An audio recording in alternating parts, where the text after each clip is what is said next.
Alright, it is time, ladies and gentlemen. We are back. EGC TV, day number 2 of this year weekend. And thank you for joining me here today as we are going to be celebrating Age of Empires 4 esports with even more tournament games.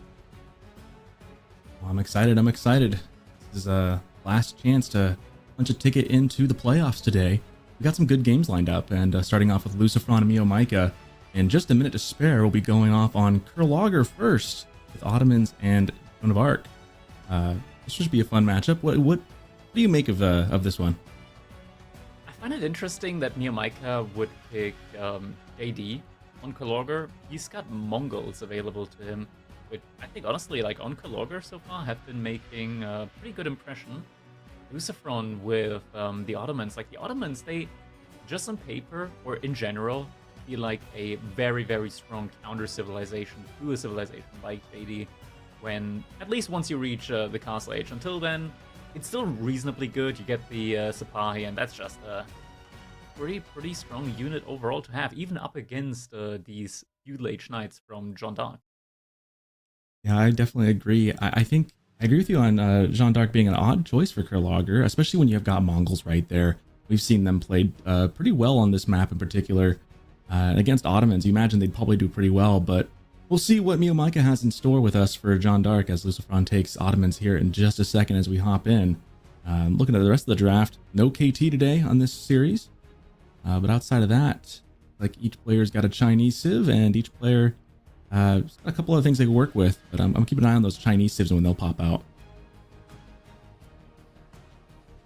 We should be able to start in just a moment here, and fellas, we've got something amazing in store for you today, because as you can tell, if you look at the top screen there, something looks a little bit different. That's right, representing you, presented by Anne Magical Cow, we've got our own little Age of Empires 4 caster mode interface going here right now. So we've got not just the amount of villagers on the resources, but also the amount of resource gathered per minute, all at the same time. Can you believe it? The technology, Sorkaton, that we are able to use here. We're living in the future right now, Crackety. We're living in the future as we dive into game number 1. Oh, looks like we do actually have Lucifron going out to water here. He's going to be dropping an early dock here. Mio looks to just be content with rushing up to the feudal age here. No wood being gathered by him at the moment. So looks like we'll just be getting a classic land play here from Mio. Now Mio, he's a wild player. He's an absolutely wild player. You can never really predict what his next move is, because I fear he doesn't even know it himself. He just does what he needs to do in order to make the game as uncomfortable for you as possible. Yeah, he's definitely good at that, and he always seems to have, I mean, like, if there's a meta, and then if there's like a counter meta, Mio is riding that counter meta all day. He definitely seems to be the maverick in this group stage. It's been fun watching him get to this far, though. It's proven effective so far, as we see he's coming in here. But in Lucifron, the question is just stay the course and outplay it. I think Ottomans has a pretty good build into what Jeanne d'Arc wants to do. So, of course, can Lucifron figure out what Mio wants to do as Jeanne d'Arc? But I feel like so far both players looking like they're playing just for, like you said, just for the land. Neither player is really worried about the water, and I don't hate this given just how little fish there is on those rivers. But at the same time, there's a lot there. As that scout flows close to the sun there. Very, very close. And something that I just noticed, look at that. We have an approximate second timer here for the build-up on the School of Cavalry. Now, I'm not exactly sure why it's going up and down with just a single JD unit building that at the moment, but it's a work in progress, and just having an approximate value there in general, honestly, like with how different it is depending on how many villagers you pull in that, very nice to have. Three fishing ships already at the moment for Lucifron. He's getting a good amount of food in here and is going to be able to follow up with his own age up here very, very soon. There we go, age up should now be coming in, and this is a very good timing for him. He's got the 3 fishing ships, and he's gone completely unpunished. So he's just gotten away with this pretty much scot-free. Yeah, he snuck out there and added that dock a little bit later I do like that play. I mean, like I mentioned before, there's not a ton of fish on these rivers, but there's enough to merit wanting at least a couple boats out there. On the School of Cavalry, I'm looking at the timer fluctuating there. It kind of reminds me of like when you're downloading a game on Steam and your internet rate fluctuates and it gives you different times as you're waiting for it to complete. I have 5 villagers here at the moment working on gold for Miyamika. That's quite a bit. He is also researching wheelbarrow here as he is aging up. Now there is of course the option of potentially going for Pro Scout here if you're Miyamika. There is a lot of, or rather there are a lot of deer on the map that could be gathered up.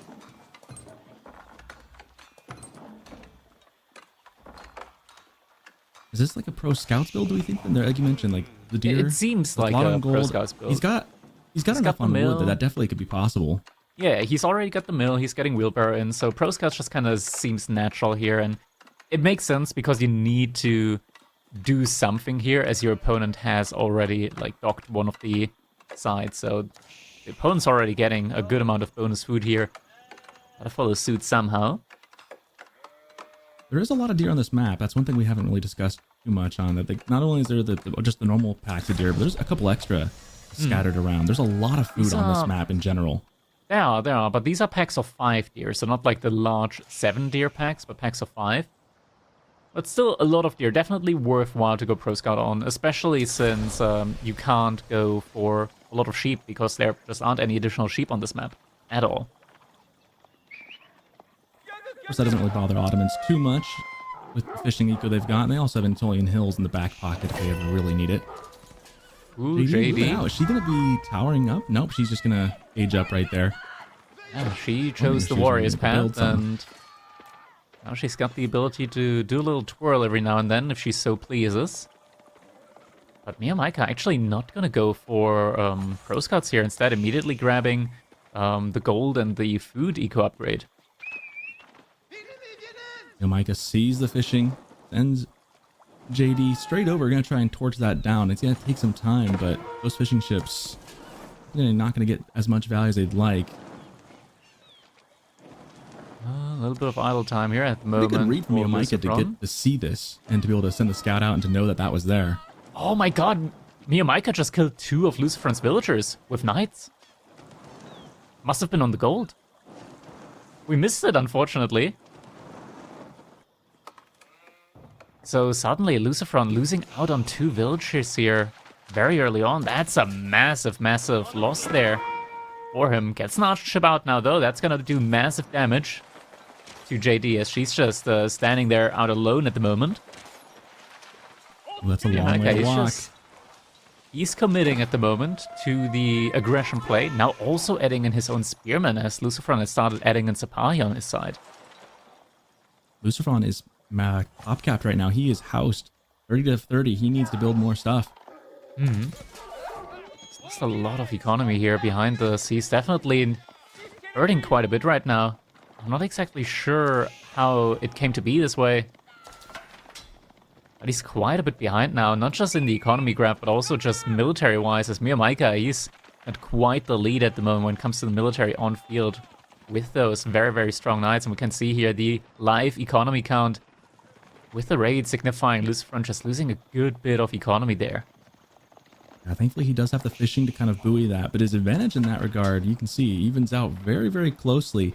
And my only guess as to how he got behind a little bit on the military side of things is he did go for wheelbarrow. He also went for double-sided broadaxe. I'm wondering if just that and building that dock probably just slowed him down just enough. Not to mention having to pay for the archership here. Ship trying its best there. Lucifer did manage to sneak a villager kill in over there. Also spots the villager that's trying to build a dock out here. Archership is being repaired by Lucifer, so should be able to hold the waterline on his dock side. At least for the time being. Scout not going to be able to really kill that villager, just takes a couple too many hits there. It's a pretty good force now by Miyamika. He's got a good number of knights. A couple spears to go with it for the Sapahi. I like the composition that Miyamika is going for. Army composition is an interesting one. Spearmen and knights, but it's definitely going to be doing quite well against spearmen and Sapahi. We do see we already have Anatolian Hills in at the moment for Lucifron.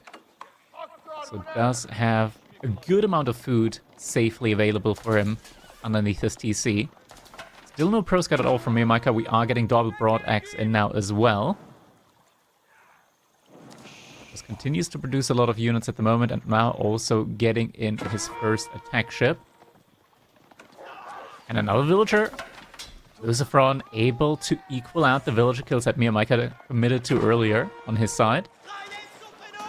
Yeah, Lucifron's regained a bit of an eco edge here. The difference is the water play at the moment. The fact that he's now evened up the villager deaths, and with the dock still being up with those extra fishing ships, he does have an edge here. Not to mention, I don't know if he's got any military schools down just yet. Like, he's got one of two, it looks like. So Lucifron definitely getting some economic advantage here, but those knights looking kind of scary as they come in for the fight here.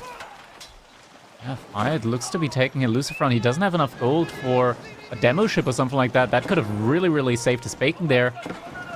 Instead, he's going to have to rely on some repair on the ship, but it's not going to be enough. The ship eventually is going to go down. That's a lot of experience going over to JD. Instead, he is committing to another villager kill, is able to snipe that villager inside the TC. Another villager also goes down on Lucifron's side, or rather a fishing ship that did just go down. The economy is rather even right now, as Miyamika is also investing into fishing now on his side of the pond. Lucifron, he's got to be quite careful now. He is sneaking out towards his bottom gold. He's going to be able to start picking up some gold here as well. And now we do have a Springle chip in queue for him. If I can think of one word that describes what the experience playing on this map must feel like, I think I would say uncomfortable. It is, you're head just on a swivel. Both these players tit for tat going against the water here, making life difficult for each other. Absolutely. The issue here that I kind of see for Lucifron is that Miyamika, with the melee John Dark, she's going to be able to do a ton of damage with her twirl ability, even up against those spearmen. Now, the thing, though, is as long as John Dark is at level 2, she's going to be quite good against the spearmen, but once she reaches level 3, she's going to have to fear them. Because suddenly she gets a horse, and the spears, they're able to effectively start countering her out.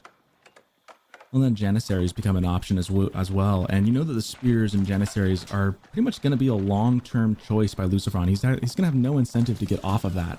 So Miyamika, with spears as his secondary unit, he has no real answer to those spears at all. Knights are just looking around here for some potential villager kills. The wall, hopefully... No, don't tell me it's open! Oh no! Lucifron has to evacuate the villagers. Only one is going to go down, but that has to be quite tilting. Losing a villager, even though you did invest into those walls. And Miyamika, what is he doing? Okay, never mind. That is a big thrown up by Miyamika. The path thing must have been a wrong move command there. And he loses 4 knights for it. Wow. That is insane value loss. I'd be happy losing like 3 villagers for an exchange on that many knights. That was devastating. I mean, when you see an open wall like that and you see the knights diving in, you just imagine you're going to lose so much. Thankfully for Lucifron, having all those spears and Sabahi right there, and Sabahi outspeed, so they could catch up and just keep nicking down these knights. That's going to be another knight going down right there as a ship goes down the other side. Boy, both just absolute pandemonium on both sides for these players.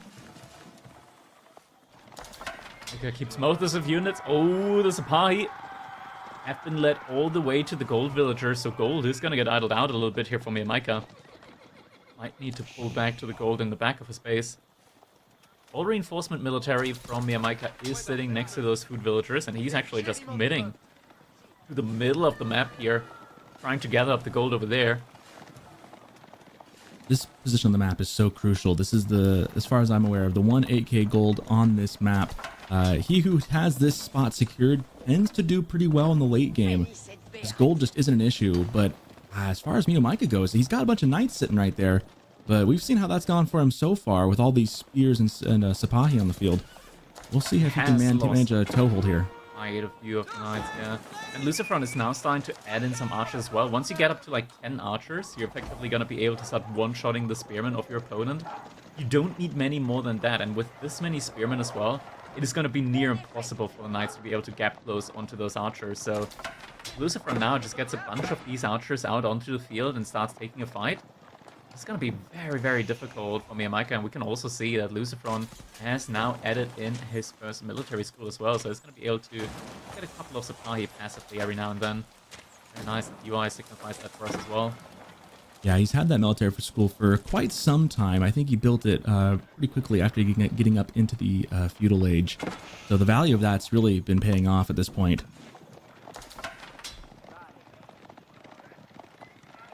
He's still trying to look for some raiding opportunities. There's a scout with him as well, so he does have all the vision that he really needs here. Miyamika, he's posturing a little bit forward though. Trying to look for, well, just tries to control all of his units. Just tries to make sure his food economy is going to be safe. Are going to be able to find a couple of villagers here in the transition. The Mio macro hurting Miyamika here a little bit. Spearman there to defend though, but is going to have to leave the area at least for a little bit here. And the Knights aren't going to be able to find any damage on their side. Yeah, Lucifron's done a great job of splitting his army into two. One to defend, one to raid. He's really making Miyamika try and spread wide, and those spears don't do a great job of doing that. The Knights at least can try and pressure, but with the spears for Lucifron back at home makes it tough. Meanwhile, Lucifron's kind of caught in the middle as far as going castle or staying in feudal. He's got the gold, just needs a little more food. He's been there for about a minute or so. And looks like he's close to castle, but meanwhile, same for Miyamika. Yeah, he's liking gold mostly. Just put a lot more villagers over 2 gold though. He has a lot of food in the bank, so it shouldn't be too much longer for him to be able to pull that trigger on the age up. Lucifron though should be able to age up first. The question is, what landmark is he going to be aging up with? I mean, it's not really a question with the Ottomans. It's rather a question if you age up with the other landmark. There we go, Met Imperial Armory. That's not a question, that's an answer right there from him. Going to be able to get some of that free siege out onto the field. The Knights from Miyamika are circling around the wood line from Lucifron once more. I have to really pay attention to that as they are about to engage here, looking for the gap yet again. Don't tell me. Oh, No, my Socket, goodness. what is this? Wow. What is this nightmare with the wood line? Fool me once, shame on you, but fool me twice, and just, I guess, find the gap in the wall and come on in. Oh my goodness, I cannot believe that there is a second hole in the wall.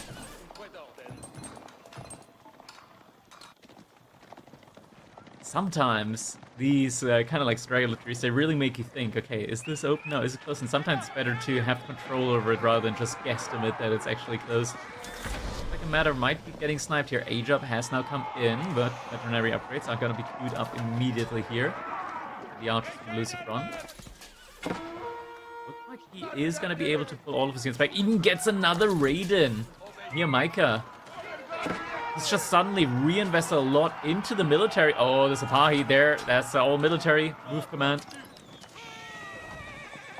Careful here. And Miyamika, he is just reinvesting all of the resource that he pulled up in order to go up to the next age. But the Knights, underneath the TC, Lucifron needs to pull them back. Just lost a whole lot of them there in the fight. John Dark is getting focused down. Archers trying to their best in order to pick her out. And are almost gonna be successful with it. That was quite the dive, and now Lucifron in a really precarious place. Miyamika just sending it all into it. But meanwhile, Sipahi continuing to find some more damage. The Vil kills 12-9. Lucifron has been leading in the eco department for quite some time. That latest raid obviously did not help a lot. Ultra kills coming in. Miyamika pulling the entire army back. Just after the age up from Lucifron, he invested a lot more military into even more knights, but now it feels like he's finally starting to get ready for his own age up. Pulling up the last little bit of resource needed, but the idle time here on the food definitely hurt him a bit as his age up now feels quite delayed in comparison to what Lucifron has. Once again, Sipahi finding more villager kills. The value of the raids. Lucifron has done so much damage on the raids here. You know, I always like to say that as far as Jeanne d'Arc, how to deal with Jeanne d'Arc, it's like dealing with a shark in the water. You just gotta bop it on the nose. And the nose being Jeanne d'Arc's economy. If you can just snap the economy a little bit, it feels like they just kind of crumple on the inside. The military graph. A little bit funky. We've got a couple of additional lines there, but we do see that Lucifron is ahead in the military department. He very much should be. Wake Up has now come in for Miyamika, but Lucifron, he's got a lot of veteran units here. And he sees the guild hall. He can just burn this one down immediately. either take a fight or burn down the guild hall. He's really able to choose here right now what he wants to go for. It looks like he does want to take the fight instead. And why not, right? With all those villagers exposed.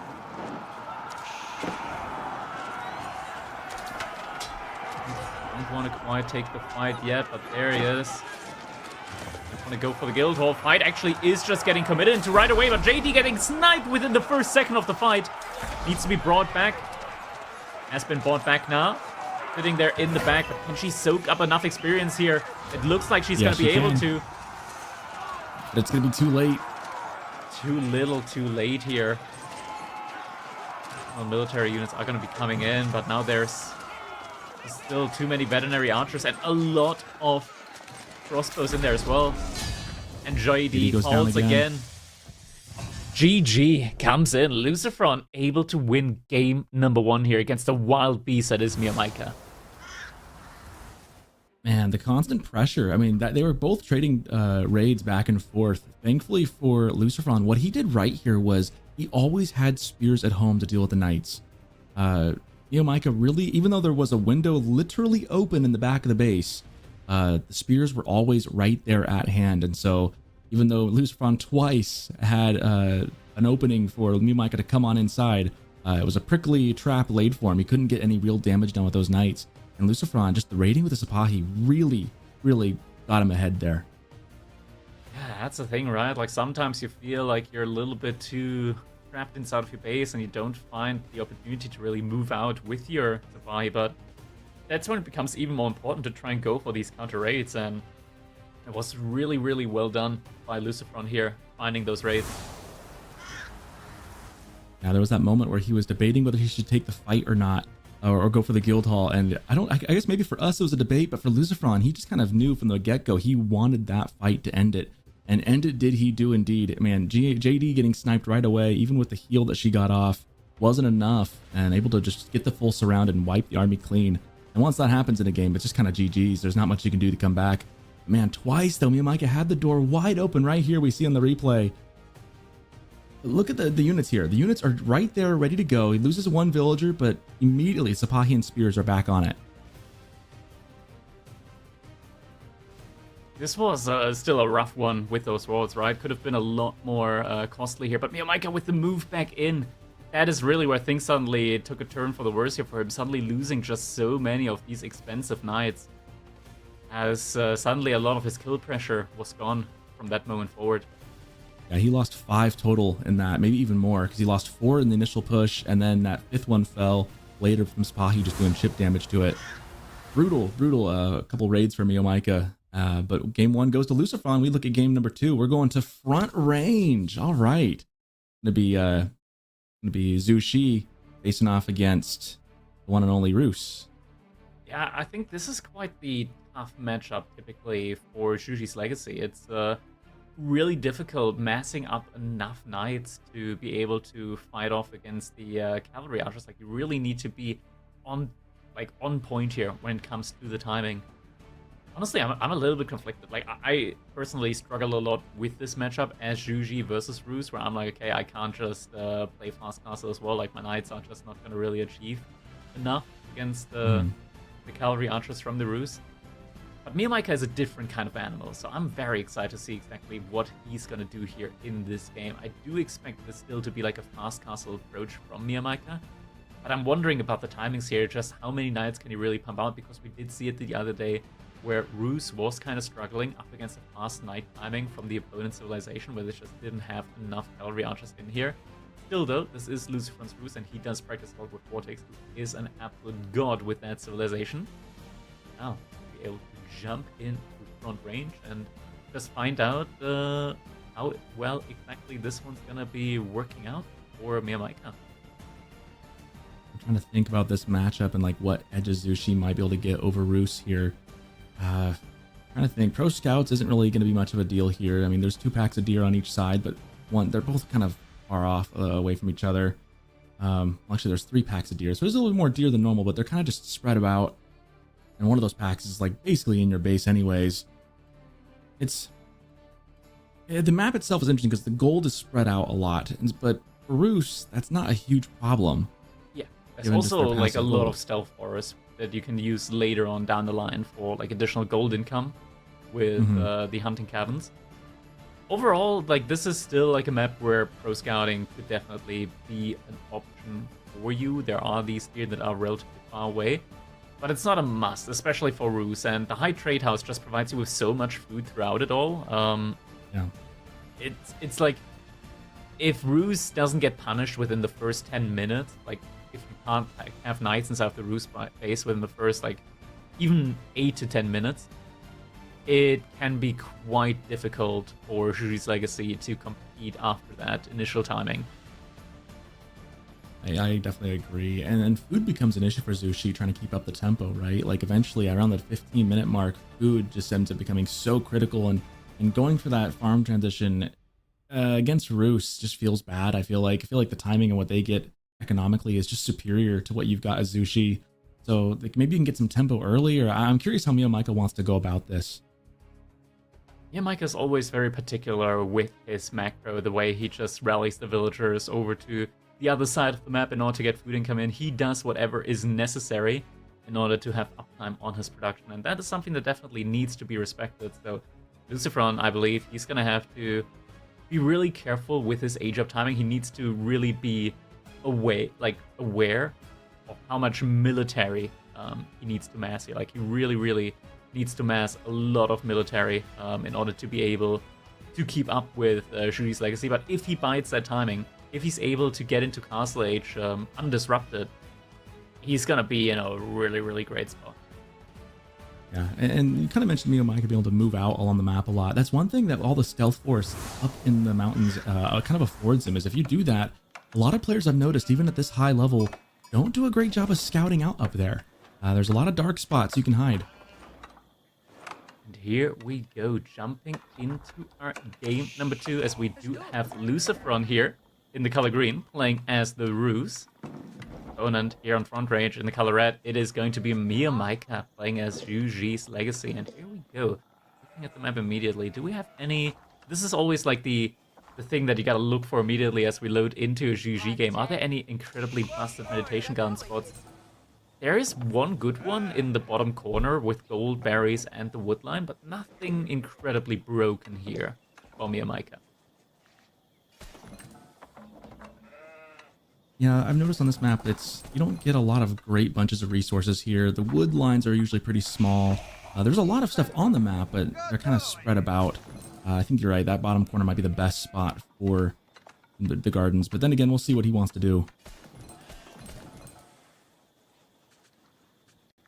Hunting cabins here for Lucifron, so it's going to be getting a lot of passive gold in very early on. Also just the ability of making a lot of scouts as he is going to be researching that Pro Scout upgrade down the line.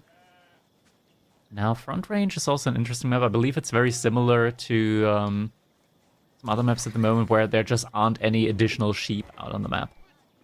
Or at least there aren't any sheep, as far as I'm aware, on the left side of the map, like up these stealth forest areas. So no real reason to scout those out at the beginning of the game. Yeah, the tricky thing again, though, is that I've seen these players forget to scout up there at all, and then there's just so many nooks and crannies to hide in, so many little gold veins. It can come back to bite you in the butt later if you don't, at least at some point, get that scout up there after getting the sheep.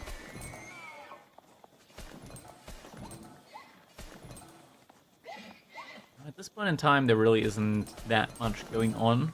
Typically, there's not a lot of Dark Age aggression going on between Ruse or Judy's Legacy, just because these civilizations realize that their main strength is going to be coming in Castle Age. So until then, game is probably just going to be played rather calmly here. We do have a lot of villagers moving out from Mio Micah right now. A lot of villagers. And it looks like he is going to be going for the meditation gun spot in the bottom corner here. Alluded to. Just with a lot more villagers than I would have expected him to, honestly. It is, but it is a great spot for the meditation gun. I'm just not sure what the villagers are going to be doing there once they're done building. It looks like it's just going to be some classic old-fashioned Mio Micro coming in from him here. While we got a moment, I'm curious what your take is on the 2 hunting cabin opening from Roos. I know some people swear by 1. Most people, I feel like, go for 2 these days. Where do you stand on this when you play Crackety? I think 2 is just a lot more comfortable to play with. It's a little bit finicky with the early macro when you have to like go on a straggler tree in order to be able to afford a house. But in general, like 2 hunting cabins just makes the transition a lot easier. And hunting cabins pay for themselves after like 5 minutes. So I personally love to have 2 hunting cabins also just because you don't need a stable and can still research pro scouts and create pro scouts. Not pro scouts, but like scouts at the same time. Just having that extra production building in there as well. Lucifer right now with the scouts being very annoying here. Miyamika has to be incredibly careful. Doesn't want to lose his scout there. He also has to be careful because if pro scout upgrade were to finish, not that it's going to be finishing here anytime soon, but with the way the deer are positioned here at the moment, Lucifer could just steal away 2 of the deer here from Miyamika. But right now he's just burning down the mining camp here. Oh, and that he gets the scout! The delayed animation! Sometimes there's a little bug where the scout has to like take another second for the animation to come through, but the attack animation has been issued, and that means that the hit will come in. Miyamika losing out on his scout here early on in the game. Now also has to invest wood into the repair on that mining camp. That is quite taxing early on here, but Miyamika is still in a fine position. He's going to be going for a very, very quick castle age up. Quickly taxing. Get it? Because it's got tax in it. I'll see myself out now. At the same time, though, he can't afford to let this thing go down. He has to keep it up or he loses out on the tax revenue in it. Oh my gosh, that's actually going to happen. He mistimes it. Oh, he loses out on 45 gold that he could have had taxed. That's a huge drop-off. Oh no. That hurts. That is such a doom moment here. His age of time is going to be a lot worse, and now he's going to sending all of those villagers out to wood right now in order to be able to get enough for another mining oh man, that is quite awful for him here now at the moment. He does have pretty much enough gold though in order to be able to age up. So at least that's going to be well, not the worst spot, but I mean that just hurts. It was so unnecessary for him. Yeah, you just lost 40 gold for pretty much nothing right there. And a scout to boot. This is not where Miyamika wanted to be almost 6 minutes into the game. I mean, losing that, like, for most civs, it wouldn't be a big deal. But for Zushi or for China, when that is a source of your gold, where you've got 40 in the bank right there waiting to be deposited, and then instead you just light it up and burn it. That is a huge, huge loss. And now your meditation gardens is not giving you anything because it's under duress. It's not the worst. It's like 30% that he's losing out there when it comes to the income from meditation gardens, so it's still okay. But now he's going to be in a spot where Luciferon has gotten pro scouts in, and his timing to castle age isn't going to be much worse than Miyamika's. We do now get the age up in Shaolin Monastery here from Miyamika as well, which I think is the correct play. After all of this delay, Miyamika is kind of forced into going for the Shaolin Monastery because he needs to get the relics in order to have some sort of like long-term resource income for him that's going to be going for him, because Luciferon's about to be vacuuming up all of the deer off the map. Yeah, we see that right now. He's got a full party, full group of 4 just carrying all the deer carcasses back. I'm surprised he didn't snatch the ones closer to Miyamika there. He really could have done that. He was putting up a lot of pressure. Instead, goes with the deer pack to the side there instead. Yeah, Miyamika, he's got to be feeling a lot of the pressure now. Luciferon actually aging up here, or rather building a barracks before the age up. And he's just ran out of food underneath his TC here, so this deer drop-off couldn't be coming in soon enough for him. There it is, first Shaolin Monk moving out. And what a heads-up play from Luciferon for attacking that too. And for being pretty persistent, and he was really kind of being a nuisance on that, but then realizing that there's tax revenue you can shut down as well. I'm really surprised that Miyamika didn't at least pick up what he had out of it first, because if he'd have scooped up the gold in there first, he would have gotten pretty much everything out of it. And we're getting the Abbey of the Trin... Wait, why? Okay. Yeah, your guess is as good as mine. I've got no idea why you'd go for this over the constant food and gold source. Knowing that I can not the Shaolin monks. Yeah, the timing is just off on this because I see the vision, right? Because you want to like have access to the relics at a quicker timing. But Miyamaika is just way ahead here when it comes to the timing. Like he's already getting in the second relic right now. Like Miyamaika is going to be getting at the very least, 3 relics in this game. And so with that, the Abbey of Trinity like immediately doesn't make a lot of sense. And it's not just that Miyamaika has the relics inside of like an easily burnable monastery. No, it's a full 5,000 HP landmark that houses all the relics in. And he still goes for the Abbey of the Trinity. Now there is some additional benefits. Mainly, of course, the warrior monks from it cost a lot. And I mean a lot less resources. Like you're only paying 120 resources per warrior monk.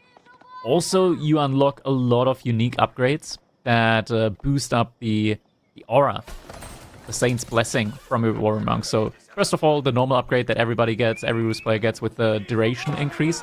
But now you also get fairer with the range increase and the additional damage increase. And on top of that, there's also another upgrade that you can get in Imperial Age, increasing the health of the Warrior Monks by 100. You can make them super, super tanky there.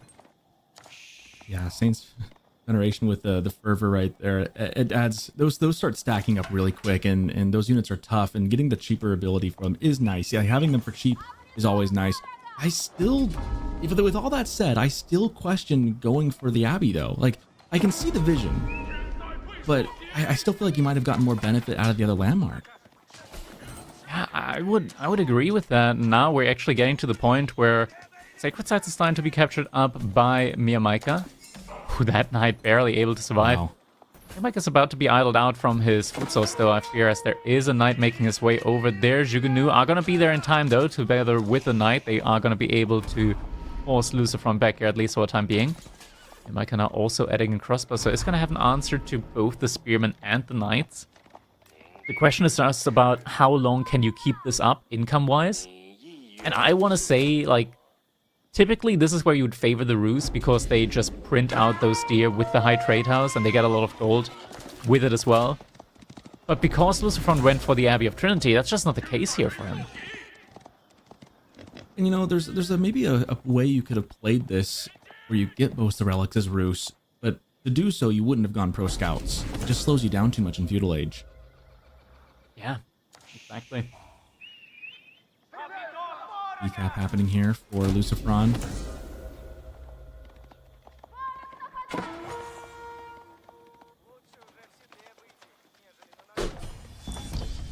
A scout, or it must have been a knight. Looks like they went down up there by the spear. Good play by Lucifron to make sure he's got some spears up there, guarding the scouts as they get the rest of the deer in.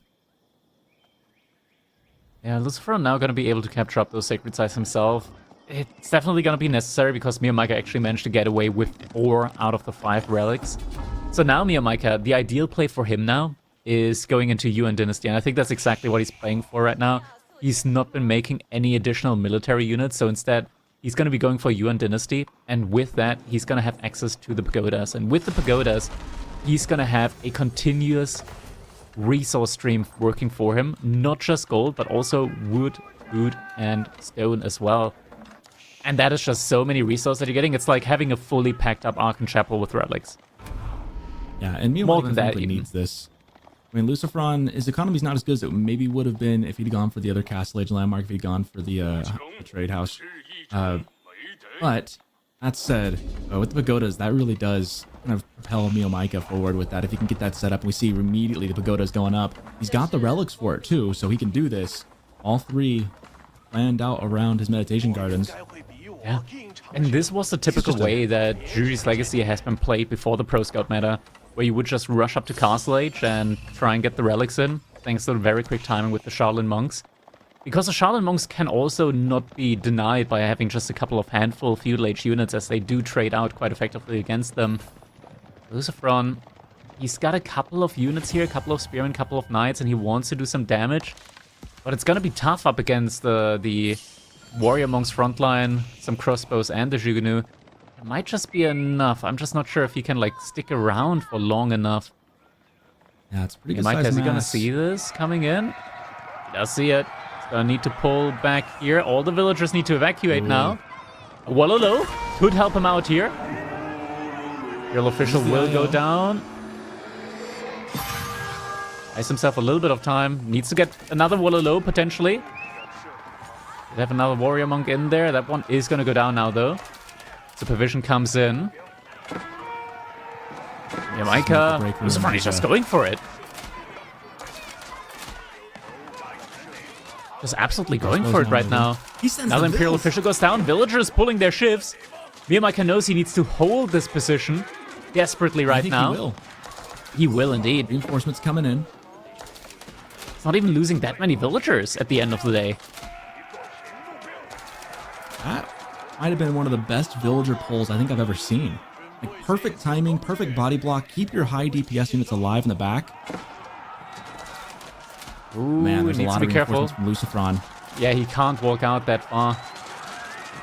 A lot of the units here are Jugunu and the Horsemen right now, full surround. And Mecha, he's got 0 food per minute. All the food right now is what he's getting from the pagodas right now. It's just not enough. He's not producing anymore. Yeah, he doesn't know what to produce. He can't produce. He somehow is still alive through this. Barely. He needs... It's coming down to the wire here. Absolutely is. He's able to somewhat hold on, but there's a lot more horsemen in queue for Lucifer from behind us. They're just not quite there yet where they need to be. I feel like Micah, this is the point in time where he could actually drop an outpost, get like a Springald placement in, because he is getting all of the passive stone per minute right now from these pagodas. He's on 75 passive stone per minute, so he can afford a Springald placement every 2 minutes pretty much. It's just mass Jugadu right now. Micah knows that he just needs mass right now up against this. This is a crazy army composition right now. And he's holding. And you know what? A big part of that was that his town center had that hand cannon slot that he was able to shoot out of. That actually was doing some pretty good damage. And so Micah, man, that was close. It came down to the wire. There was a moment I was really thinking he might have just called it for a second. Map control. Now he's moving out. There's that tower he talked about. He could get that Springald on it. Yeah. The timing is questionable, though, because Lucifron, he just got Boya's Fortitude in. And Boya's Fortitude is, like, the best upgrade up against Jugunu because it gives you bonus health. Which is like, Jugunu always do at least 3 damage, right? But the bonus health is gonna be an actual, like, increase to the survivability of units up against Jugunu. More villagers going down here now. From Micah, but he is able to still, like, he clawed his way back onto the food. He's still in a fine-ish position right now. With the pagodas in the background, he really can kind of sustain this a little bit. And man, what a heads-up play to get those in. And to even that one monk that gave his life, the first thing he did was drop the relic off into the pagoda because he knew, Micah knew he desperately needed those resources. And looking at that, there's still units running around the back of his base. They're wrapping around and diving right now. He's looking for economy to kill. It's just that Micah rallied the entire economy someplace else. He's on 44 Jugunu right now. This is kind of a crazy army composition right now from him. Just needs to add in something else, maybe some spearmen. He's now also starting to add in crossbows again. And Lucifer, he's just desperately trying to find villager kills. He just doesn't know where the economy is now. He just saw, oh, that's some classic Neo macro right now, pulling every single villager to the same resource there. I really love that he put all the pagodas right next to the meditation gardens. You know what I call that? I call it a tourist trap. Chilling? Being chilling? Tourist trap. Jugunu are starting to fight off. A lot of horsemen, though. With Boya's Fortitude, they're going to be incredibly tanky here. There's a lot of the Jugunu. Is this going to be enough?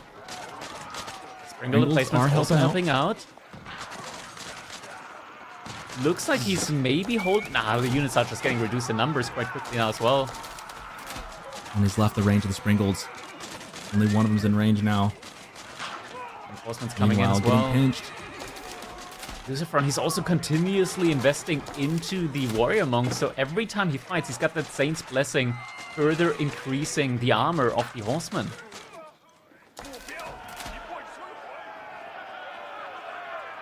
And Neo macro setting in as he's sending every villager to the backwood line. I'm just amazed that Micah has lasted this long in this game. I really thought he might have been dead there. No food gathering right now. It feels like he's gonna drop dead here. He's managed to struggle through. There's the sacred side timer. That's just ticking the entire time. It's at 4 minutes right now. And he's barely getting enough food to produce villagers out of his TC from the pagodas.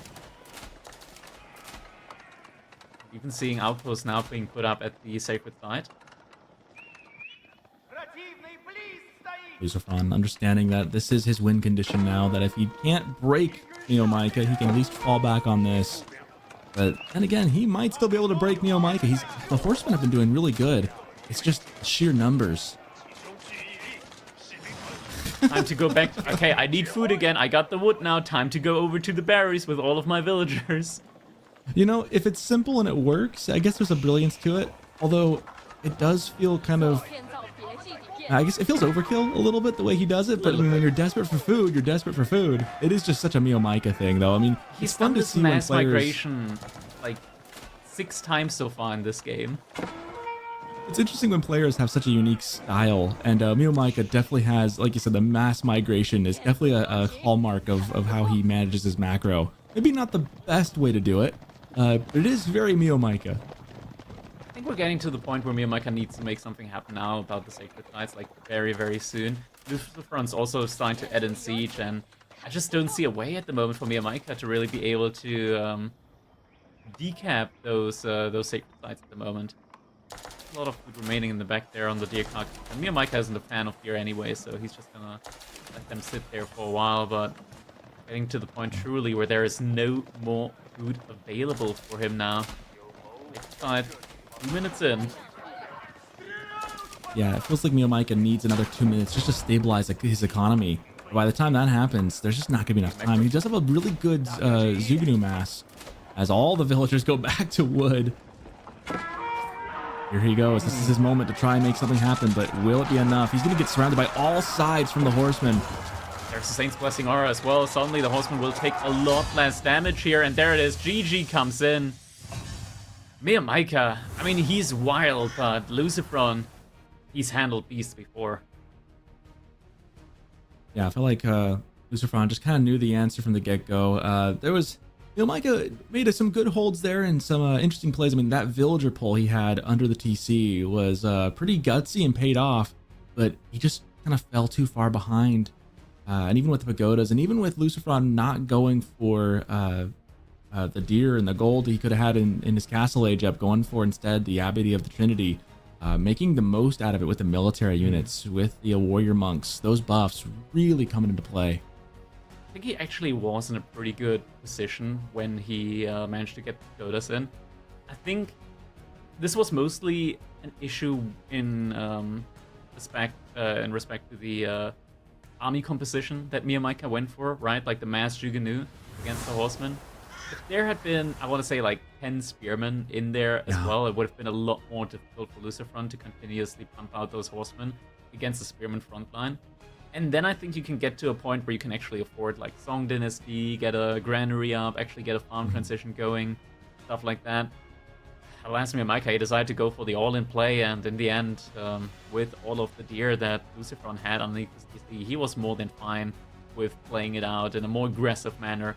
Next up, though, we're gonna be looking at the House of Lancaster here for Lucifron against the Delhi Sultanate for Neomyca. And Delhi, now, I feel like that's a civilization that can really synergize with Neomyca's playstyle. Lucifron and House of Lancaster, though, we've seen House of Lancaster recently being played in a very...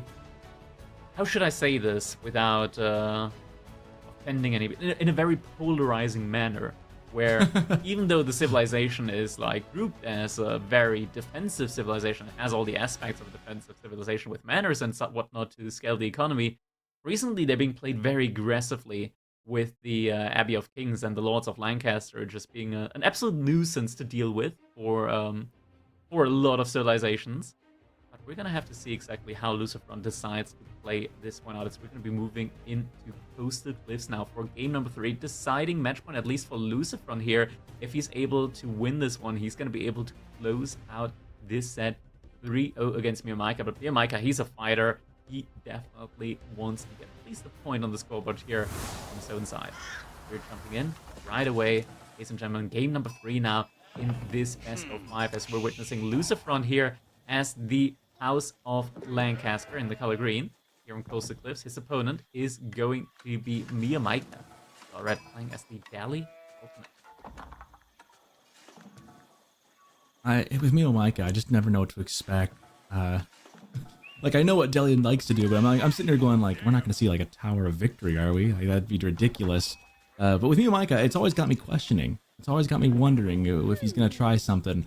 Going against House Lancaster on a map like this, if you're Deli, Crackety, what are you feeling? Obviously, you're not going to go Tower of Victory, but how do you manage when there's only 2 sacred sites and it just feels like there's not a lot of distance between you and your opponent on those sacred sites? How do you play this? Typically, it's actually quite beneficial for Dali here, having those sacred sites like relatively close to each other, because your map, like you have the same goal all the time anyways. You want to take map control, you want to take the sacred sites. The question is just, when do you have enough units to be able to move out? And typically, sometimes Delhi, like this is where it actually starts to become a little bit difficult for Delhi. Sometimes you feel like, oh, I gotta move out straight away. But many times you just have to wait a little bit longer until you get like the crucial mass of the inside. And yeah, we see our observer right now being like, hey, there's no mosque yet. Mia Micah, he hasn't built a mosque yet. What is... That is normal for Mia Micah. You have to have one. Yeah, but I've seen this time and time again from Mia Micah. He doesn't like start up with the mosque. He adds it in a little bit later, and I think he's gonna be adding that mosque with the next drop off on wood there. But yeah, he's a little bit different. His brain doesn't like compute build orders the way others typically do. I feel uncomfortable. There we go. There's the mosque. I feel uncomfortable. Like, don't you, I'm not seeing the benefit of putting this down later, and I'm obviously not as good a player as Mia Micah is. But even me sitting here in the casting chair, I have to wonder, like, what is the benefit of delaying that? Yes. Don't know. Okay, so I feel a bit better. I'm legitimately not sure, like, what... And he is actually... Okay, never mind. He went Tower and then delayed it and went Dome of a Faith after all. Oh, no, that would have been He's aging up something. with 6 villagers as well. That's quite quick. He's aging up with all the berry villagers. He hasn't even clicked on any of the... This feels so backwards to me, watching Delhi not click up on their upgrades. Because you want those clicked up. It takes time to get those. You can't rush up those upgrades. You have to have them in the queue. Unless you're just going to completely say, nah, screw those upgrades. I'm not going to need them. But if you're going for the dome, I've got so many questions. Yeah. Looks like the colors have been adjusted for the overlay, so people were complaining about the purple. Oh, it's thick. Come on, Look at that. We actually have a little percentage there being assigned to the one scholar that's garrisoned there. Like right now, upgrades for Delhi only take 90 and 89% of the critical time. It's tough to like imagine, because like obviously there's like they take a lot longer baseline, so 89%, it's kind of tough to imagine just how much that really equates to. Yeah, I was gonna say the math involved on that is not super easy to do. So Mia Micah does have one of those upgrades in the queue now. Again though, like, wouldn't you want that going up earlier? You could have had those upgrades done by now. I just fail to see the reasoning behind the build. Surely he did the math. Different. Surely he did the math. Maybe there's something that Mia Micah knows that we just don't know. Maybe. Maybe? We're giving him the benefit of the doubt because he's obviously in this tournament, and that means he's a pretty good player. It makes you wonder. I mean, players make mistakes, but one of those things where if I could just chat with him later and be like, hey, like, what's the reasoning there? Is there a reasoning, or am I just like pulling my hair out over nothing? Hard to say. Well, he is now still going for efficient production after all, so it's not like he's rushing Sanctity for the sacred side.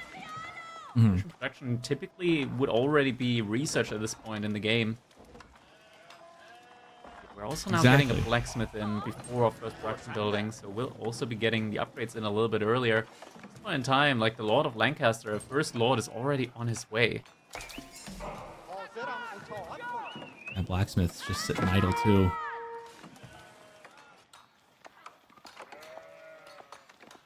Lord is now going to be about to arrive at the gold from Mia Micah. There will be some idle time being forced now. You have to be so careful. This guy does so much damage, so you'll actually have to respect it and pull the villagers away in time. Miyamika just gonna pull the scholars to heal. Nope. Pull the villagers away. Just gonna leave him alone for the time being, so he's gonna move back over to the berries. And he is getting Sanctity, so then why delay it? I'm gonna be pulling my hair out the entire time. It just makes no sense to me. Okay. For a second he pulled like all the scholars. I was like, wait, no way he thought that was Sanctity already done, but nah, he just wanted to pull one scholar over to the stable now instead. Yeah, I'm not sure. I think he's just, you know, taking his time, playing it all a little bit more chill. He's just chilling. It's a weird one. He's just on his own agenda here. He walks to the beat of his own drum. The thing is, this is not just like nerfs or something like that, because I've seen Miyamika play Delhi like this a bunch of times. Like, this isn't just like him under pressure. This is just what he does with Delhi. This is his play style. It's a weird one. If it works, yeah. Sometimes things work, sometimes they don't. That can always be a difficult thing when you win or lose a game. You kind of sit back and go, okay, did I lose because I chose the wrong strategic options? Or did I lose because I didn't manage my resources right? Or did I not, you know, micro very well? Or is there, like, there's a lot of ways you can lose a game.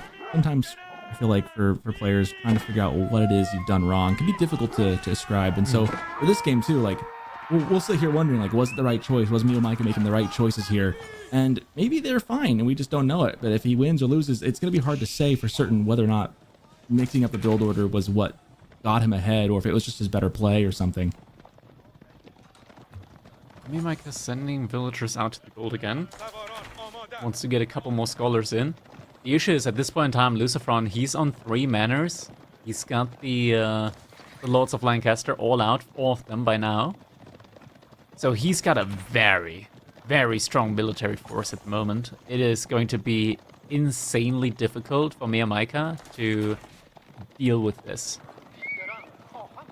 military force. Those Ghazis will actually do some bonus damage to the Lords, but those spears in there make that kind of a moot point. Have to be incredibly careful here with the unit attack as well. Lucifron, he's now also investing into a couple of Hobilars. These are very tanky, together with the Lords of Lancaster, especially up against archers. And they do a lot of bonus damage up against archers. They're pretty poop against anything but ranged units. And Miyamika, oh, he's got to be so careful here. Loses one of the Ghazi Raiders.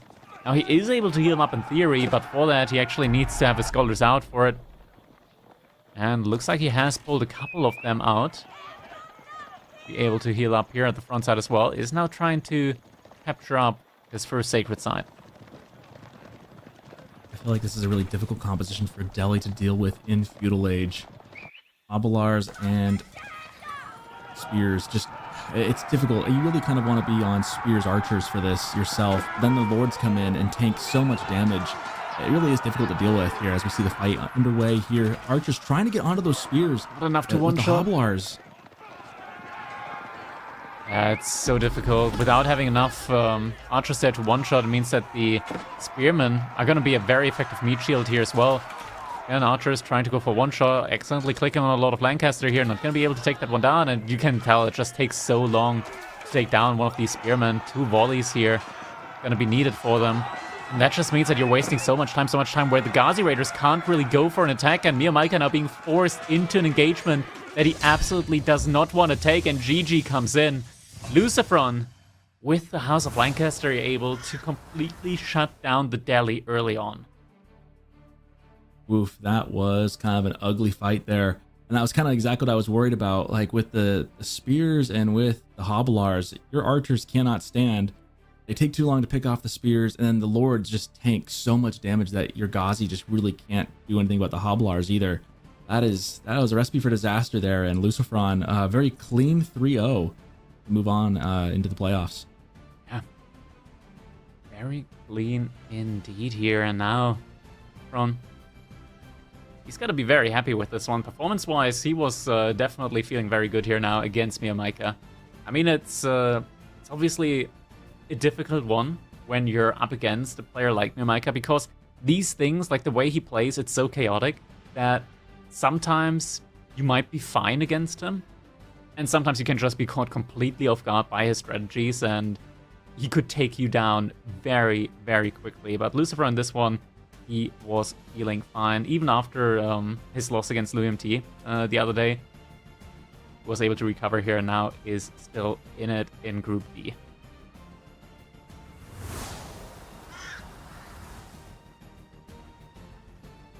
Oh, 3-0 series to start the day off. This is, of course, the last day for the group stage before we go into the playoffs next week. So this is kind of the last chance to get those points in so they can move on. Luciferon looking really good with this one. 3-0. All three games, it felt like he was pretty in control. I mean, Front Range and Coastal Cliffs especially, those two games, he was very dominant. And even in Kurlager, they were dealing some punches back and forth, but Luciferon always able to kind of keep that eco lead ahead. Yeah. So a really good series from him. Indeed. These are the decider matches, of course, so whoever loses today, unfortunately, you know, they are gonna have to say goodbye to the tournament, but, you know, they still made it to the main event, of course, and that's already, like, quite the achievement here, especially for a lot of players. It's very cool how we're like getting a lot of new faces in these like main events as well at the moment in Age of Empires 4. So I'm very happy for that. But now, ladies and gentlemen, it is time for our winners interview. Luciferon, the winner of this set here, up against Miyamaika. Give it up for Luciferon. All right, Luciferon, congratulations on your victory against Miyamaika here. How are you feeling after this was, after all, a very, very clean series for you, I want to say? Hello, everyone. Yeah, thank you. Yeah, I felt the draft kind of went my way, like the way I wanted it to go. And I got to like most of the top seeds, like China, Lancaster, Rus, and so on. I noticed I was inspecting Miyamaika's previous tournament games, and I noticed he relies a lot on like excavation to play Mongols and then Japanese, so I thought I could get ahead on the draft if I just banned those, right? I couldn't ban from the very beginning because of Night Temper in water, but I thought if he is a bit greedy and doesn't first pick Japan, then I ban that, and then I think the draft can be very good for me, right? And then I also studied about his gameplay. I noticed he likes to dive a lot in feudal when you age up, so I just tried to play extra careful, even though there were some couple mistakes, but in general, I feel like the games went like how I planned them to go. I want to pick your brain a little bit here, because in game number 2, you actually went for the Abbey of Trinity there with the Ruse. Is that something that you played around with a little bit more recently, or is that just something where you were like, okay, in this situation particularly, like obviously your opponent just aged up with the Shaolin Monastery, was it just something like a reaction that you want to be able to contest the relics a little bit more, or is that something that you had like an active plan for from the beginning of the game? Yeah, like landmark in that map is, if you want to get a lot of gold, you have to kind of proxy it, and I didn't feel confident at all like building the other landmark proxy. I thought I could maybe die 2 nights.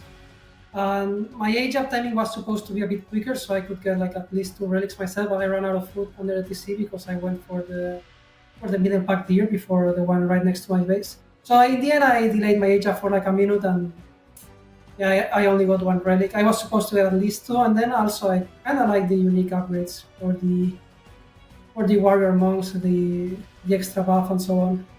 So yeah, it was kind of a bit of plan, but it didn't work that well, I would say. One more question. How are you feeling at the moment about like the your own competitive performance in Age of Empires 4 in relation to like, because I feel like a lot of players have already said so as well, that at the moment Age of Empires 4, at least like in the pro scene, is probably by far like at its most competitive at the moment. Like the skill difference between a lot of players has never been closer. How do you feel about that, and how do you feel about your own performance at the moment?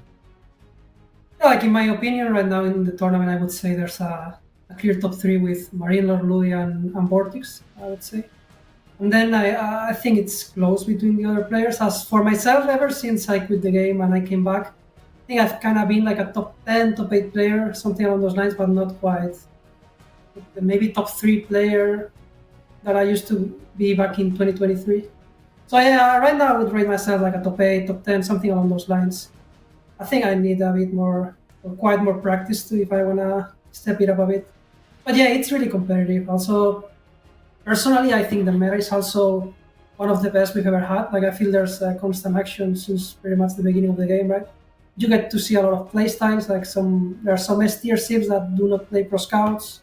There are some others that do. I don't know. In general, I'm having a lot of fun playing the game, right? Playing a reasonable amount for this tournament, and I don't know. I'm just enjoying it. I think it's fun. That's definitely great to hear. We're definitely going to be cheering on you on here for the remainder of the tournament. Thank you so much, Lucifron, and enjoy the rest of the evening as we're going to be having plenty more Age of Empires 4 games here in Castle. Thank you.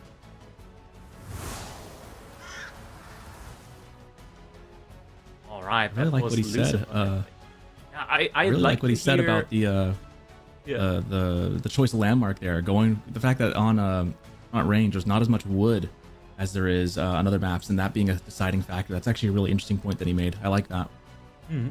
I always find that it's very great to hear when like the pro players as well like actually enjoy the game. Like they say, okay, I actually enjoy playing the game, because sometimes, of course, there are like metas where players are like, okay, I'm playing the game, but I'm not enjoying it. I'm not enjoying playing the game. So it's always very great to hear when players are actually like enjoying the game that they're very good in. That's great to hear. Now I do believe I actually don't know off the top of my head which one's the next. We're looking at, I believe, according to what Shum sent, it's going to be PuppyPawn DeMu. Yeah, I believe that is on the docket. Well, that's the one that I've been looking forward to for today, because DeMu he's been playing quite well recently. Yeah, he really has. He's been doing really, really well. So, this is going to be quite the interesting one. Like PuppyPawn as well. Like he's a great player, of course, and this is going to be a challenge for DeMu, I feel like, but both players are at a point at the moment, I want to say, like, in respect to what we've seen from them previously, where I want to say, like, they're really, really close to each other skill-wise. And DeMu's always a very entertaining player to watch as well. Like, he has this way with the macro. Like, it's somewhat, like, similar to what Miyamaika does sometimes with macro, where he just pulls a whole lot of villagers onto one resource. But for DeMu, it's always a little bit more, I want to say, there's a little bit more finesse, there's a little bit more of a game plan behind it whenever he pulls like a ton of villagers over to a berry pack. Yeah, maybe just a little more methodical on his macro. I agree, though. I think both these players are at kind of really close in level. I might give the edge to PuppyPaw, but man, I can see this series going the distance easily. And there we go. A draft is ready now between PuppyPawn and DeMu, and we're going to be starting it off here with Coastal Cliffs, where we'll be seeing Marlians.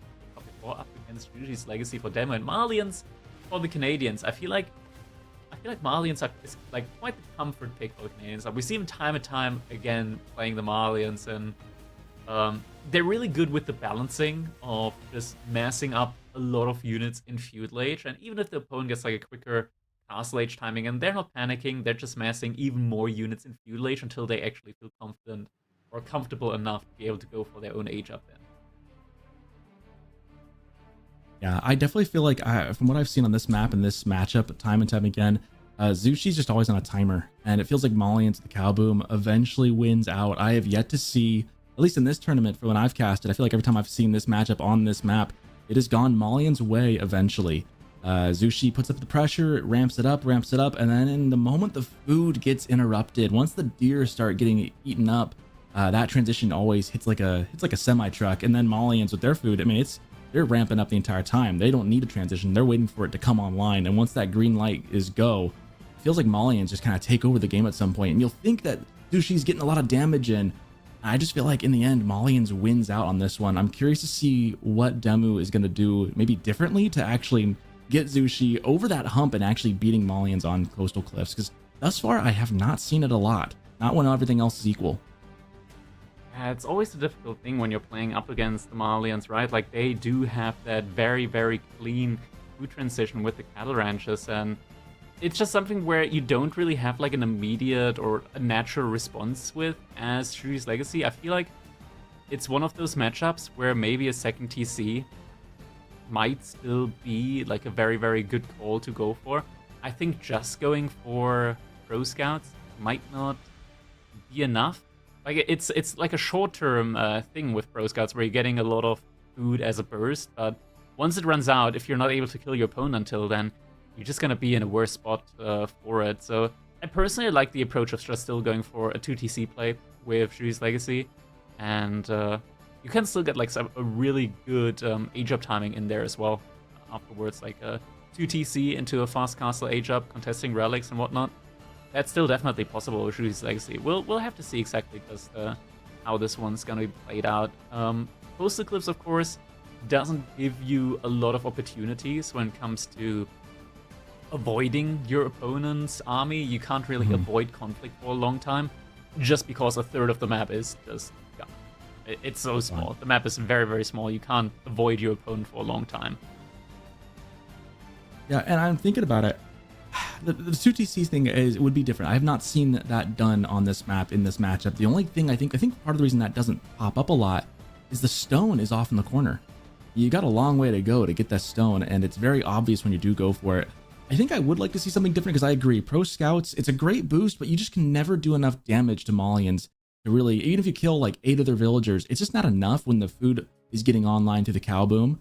But 2TC, I'd like to see how that would play out, but I don't know that it feels really comfortable to do that when the stone is all the way in the pocket corner. It's one of those situations where it's fine if you just pull 8 villagers over to it once and you build a second TC in a spot that's close to the stone over there. But yeah, I agree. Like it's definitely not as efficient as if it was like if you had stone nearby. You could in theory also just try and go for an even faster castle age without the second TC, try and contest relics a little bit quicker, and go for just the pagoda play as well, similar to what we've seen from me and Micah there in the last game. Definitely a possibility there to go with as Judy's Legacy, and I think it's just one of those things that you really have to respect, right? Like the long-term food income from Malians is just so absurd that you need to have a game plan to counter that out, whether it is pagodas or a second TC on your side. Yeah, I like what you said about like having to respect what Malians does food-wise. It's kind of, and you used the word, what was the word you used? Absurd. I really think that's a great way of encapsulating just how much food those cows end up giving you. It reaches absurd levels, and to the point where like it feels like, and what I've seen, Zushi will do so much damage riding on the coattails of Pro Scouts, thinking they're going ahead. They got all the food in the world. They get such a huge spike, and they just can't do enough damage in Feudal Age and even in Early Castle Age to really bring Malians down into the ground. Definitely feels like, yeah, I agree. They definitely need to get like an edge somewhere else. And a second TC, I'm really kind of fascinated with that idea. I want to see how that's going to play out, because I think you're right. If you can get to the point where you get pagodas, you start getting those relics in, you start getting all the other resources. If you can match what Malians is doing, I think late game Zushi looks a lot better. And if you can bring it late game, obviously Zushi would be the better choice over Malians. I don't think Malians have a great H4, but it's just beating them in castle with that food income. It's such a difficult challenge, and I'm curious how DeMu wants to play it, and we'll find out in about 30 seconds. Yeah, now DeMu, he does have his ways with Judy's Legacy. Like we've seen him spam the Shaolin monks from time to time as well. So it's definitely a civilization that DeMu has had a lot of experience with in the past. But yeah, as we mentioned, it's like when you're up against Malians, you kind of have to play it a little bit differently. Yeah, it's an interesting one. It's definitely an interesting one. Multiple ways to approach this one. I personally am a fan of second TC, fast castle potentially into Yuan Dynasty for the pagodas in the end. It's very greedy. You can be caught off guard, so you just have to time it out, like space out the timing in a way that you don't die to the Malian aggression. But here we go. Game number 1 in this best of 5 now between PuppyPawn against DeMu here on Decisive. We got PuppyPawn in the color yellow playing as the Malian civilization here. Hit mine nicely put in the bag, just as the forefathers have intended for it to be. But that is going to be something that's very difficult to harass. And his opponent, of course, going to be Judy's Legacy. Purple. Wonder, like, looking at the spawn here, DeMu actually has a very nice meditation garden spot there in the back. Double gold and the berries, potentially. If you can, like, reach it greeted with the meditation garden. Like I think that's a pretty good spot up there. Yeah, that's a pretty good Oh spot. yeah, It's it should also be easy. it's also a large wood, berry too. patch, so it's 50 instead of just 36 food per minute, or 48 rather. Yeah, and he might be able to, if he places right, he'll get a couple of straggler trees up there too, get some wood. That's a great meditation garden. But also a great spawn for PuppyPaw. I mean, look at this. There is no way DeMu's going to be touching these houses back here. There's just no, I mean, that's such an easy wall, such an easy place to defend. The front one will be much more contentious, I believe. Sheep-wise so far is pretty even. There's still 5 sheep to be had out on the map.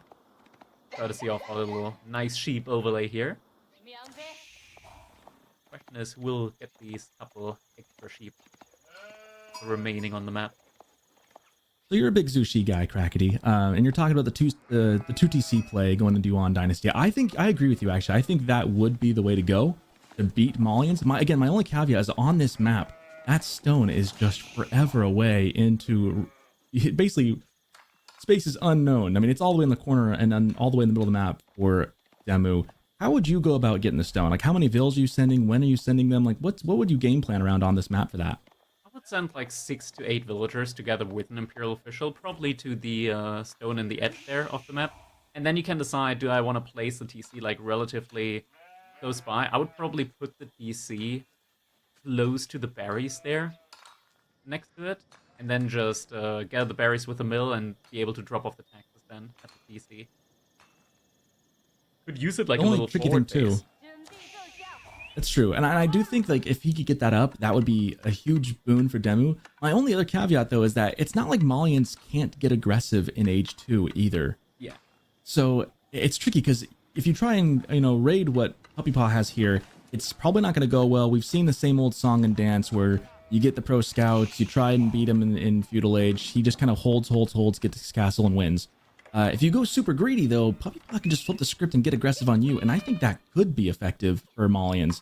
So, man, it feels like it's a rock and hard place in the matchup for DeMu.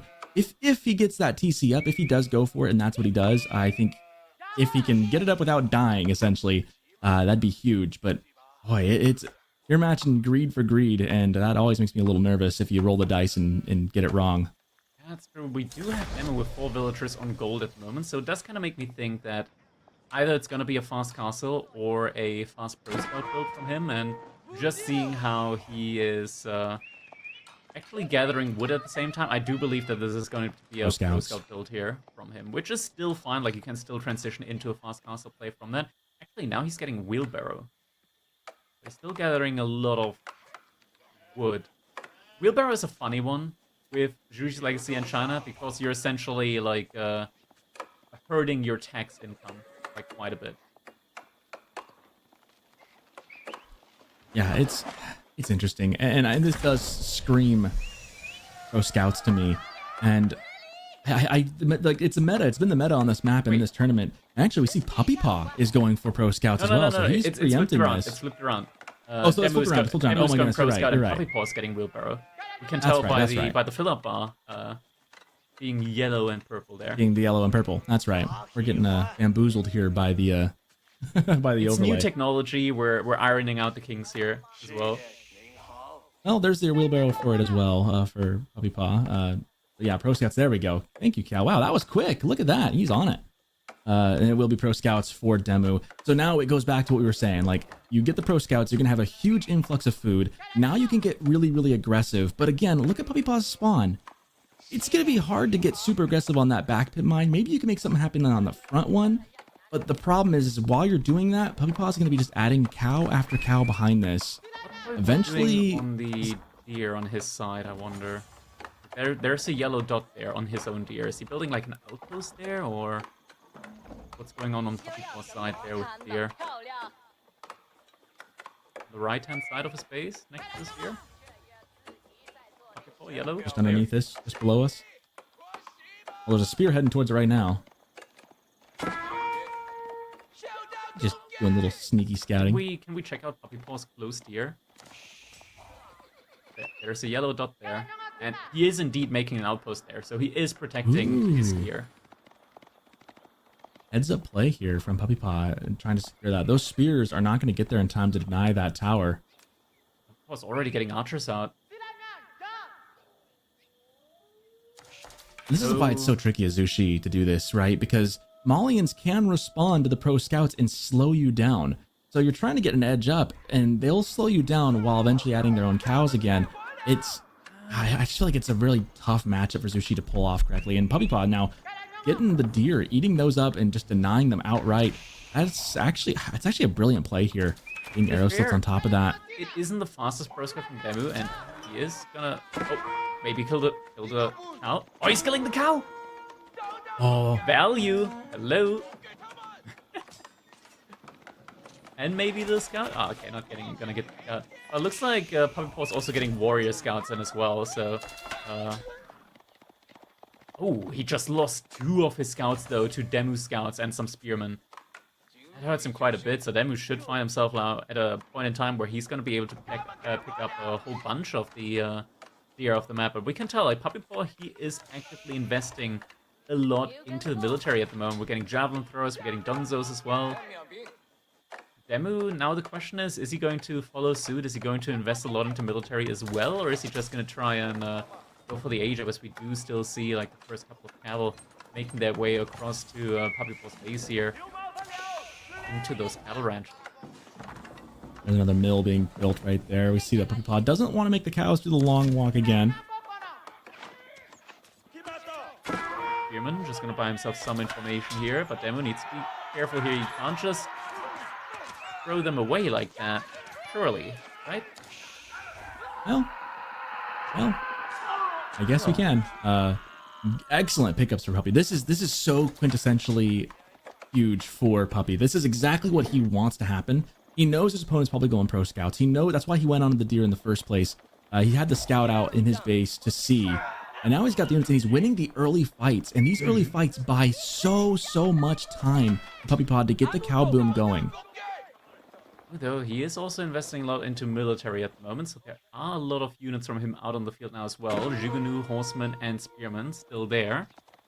Jugunu are going to do quite well up against the Donzos and the Archers. The only outlier here is going to be those Javelin throwers. Demu's going to need to really have enough Jugunu out there, and it's also a great difficulty in the aspects of fighting, because the Jugunu are just a lot slower in comparison to the Javelin throwers. Range-wise as well, but the fight so far that's being taken here is quite the good one for DeMu, able to pick up the first couple of Donzos here. Yeah, Jav throwers weren't in position just yet. Now they're at the front line, now they're able to fight, but now it's a little bit late. PuppyPawn backing up, having a hard time kiting this. He's going to need a rematch just a little bit, as DeMu really ramped up the production there.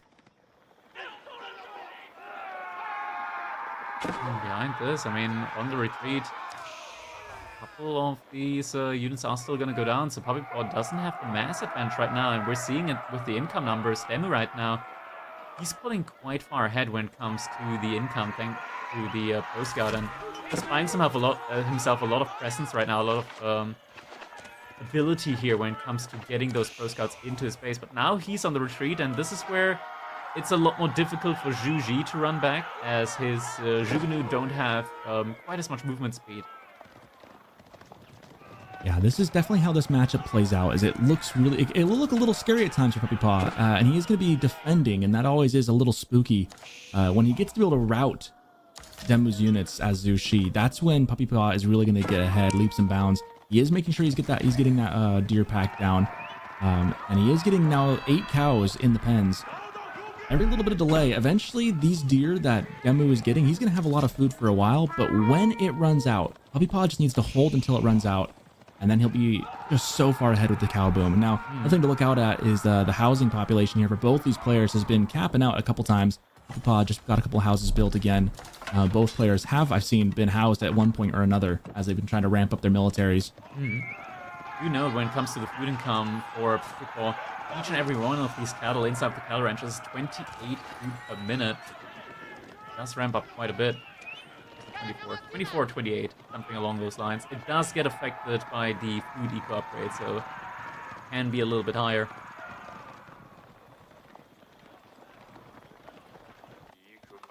So 3 cattle inside of a cattle ranch, you're looking at around 70 to 80 food per minute that you're getting.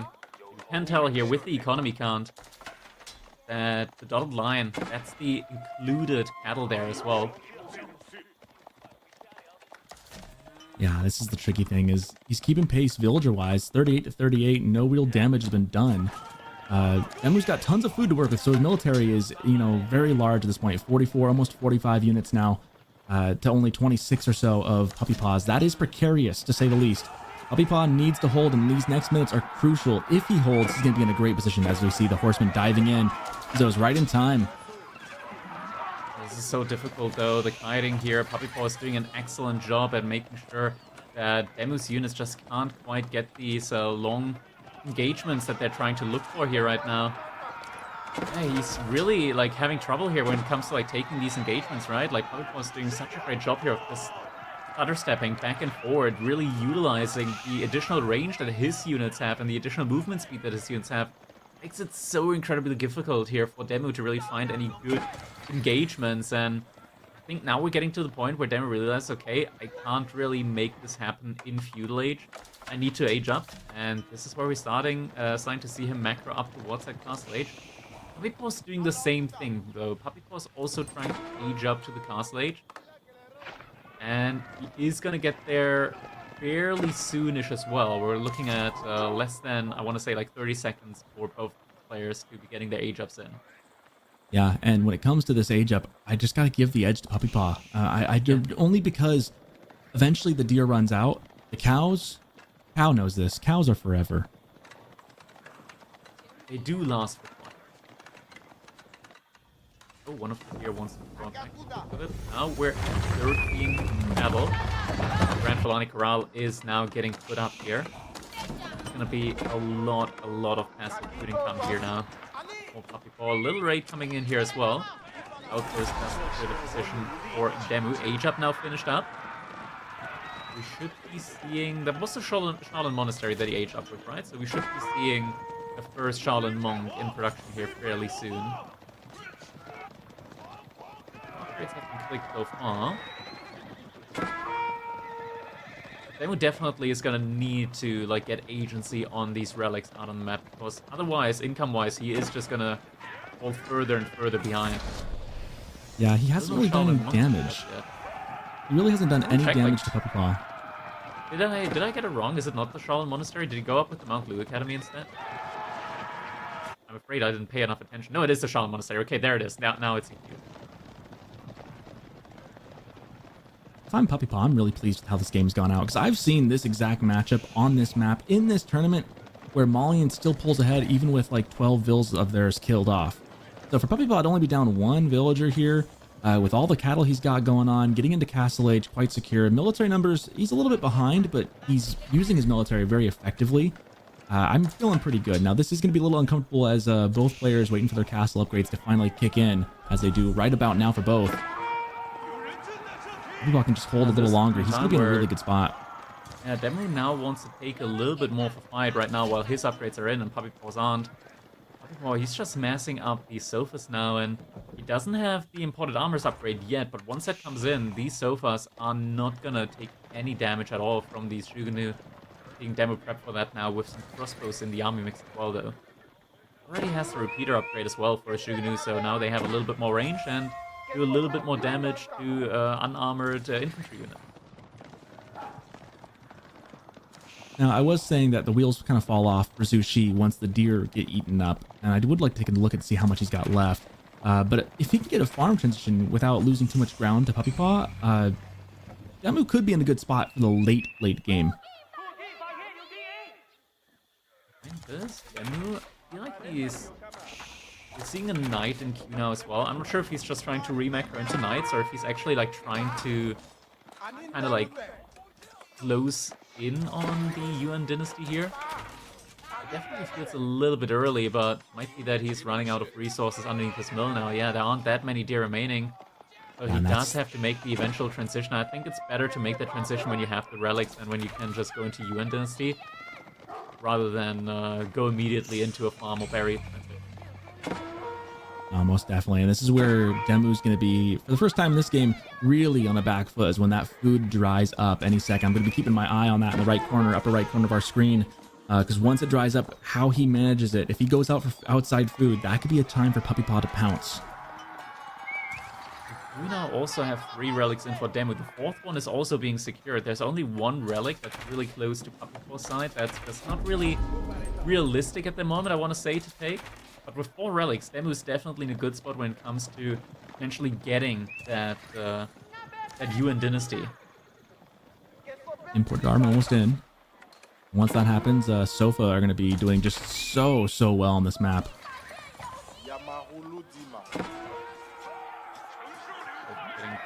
Here, right now PuppyPawn's doing a good job of just making DeMu split up his army, but DeMu's also just reacting perfectly here with just having separate groups on separate sides and making sure that PuppyPawn's raid attempts here do not really pay off that much.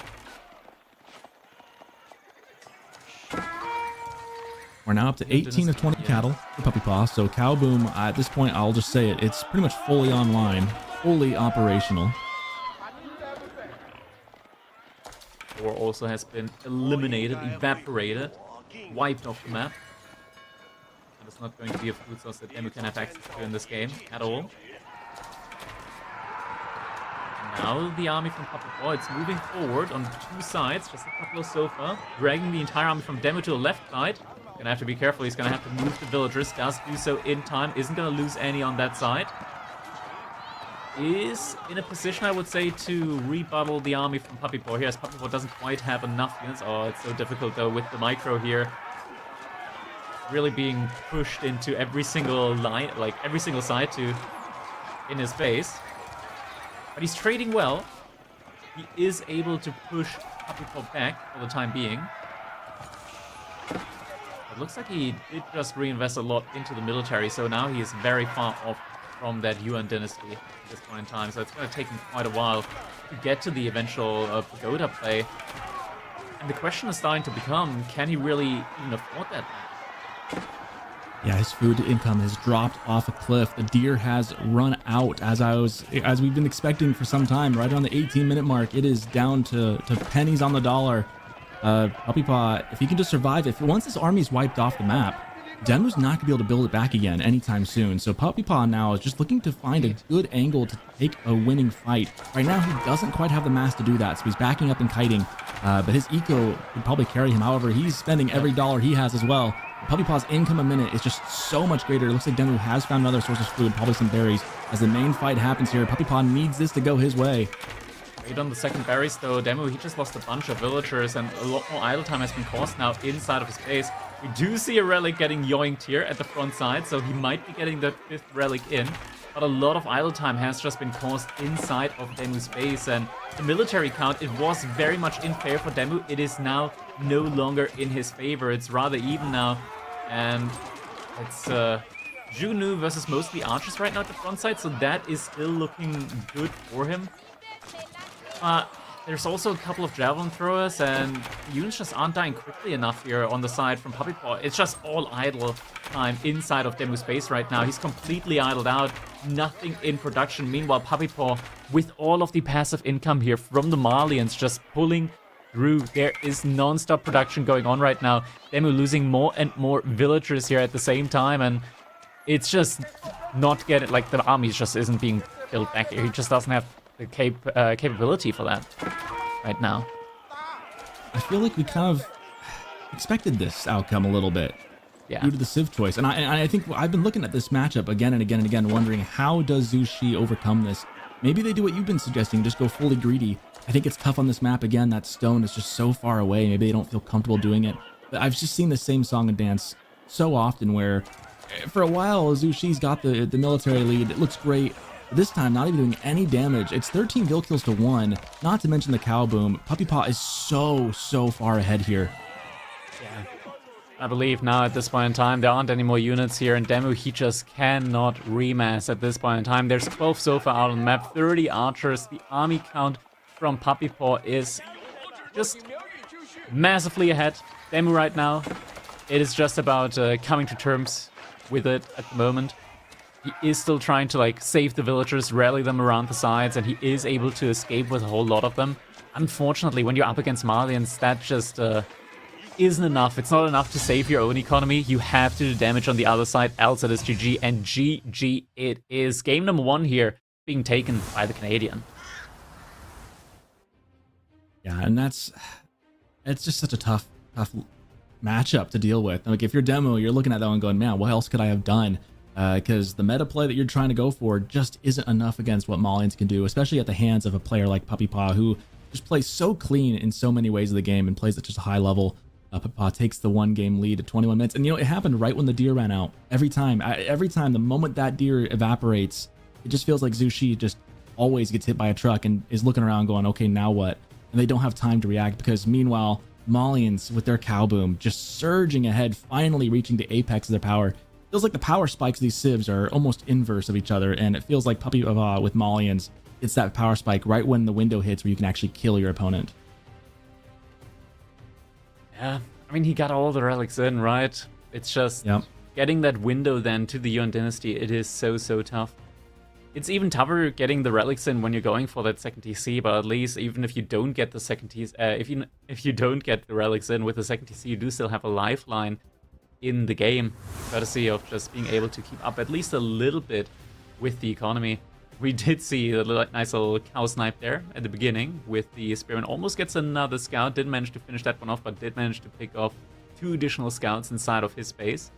Here, this was when DeMu was trying to go for a little bit more of an aggressive play in the feudal age, but it's very difficult when the javelin throwers are just so much quicker than the Zhugunu. Makes it pretty much impossible for the Zhugunu to be able to just close the gap to those javelin throws there in the end.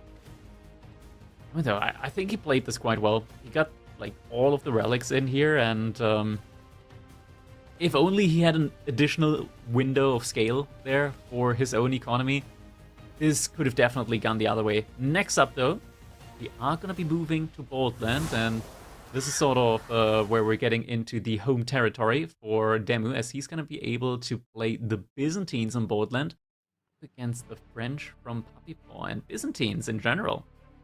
Pretty good civilization at the moment, I want to say. Yeah, they're a powerhouse for certain. And I really enjoyed this matchup, actually. I think this one's a lot of fun. French into Byzantines is one of my favorite matchups to watch because it's just such the classic raiding with the knights versus what Byzantines wants to do. Byzantines has a couple of options and ways to play it, and we have only 5 seconds, so we're going to be diving just right in here. But with such an open map, expect some excitement early on in Feudal Age is all I'll say as we dive into game number 2. Jumping in immediately, early mill being placed right away by PuppyPawn does tell us that we'll be getting one of those very early wheelbarrow builds here from the French. We have seen a couple of times so far in this tournament. There it is, being queued up immediately. Just gonna have to flip it over. PuppyPawn side. Or we just do it like that also.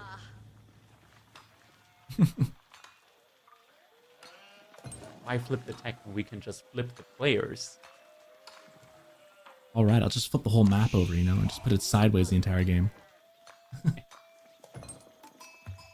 Looking at it so far, DeMu does have the... Oh, no, don't do that. Oh, man, that feels wrong. It does feel that's just so wrong. That's just like so flipped wrong. It, like 180, flipped it 180, so you're looking at the backsides of castles. Like, there's some buildings that you just never see the backside of, and you look at it and you just kind of go, that feels wrong. I don't know what it is exactly, but something's off today. Could you imagine us just like casting an entire set with the camera being rotated by 180 degrees? Okay, hear me out.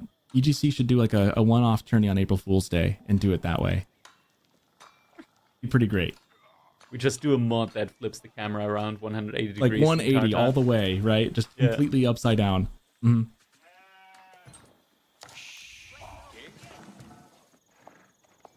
So far, not a lot going on here in the Dark Age, as is typical between these two civilizations. Neither really has an incentive when it comes to really making stuff happen in the Dark Ages. Or here with a nice little sheep payout as he does scoot around the backside of DeMu's base. DeMu also has a good amount of sheep that he's found here so far. So all in all, things are relatively even between the two. Yeah, Byzantines is an interesting civ in that it doesn't really care if it gets a whole lot of sheep or not because they're so centered on the olive oil and the berries. That said, you still really want to, against a civilization like French, getting the sheep is a really good benefit still. Not so much in that you're getting more food, although that's good too, in that you're taking the food away from the French player who needs that to sustain knight production in feudal age.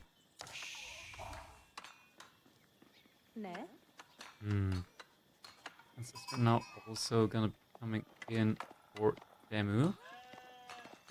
That will have 2 villagers working actively on the stone, so it's gonna be adding in more throughout the Dark Age and Feudal Age, early Feudal Age. Egypt now coming in, should also be coming in for DeMu now. We are gonna be getting that Grand Winery. I'm wondering what kind of mercenary pack we're seeing. I alluded to it in another set that I think in this matchup against like French or Jeanne d'Arc, it makes a lot of sense to go for the Javelin Vizier point. Just being able to deal with small groups of archers quite effectively, and also getting the Camel Riders. Yeah, I like that Quite a bit. choice. The Camel Riders with that debuff just feels so good. As a guy who really likes a Ubids as a civ going into French, the Camel debuff, I mean, when you're basically just negating 1/5 of the knights out there, feels really good. I would definitely think that would be a good choice. And the high base damage as well, the Javelins, does play fairly well into the knights.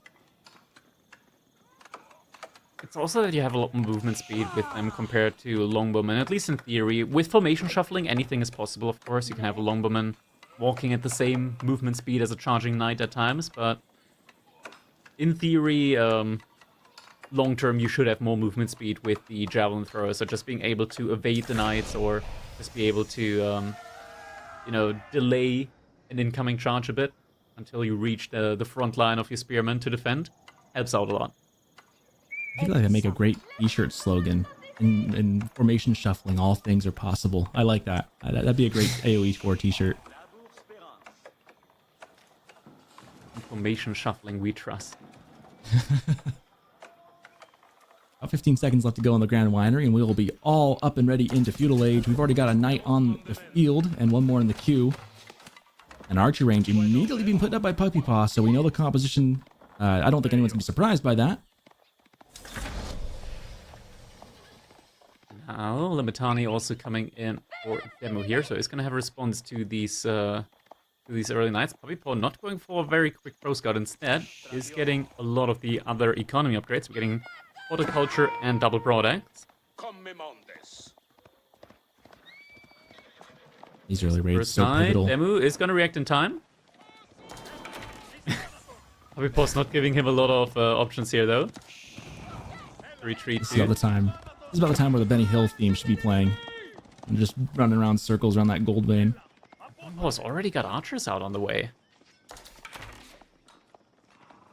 This is going to be quite the tight timing here for DeMu to defend. He doesn't have enough villagers on the berries in order to, you know, be able to get a mercenary pack out anytime soon. And that might be the first villager going up. Nope, not quite yet. He's just testing you. Just a little bit of idle time here, a little idle time there. This is something that PuppyPawn does really good at. He's really good with his knight and unit control. Actually, that's, if I could say, you know, we know what Micah does with his eco and his macro plays. One thing I've noticed PuppyPawn is his unit micro in battles is just so clean. He really has like group A and group B moving back and forth all the time. You'll see it with the knights and with the archers. He's going to be really good at moving both these units independently, which, I mean, top players do, but I feel like PuppyPawn in particular is just really good at managing his units.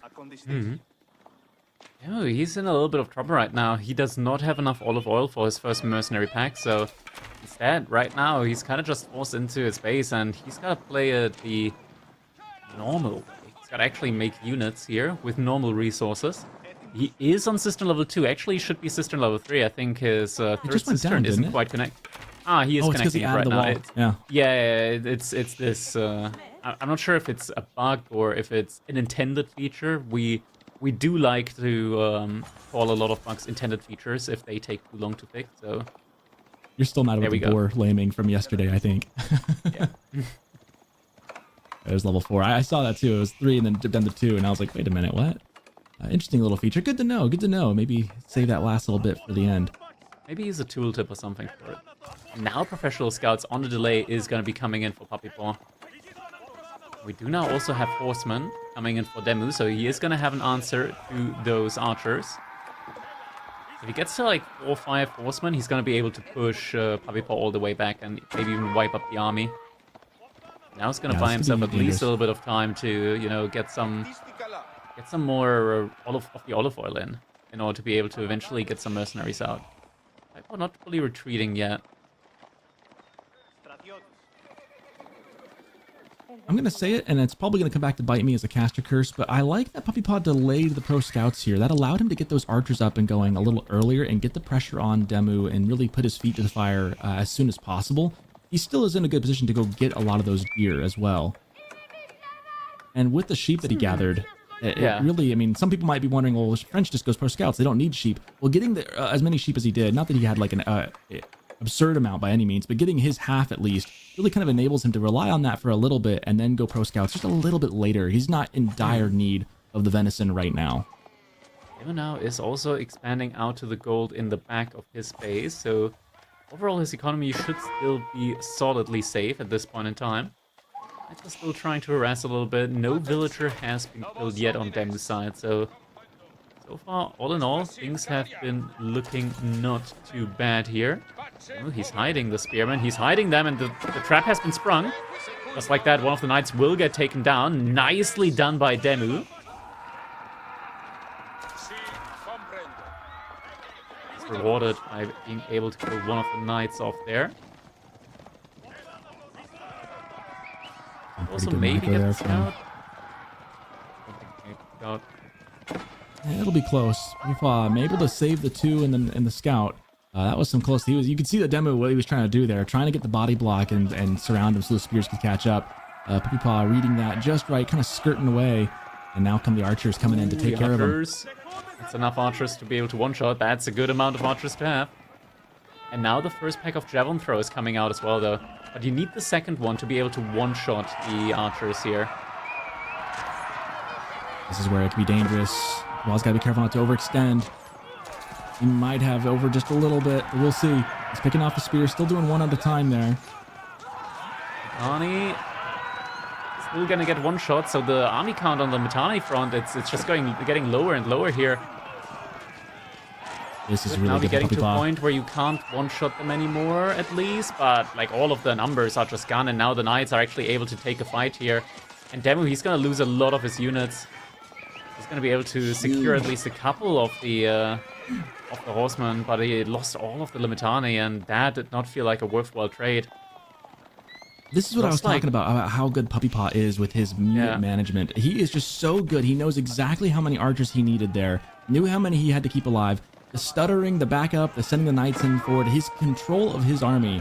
It's always in 2 parts, more or less, and he's just so good at using that. And look at that. You can see the military count just kind of all over the board there. That graph is looking like a bowl of spaghetti. I'm not sure how much we can trust that. Yeah. But man, PuppyPawn is so good with his units. That's a classic misinformation call right there.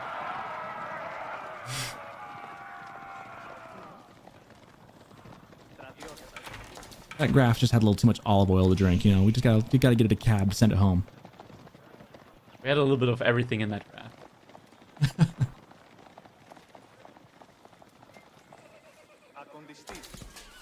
Now, all is going to be coming in. We're getting the second pack of the javelin throwers in as well. That's the most important one. That's when you're able to actually start one-shotting the archers. And one-shotting is so important. The trick with those is that DeMu just has to keep them alive, and that might be kind of stating the obvious here, but he just cannot replace those at the speed that he might want. So these next couple fights are going to be absolutely critical for DeMu. And he is able to like just slowly but surely creep out onto the resource of the map. We're now also getting our system level 5 in. Another outpost as well at the front line, just to secure stuff. Even getting emplacement in on that. Chivalry being researched in the back now for PuppyPawn. Ooh, one knight was actually able to get the first villager kill of the game here now. Only 12 minutes in. Better late than never. DeMu's ability of keeping those villagers alive. He is the one that's playing up against the French. That might be enough horsemen to deal with that knight. Should be, 100%. Just needs to actually get close to him. Sometimes pathing can be a little bit iffy. And the reinforcements are getting over here, so I don't think that knight can actually get taken down yet. And we realize, okay, has to back off at least for the time being. And now we've got a ton of knights here, actually. 12 knights against only 15 Limitani. DeMu needs, like, another 15 here. Quite rapidly as well. Yeah, this is where French get really scary. Yeah, you're on Cistern level of 5, but you're about to have, you know, casual 13 knights in your base, and you got a lot of spears, but man, those archers are going to be just cruising here. Also helping out. Oh, PuppyPawn, he really wants to go for it, though. Can he actually go for this? I'm wondering right now. I mean, he's basically one-shotting. He is one-shotting the Limitani, yeah.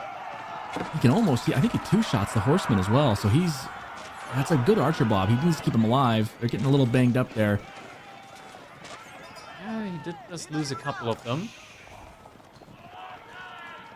Javelin throws could get a nice couple of shots in here if they wanted to. Oh, you can't lose them. Oh, villagers there on the gold. And we forgot about them. Gonna pay the price. Again, the unit control from PuppyPawn, very particular here. Really good at just getting just deep enough to get a couple shots off back up, and the knights turning around and just taking care of the front line of horsemen that come up. The archers really looking for blood. The javelin throwers haven't done a lot here. They've thinned out the archers a little bit, but not to the degree that DeMu probably wants, and at the expense of a lot of those Limitane. Now the shield wall activates, so they're able to stand and fight a little bit longer. Goes from a one-shot to a two-shot, but still. Attacking the archers even. DeMu, he's a little bit too focused on the knights here at the front side.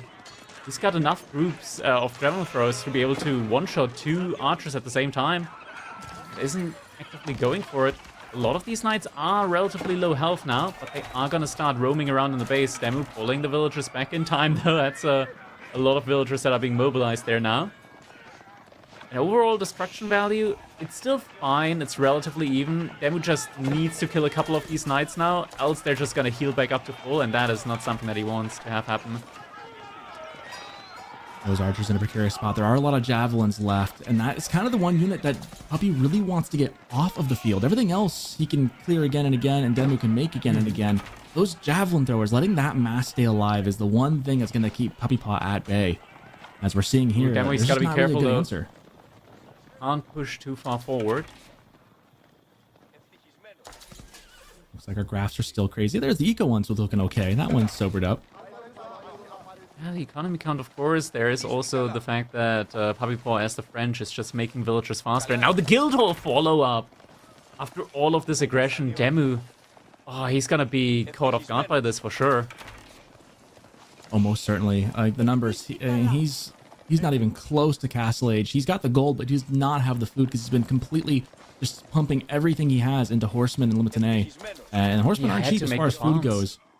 Yeah. And PuppyPawn now, with this Guildhall coming in, he is going to be cruising because now he's got the ace up the sleeve. He's going to be able to eventually click right up into Age 4, and he could seal the game whenever he wants now. He just got to wait, keep the pressure up with the Knights getting upgraded into Castle Age. It's going to be really tough for DeMu. Now, he will have his Olive Groves going, so his eco and with Cistern level 5 is going to feel pretty good. The question is, can he manage to hold on long enough to get to a late game with French? Because Byzantines, if they can get into the later stages of the game, are very powerful, but frankly, so are French. Yeah, French, their strength stems mainly from having really, really cheap units, and of course the Guildhall just being ever present there, accruing resources non-stop. That's just something that many civilizations can't really keep up with, and now DeMu, he's in a spot where if he can stabilize here for the next like 3 minutes, he can get the age up in on his own, and he's already getting like a lot of olive oil now in as well, thanks to all of these olive groves that he invested into. But he's just not going to be left alone to his devices here, not at all. Villagers are going to get taken down. That's going to be at least one. Oh, actually, one villager did go down. Now, only 4 vilks killed so far in this entire match, 17 minutes in now. DeMu has done a pretty good job overall of keeping his units alive. But you got to remember, too, that French gets villagers faster. So they are going to start ticking up little by little. Of course, the flip side of that is that Cistern level 5 boosts your economy a lot. A lot. Does, definitely does. But one civilization, we got to keep in mind, did use Pro Scout and the other did not. Spearman here actually doing a great job. against the knights, but now the archers arrive, and these times they are vetted up. The villagers make their way into the outpost. One actually gets sniped inside of the outpost. Javelin throwers against the archers here in the front line. Limitani also making their way to the front line. Ooh, this is so dangerous right now for DeMu. Can he kill the archers in time? There's still so many here on the front line. And the javelin count, it's also getting lower and lower and lower. But is he actually able to hold? I don't know. Knight count's still looking pretty stable. Yeah, it was looking scary when they were spread thin, but there are still 15 knights on the field, and they are now right on top of the javelin throwers. This might just very well be it. There's nowhere for them to go. There's nothing to protect them anymore, and meanwhile, villagers are being killed by the archers. There's nowhere for these jabs to go. This has to be the game. Oh, that was so close. Such a clutch moment here. If they maybe had a couple more Limitani, he could have potentially survived, but now they're all just in the queue, not out on the field, not where they need to be. More javelin throwers come out, but just to get taken down, and GG comes in. Game number 2 being taken by PuppyPawn once again with a very aggressive gameplay. Puppy's looking really clean here in 2 games. Both of those were really well played by him. He's really leaned into the power of the civs he's picked, you know? I mean, with Malians, it felt like just play the dance and you'll win eventually. With this one, though, I mean, he really turned it up to 9 and then some. Just his unit control in Feudal Age with the archers and the knights, just kind of baiting DeMu out of the base and then walking him all the way back across the map, getting so much value done there, and then just able to castle up behind it and just, you know, keep the pressure up. Really put DeMu kind of behind the 8 ball. This was a troublesome game there for DeMu with the Byzantines. And an interesting strategy as well from PuppyPawn, right? Like with the delayed pro scouts, immediately putting on pressure against the Byzantines. I think that's exactly what you have to do, as the Byzantines are just one of those civilizations where if you don't immediately punish them, they can just scale out of control. So definitely respect to PuppyPawn for just immediately going for the aggression there up against that. And DeMu, he's now finding himself in a situation where PuppyPawn's already on match point. It's going to get difficult. He needs some really, really good matchups now next up here in order to help him out from this position. And the next civilization that is going to be picked here, we're going to be looking at Japanese versus House of Lancaster on good old dry Arabia. Be a fun matchup. You know, if there was Miyomika playing, I'd say expect Shinobi, but I don't think we'll see that this time through. Yeah, DeMu, he's in a tough spot. Yeah, I think in theory, just because Japan obviously get like some of the best knights in the game, the question is like with current House of Lancaster, can you really like untouched get up to that castle age? I think it's going to be certainly like quite tough. I think maybe we are going to need to see some feudal age play here, and Japan is definitely one of these civilizations at the moment that can definitely play an extended feudal age. They are quite strong in that feudal age, as they do have access to not just like the cheapest archer, but also having access to the Geisha, which is very, very, very, very, very, very strong up against Hobelas and even the Lords of Lancaster. Not that strong against the Yeomen, but the Yeomen are few and far between, relatively expensive to mass up as well. And if need be, they can also like make their own men-at-arms with the Samurai. It's going to be an interesting one. I like the idea of like having the Yumi archers there. It's always the thing though that when you're up against the House of Lancaster, you gotta make something happen, because as soon as they hit feudal age, they're gonna invest into 3 banners, and from there on out, unless you've got like your own way of scaling it a little bit economic-wise, they're just gonna pull ahead further and further as the game goes on. So you have to make something happen as well. Typically that's like a castle age, but with the current Abbey of Kings play, we've kind of seen past castle age against House of Lancaster getting punished more and more often. Yeah, Lancaster's a really strong civ right now, and that's putting it next to Japanese, which is no pushover in my mind. It's definitely like viable as a civ.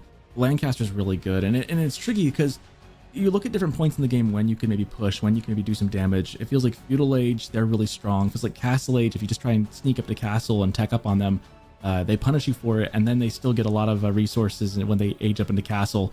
And then in dark age isn't viable because the villagers can shoot you. So it leaves you with not a lot of great windows to work around, and you have to basically either do so much damage somehow early, or get greedy and get away with it. And neither of those I feel like are very easy to do. That said, both these players are good, and on Dry Arabia, you never know what you're going to get. I mean, you could get one of those instances where maybe DeMu gets just all the sheep in the world, and he's just cruising. But then again, PuppyPawn gets bonus sheep with House Lancaster. So again, there's just not a lot of windows to get super ahead on Lancaster, especially early. It's always the thing with like the ROI on certain things. Like the return on investment on a manor, it's less than 3 minutes until it pays off for itself. A second DC takes like 6-7 minutes to pay off for itself. The scaling after that is going to be a lot better than other things, but 6 or 7 minutes, that's quite a long time. Like cattle ranches take like 4 minutes ish to pay for themselves. Manors by far have like the best return on investment, and it's one of those situations where you really have to be incredibly careful with how you approach this game. We're going to find out exactly how it is going to be approached by PuppyPawn and DeMu, as we're going to be jumping in now into our game number 3. We're looking at match point now for PuppyPawn. DeMu, can he make it happen? Can he make the reverse sweep happen here? We're going to find out. Ladies and gentlemen, this game number 3 now.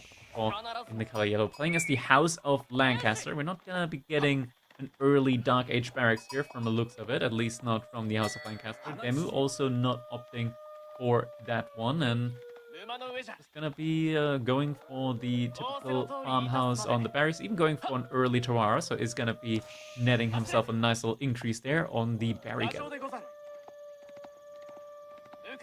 You know, one thing we haven't really talked a whole lot about, and we've been just so bang into the next games, is the drafts for both these players. I gotta say, I was looking at PuppyPawn's draft there before we hopped in this one, and I really like the civs he picked overall. I feel like, knowing what I know about him as a player, I think his picks have been very strong, and we've seen them played out here in the last 2 matchups especially, and especially that first one, Zushi and Demolians. I just feel like PuppyPawn has drafted very well this series, and has shown why that can be very important. Because again, another matchup where I think most people would say is favored for PuppyPawn just based on the civ pick alone. Yeah, House of Lancaster, they've certainly been looking really strong recently. It's a tough situation. But DeMu with the Japanese, definitely no pushover either.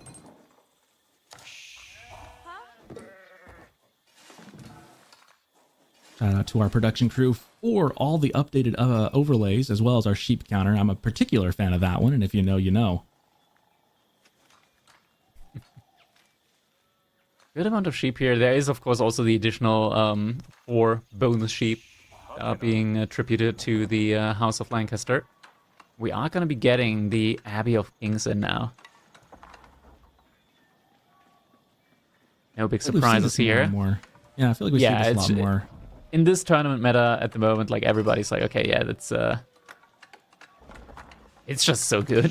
It's just so good being able to just, you know, go from aggression and protect all of your like passive investment there. Makes it impossible to go for like, even with the Lancaster Castle, it was possible to play aggressive up against that. Now with Abbey of Kings, it just feels near impossible to go aggressive up against that with those Lords of Lancaster in there as well. Yeah, and the tricky thing about Lancaster is that they can still get manors. They're not maybe quite as defensible as they once were without the other landmark, but they still get the passive resources, and he can still build them. It's interesting to see how when a new civ emerges on the scene, how the meta is just always in really flux for the first couple months. Because at first, I mean, we always just saw the landmark every single time. Abbey of Kings was kind of a meme for House of Lancaster, and now here we are in an S-tier tournament with PuppyPawn himself playing with that, and we've seen it throughout this tournament. It synergizes really well because you can still build those manors and get the passive resources while also exuding a little more pressure with the lords. Forest Storehouse now going to be coming in for DeMu, so it's going to be getting all of those passive farm spawning for him. Am I the one who's a little sad we're not there? Am I the only one who's a little sad we're not getting a ninjas on this one? Ninjas is nice, but they're not the choice. I know, but it's the fun choice. You can't really make anything happen with them. Like, the base is so tight from the House of Lancaster. There's realistically not a lot of buildings that you can actually like start torching down and you'll probably just want to get the Cursed House instead to be able to, you know, keep up with the bonus sheep that the House of Lancaster started with. I hear you out. It is not the optimal option, but hear me out. Hear me out. Ninjas. I mean, the cool factor. I mean, you're going to be way ahead of your opponent in cool factor if you go for ninjas. Just saying. That much for sure. You know, if you can't win by actually winning the game, might as well like win in the hearts of the people by going for the ninjas. Exactly. Win the court of public opinion, you know? There you go. You already have the first manor in at the moment for Puppy. No doubt already working on that second one. And also actively producing those Lords of Lancaster now as well. Ooh, you know what? That's a great idea. I'm just thinking about this. It'd be really cool. It'd be super fun flavor if ninjas did do bonus damage to royalty units. That'd be a fun flavor. I wish they'd add that in. That'd be kind of interesting if ninjas could do bonus damage. We're actually getting on a Bugeisha. Yeah, it looks like we are. I like the idea because they're so much quicker. Now, in theory, just in theory, because they're so much quicker, you should be able to completely surround those Lords of Lancaster and take them out. But formation shuffling can be a thing, so you gotta be kind of careful with that. But until PuppyPawn invests into Yeoman, the Bugeisha should reign supreme on the battlefield.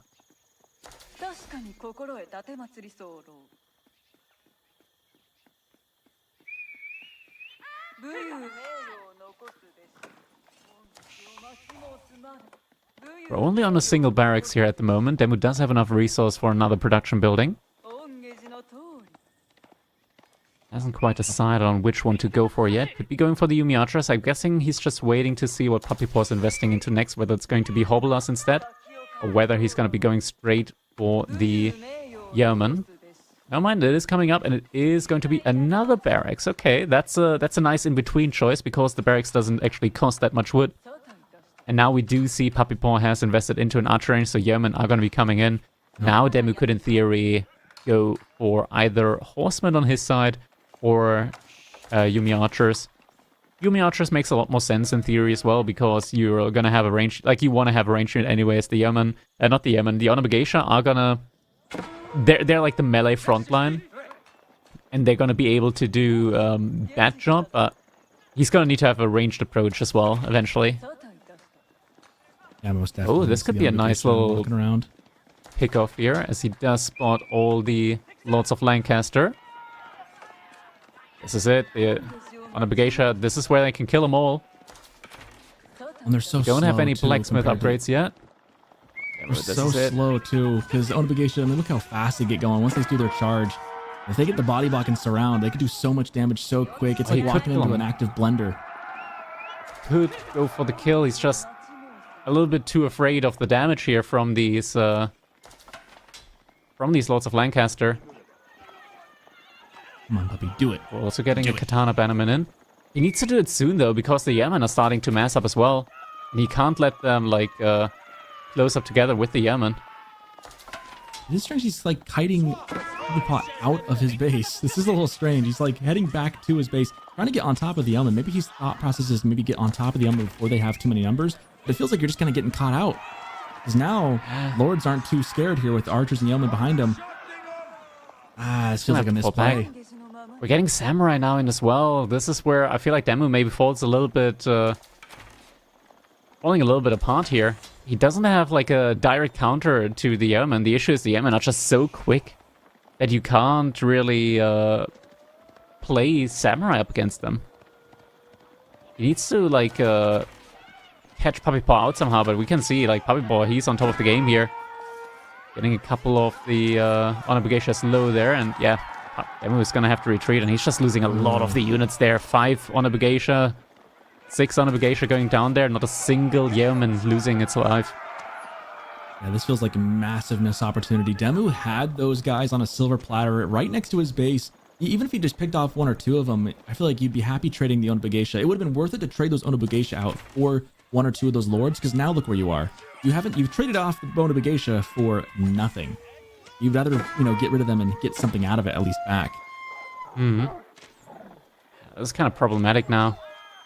I believe we're also getting the upgrade on the second blacksmith melee damage upgrade in.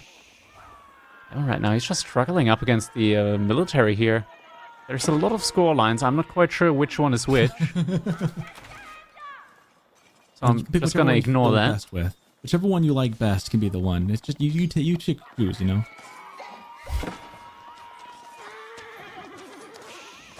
Couple of units trading out here at the front line. PuppyPawn is sitting on the deer now as well. It's getting a lot of resource in from there. Third barracks now. I feel like in play, DeMu needs to like make Yumi archers, but he's not gathering any wood at all at the moment. He's opted for samurai, and I think he's trying to synergize with the bannermen, but they're just too slow, frankly. And yeah, yeomen are pretty slow themselves, but it doesn't feel like this is going to work out very well for him. Yeah. And the Geisha trying to start the engagement here. They're just getting picked apart way too quickly. You can see the samurai trying to give chase. Not quite able to do so. Is still trying to make this engagement work.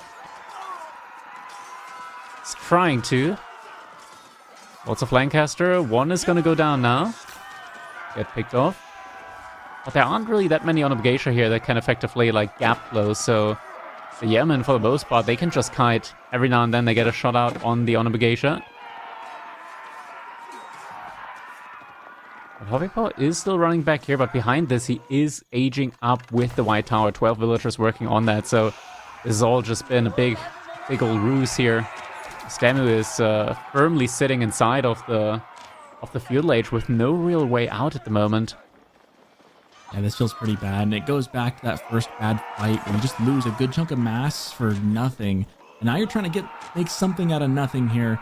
Look at the speed, though. It's the fact that the samurai just cannot close the gap, and this map is so open wide. PuppyPawn can just kite for years, and by the time he finally kites back to his base, that white tower is going to just pop right up, and then he'll have a place to fall back for evermore. See, now it's going to be right on top of that. PuppyPawn can just walk back to that and sit and stand there. Mm-hmm. Yeah, the Earl's Guard now also being a great front line here. Like, you don't like calling a game 11 minutes in, but it just feels like this is PuppyPawn's game. He's up in age, up military, eco-wise, he's got 3 of those manners, so he is actually ahead economically as well. It feels like there might have been a window for DeMu to do something. If he could have, shut the door on those lords and pick off a couple of them very early, maybe he could have made something happen. Going into these samurai, it feels like that's your castle age right there, and now you can't even make anything with them. You can't do anything with them. There's no damage to be had. You're just getting picked off slowly here. DeMu is kind of baiting PuppyPawn away from his base, though. You can see like he went the long way around to the top side instead of going immediately into his base. So he's buying himself time for his own age up, and the floating gate is now being finished up. If he has a stable, he can still go into the mounted samurai now. That's going to be a nice answer even up against the Earl's Guards.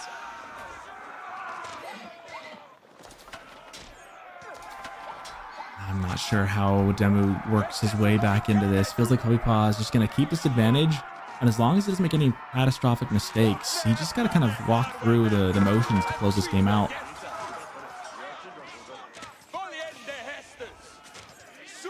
One more Earl's Guards getting pushed forward now by PuppyPawn.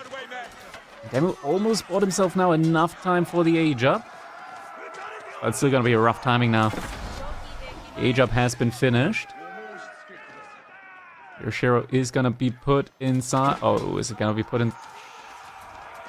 He's upgrading the samurai.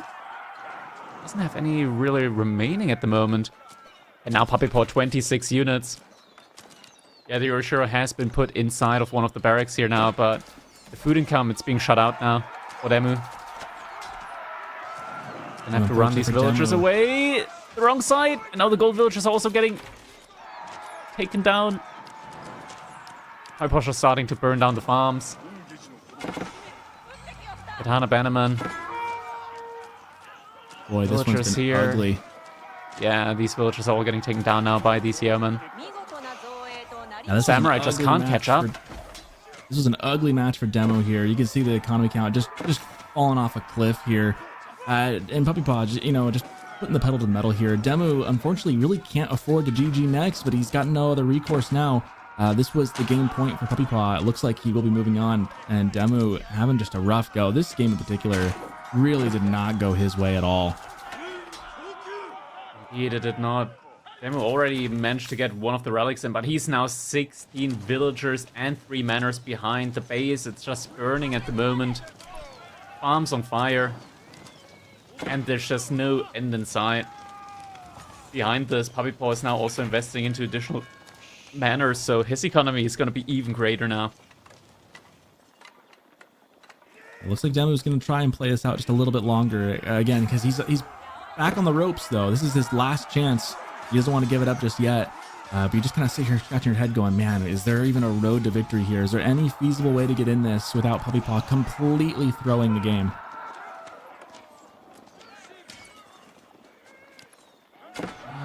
Not really a nice win condition. But yeah, it's quite difficult. EGC is being target fired onto Yemen. And DeMu does have the additional upgrade to do an additional 4 damage against every single one. Like with every single attack up against the units here from PuppyPawn. It's just not quite enough at this point in time. Yeah, it feels like he's just sitting there underneath the TC. It feels like this game got out of hand very quickly here. PuppyPawn with an early lead. The Onabugation not getting the value they wanted. Getting baited out into the open field, and then that's all she wrote. I like the vision though. I imagine that that's probably how I would play this matchup at the moment as well, with the Onabugation up against the early Lords of Lancaster, just because like the Onabugation counter out both the Hobblers, the Lords of Lancaster, and the Spearmen. The issue then becomes the Yemen. In this situation, we just had Samurai against that. I think maybe if it was Yumi Archers instead, might have been a better end result, but at this point in time, the villager is just going down and was trying to keep the economy safe. But it's a similar situation that we had in the last game up against the Malians, where even if you're able to keep your villagers alive, it is not enough because your opponent has a civilization that just has so much passive economy going for you. And there it is. GG comes in. PuppyPawn able to clean up the set here. 3-0 up against DeMu, and that means that PuppyPawn is going to be able to continue and advance to the group stage here in the EGC Masters Fall. Yeah, I definitely feel like this one came down to a lot of PuppyPawn's drafting. I just feel like his matchups were just favored every single match. And looking at the draft, PuppyPawn really has civs that I feel like he's very strong with. And so it feels like he just kind of had his way in every single match. It feels like PuppyPawn just kind of had a matchup that he was more than happy to run through. And I've heard it from PuppyPawn's mouth himself, where it's tough when you're playing on the downside of one of these matchups, because then you got to try and break the meta or work around or do something different. Kind of like we were talking about with Zushi and Demolians, where if you just do pro scouts into it, you got to do something different to win.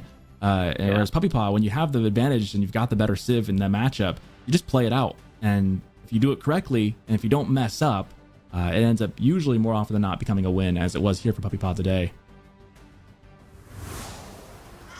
Well played by PuppyPawn in the end. I mean, it does, it does pay off when you do have a very nice draft like that. And it is still like a game of like mix and match and just trying to outplay your opponent in the drafting phase as well. I'm not entirely sure, just because like this is still like a relatively new playstyle for House of Lancaster, or rather it's a playstyle that hasn't seen a ton of tournament play in previous tournaments since House of Lancaster got released, with like the early Lords of Lancaster there.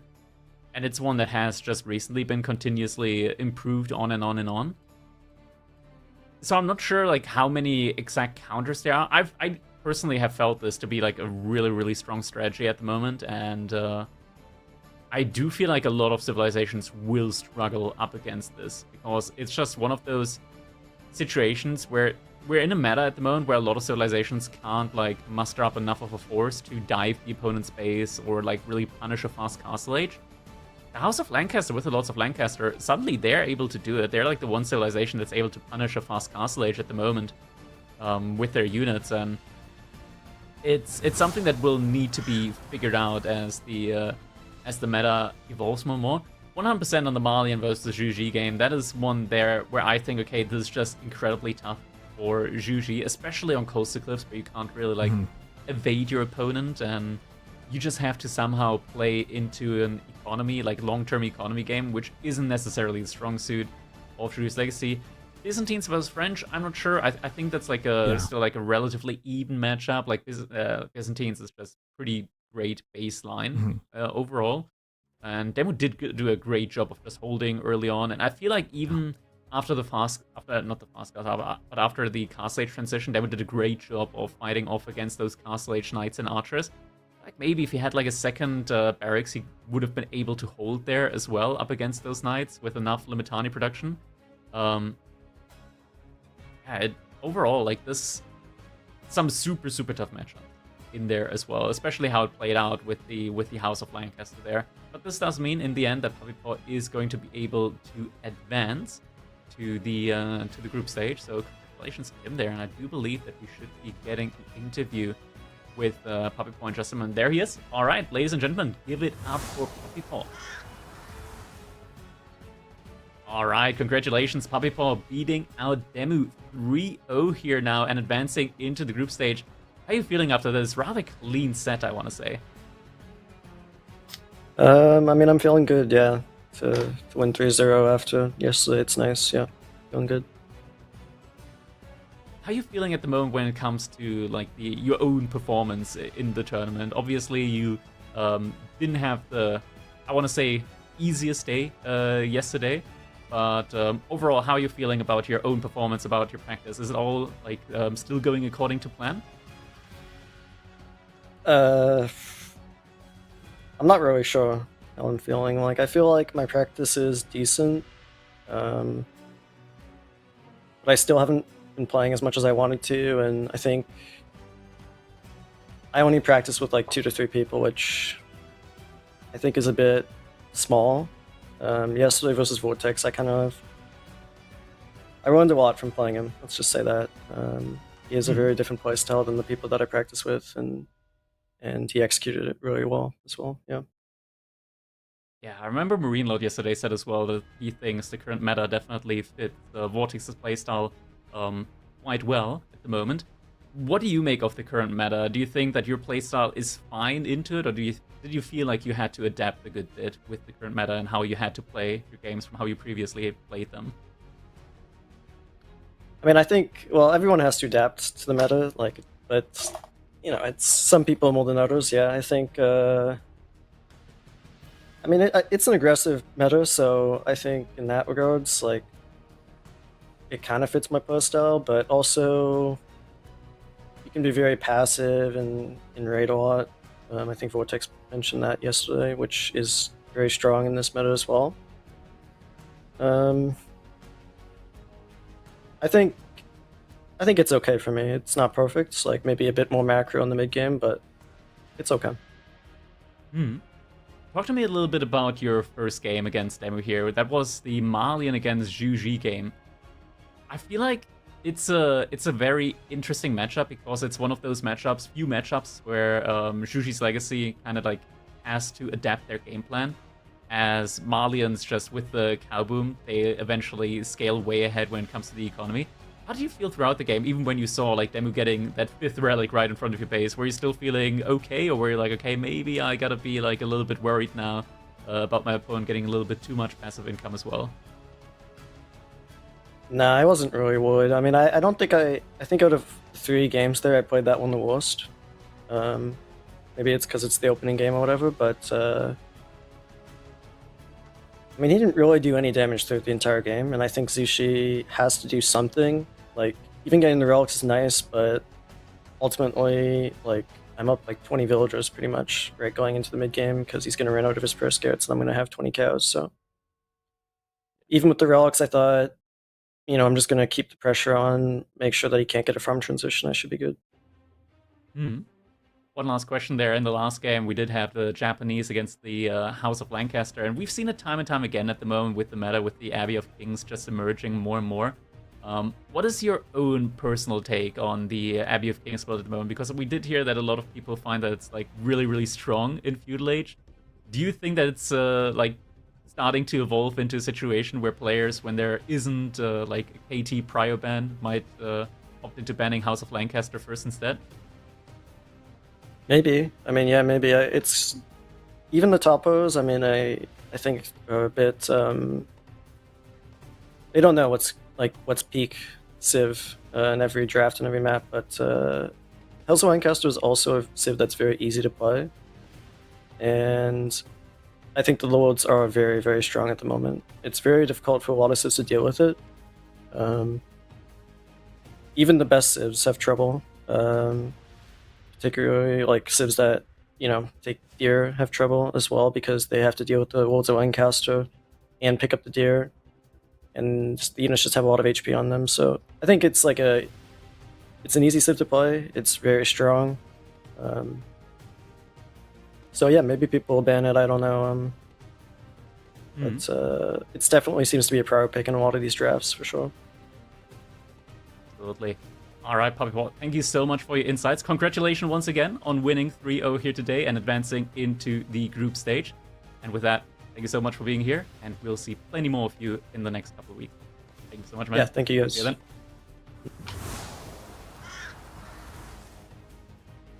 All right, thank you, PuppyPawn. Next up, I believe we are going to be heading into just the quickest of breaks, and we are going to be preparing the next couple of sets that will be coming on. So don't go anywhere. Instead, grab yourself some refreshments as we'll be getting ready to be bringing you guys even more Age of Empires 4 tournament games here on EGC Masters Fall. So yeah, see you in just a bit.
right, welcome back everybody. We're back here with EGC Masters Fall, and now next up we're going to be bringing you B vs Kiljardi. That's right, non-stop action over here. Sokoton, thank you for being with me here once again, and we're going to be starting off strong as we're going to be observing Boldland here with the Malians against the French from Kiljardi. And it's going to be an interesting one as Kiljardi with the French. We know him to be a very aggressive player, and French definitely fitting the role with that one, though it is a pretty hard matchup. Yeah, I was gonna say, Kiljardi going with all the. Oh, looking at his draft picks, I'm like, Zushi against Malians feels like it loses a lot. French doesn't feel great. He's going with it here. He obviously being aggressive. It's no surprise to see him have French, Jeanne d'Arc, and Mongols, as well as Ottomans can be pretty aggressive as well. His draft, you can see the playstyle in the draft, but unfortunately for him, he's gonna be battling kind of uphill against B's Malians. That's quite the first draft pick to go against. I'm not sure what else Kiljardi would have had in the tank that could beat Malians. Maybe Byzantines would go pretty well into that, but yeah, he's got his work cut out for him, but he likes to be aggressive, so the question then remains is, can he be aggressive enough to slow Malians down? And with those Donzos being able to chuck their spears at horses as they run by, we'll find out. We'll find out in just a minute time as to how Kiljardi will measure up against B's Malians. Exactly. This is going to be an interesting one for sure. Now, you didn't mention other choices. Mongols could have been a choice here for him, but Boardland just typically, historically, it's one of those maps where you want to go for a pro-scout civilization, and what better pro-scout civilization than the French themselves that just excel at that task more than much any other civilization. Now, B is the question here. Is he going to be pro-scouting as well? He does have some nice tools when it comes to pro-scouting with the Malians, courtesy of those warrior scouts in combination with pro-scouts. So those warrior scouts, they're something where you typically will need to find an answer to. You can't just, try and make more scouts and out-scout your opponent. Those warrior scouts will definitely beat out yours. French can, of course, go for their own knights, but against a civilization with Donzos, that is still like a whole nother can of worms. We'll have to see exactly how this one is going to be played out, as we'll be jumping into our game number 1 now. Just a couple of seconds. B against Kiljardi here. That's the moment. Any second now. Any second. Hold. Any moment now. Almost there, and go. There we go. All right, ladies and gentlemen, it's time for some nan bread here. Okay, we've been rushing a little bit too much. Some time. Hold. Some mill. Interesting placement here from Kiljardi. Been placing the mill just next to his TC. Probably just wants to get the wheelbarrow upgrade in as quickly as possible. Typically, we do still see it placed on the berries. Kiljardi's probably playing the French, like, it's so cheap. Might as well place another mill there later down the line.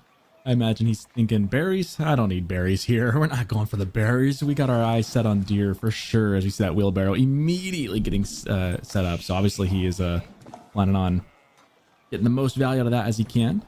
And I would imagine that Kiljardi goes for pro scouts here. I can't see a world where he doesn't. And then again, he might surprise us, but that just kind of screams a pro scout build. Now, B could also go for pro scouts, but doesn't necessarily need to, just because with the Malians, of course, the cattle income is going to be plenty as the game goes on.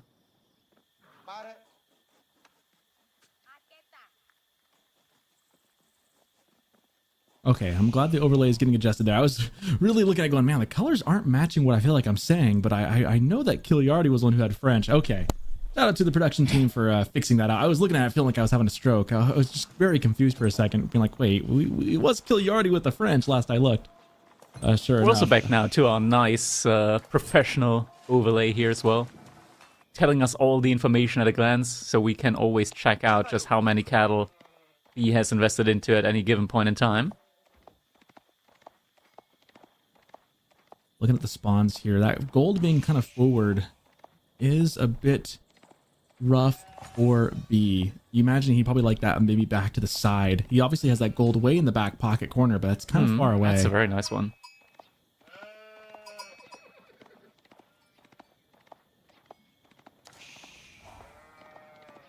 I hate Able to when that sneak happens. away that one sheep there.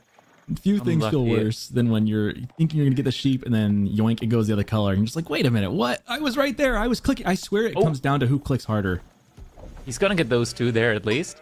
That makes up for it. So all in all, still somewhat even. Take and give in parts. But no overly grotesque advantage here for any player. School of Cavalry and Massacre are now being built up by those two, so those are going to be the feudal age ups here of choice for these players.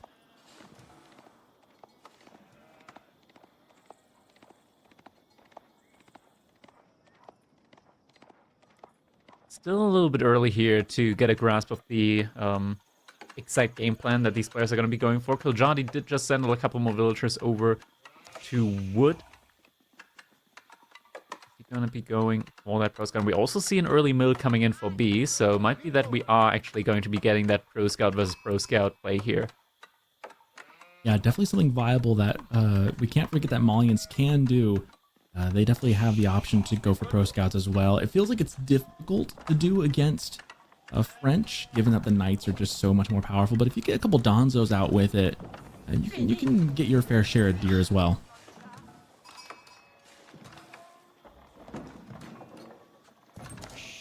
This definitely would be working quite well there.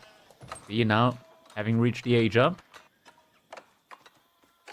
What is Kiljardi's immediate plan here? No, we're actually getting a very, very early cow. So maybe not pro scout, but rather just an immediate cattle boom from B. Yeah, and maybe the wood's going to be used probably for a barracks, I'd imagine. Maybe he's just going to get heads up on the Donzo production.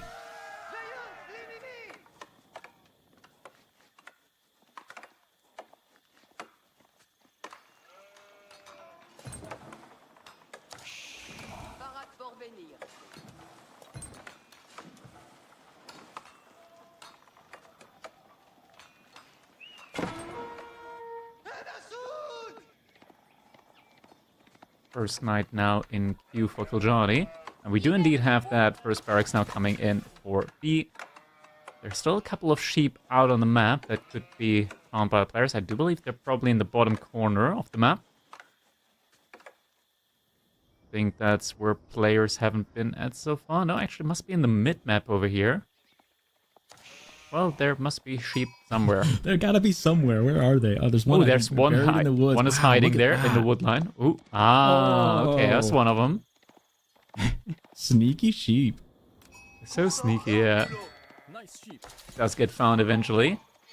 But in the end, B has found a good couple more here compared to Kiljardi. That's like double the amount of sheep. I would say that is statistically significant. Which is going to necessitate pro scouts even more for Kiljardi. As we see, he's halfway up anyways. He's going to really need those. That first drop-off is going to matter.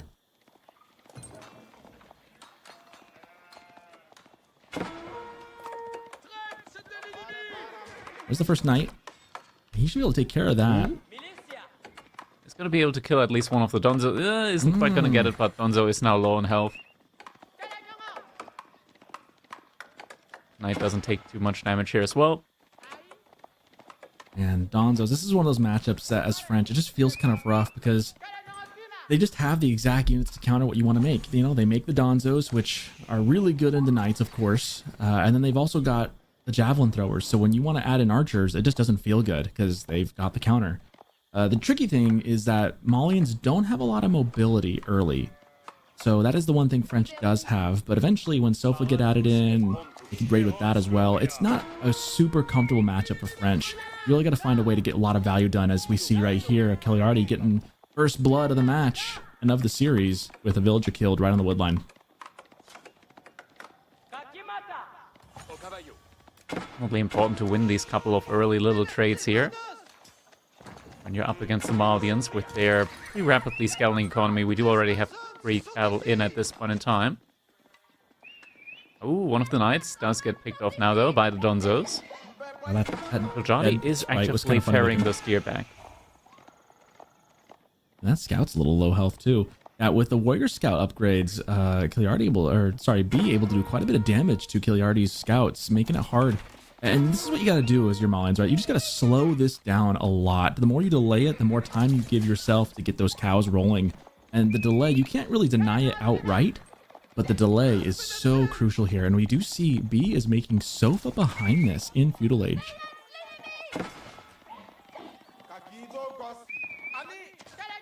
Feudal Age Sofas can be quite good. Now, there's one issue with them. You can't really heal them up. So in engagements, charge and like hit and run engagements up against knights, as long as chivalry has been researched, the knights are always going to be faring better.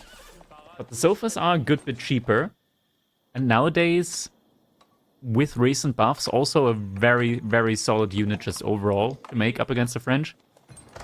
You just have to be wary about, you know, how you take engagements with them. You do have additional movement speed on them, so you should always be able to really choose when and where you want to take engagements.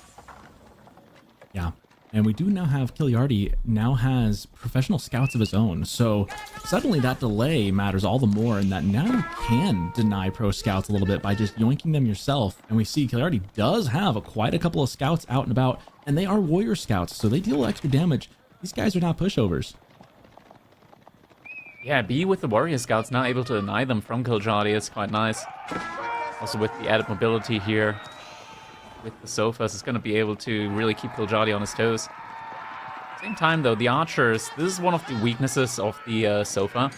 They only have 2 ranged armor, so in Feudal Age they're not as tanky as they will become later on in Castle Age with imported armor. Strength at the moment is quite deceiving. You can actually can't realistically mass them up against mouse archers. Sofa raid, not getting a whole lot done here. Losing the Sofa, maybe 2 to the tower. No, not quite. Not close though. And yeah, like you said, for B, these Sofa, they're decent. You can pick his engagements, but there's no way to heal them in Feudal Age. And so you don't, the value is capped essentially as to how much you can really get out of them.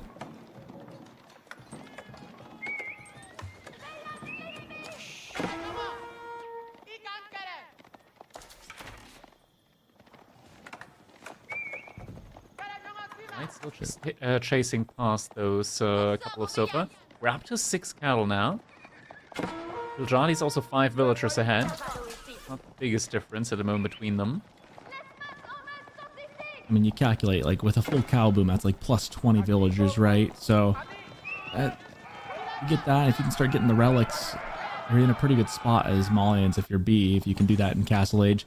He's got this Sofa play is really interesting. He's definitely trying to deny this for the pro scouts as best he can. He's definitely slowed it down. We see the scout getting close. Might go down. It does.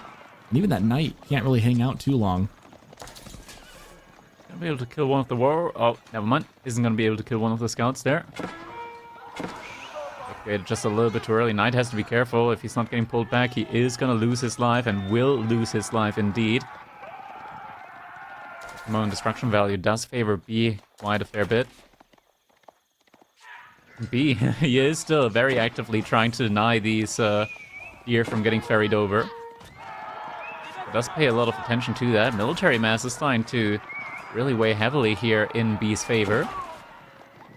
These knights also getting very, very low health-wise now. This one knight should be getting charged down now on the retreat. Excellent pickup. Oh, is Kiljardi gonna get pinned here? Ooh. Oh, the pet. How am I gonna? How does the pet thing? Why? Why is it doing that? Oh my God. Wow, what? Gonzo? Oh, he's gonna lose that knight. He loses all but 1 right there. More behind this, of course, so he can't hang out for too long. But yeah, he lost a lot on there. Huge pickups, and this gives B time to build up behind this. Now up to 8 cows. He's halfway there, and just still picking off scouts and slowing down the deer. This is huge because he's slowed this down enough that Kiljardi's actually at a risk of running out of food underneath the town center. In fact, I think he's onto the berries now. We just scroll to the north side of this town center that we're looking at right here. I think the, berries. Yeah, he built another mill. Just he's been, just been idled out a little bit too much there on the deer. This is why it's so important to slow this down, because berry gathering doesn't, if you're moving on to berries to keep up your night production, that does not feel very good. And these Sofas suddenly looking pretty scary. Another knight goes down. Probably another couple knights going down. I honestly would be okay if I'm B trading out these Sofas for these knights. Gets another couple. He lost that trade a little worse than he'd probably like, but I think excellent this was damage quite done. the comeback at the moment there for Kiljardi. Like, he just got a lot of value in there on his side. Still getting denied on the pro scouting, though, and this is his last scout. He's actually going to have to remake some scouts there if he wants to continue pro scouting now. Yeah, I think it was a good fight, but I think the grand scheme of things, it puts him behind because he's fighting in his base, and he's got to remake those, and the food income is getting very... Kiljardi's afloat, but it's definitely getting taxed by this. Having to remake those definitely hurts, and if you're B, you just want to slow things down, so every trade you can make, even if it's not the best trade, in the long run, is still going to look really good for you. I think B is eating cows. He's down to 7 now of 20. Did he pop a cow out somewhere? Or did one of those pens get burned down? Down to 6. He's running. Where are the cows going? I think he killed one of the cow just to gather from it. Yeah, indeed, there are some cattle carcasses here. Just because he doesn't want to move out onto the map. Instead, decides to just eat a couple of them. That's the added benefit when you're playing as the Malians. If ever you need like something for your villagers to do, you can just pop a cow out and eat it yourself. Grandfather on the corral now. It's gonna catch Kiljardi a little bit off guard. I don't think he was expecting the age up. Then again, he does have quite a bunch of knights still available to him. I guess, for my mind, I'm trying to think of the calculus. I'm thinking that B's thought process here was he needs the age up to get these sofas up with imported armor. That way they can actually take some more fights against these knights. Which is why he's willing to sacrifice part of his cow boom. Look at what B is doing. He's aging up and immediately queuing double sprinkled emplacement. He's fearful for the retaliation. And is just getting 2 sprinkled emplacements in immediately. Where did he be getting the stone from? Did he actually actively gather stone somewhere? No, he didn't. He's got a market. He's been buying stone. B bought like 300 stone for this. That outpost is probably going to go down. Fortress should evacuate in time. That's a lot of knights now.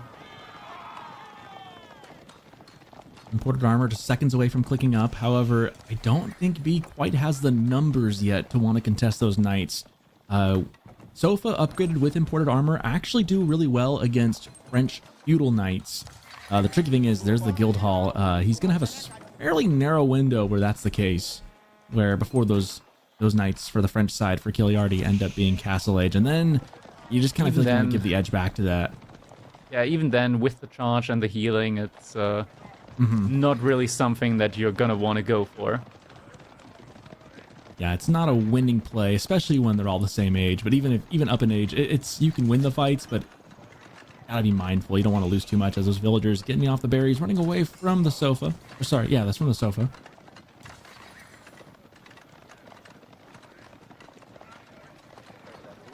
Ooh, that's a good find though. More idle time. Back in time though. Power of having that wheelbarrow in time. Villagers here on the gold also just able to, you know, just run through the gate and be fine that way. But with imported armors in, the archers aren't really going to be able to do too much here. As we can see, their fire is just tickling even the very, very weak, low health sofas that are remaining there. And the sofas are just diving the TC here now from Kiljardi. He's going to have to run away a little bit here with the villagers, as a couple did get taken down. The good outcome for this, great overall. The good outcome in this is that you idled out literally half the eco for Kiljardi for a good 30 seconds there. But hopefully getting a couple more Vill kills if you can before he gets out. That one sofa trying to do some damage. A lot of weak villagers, but not a ton of dead villagers.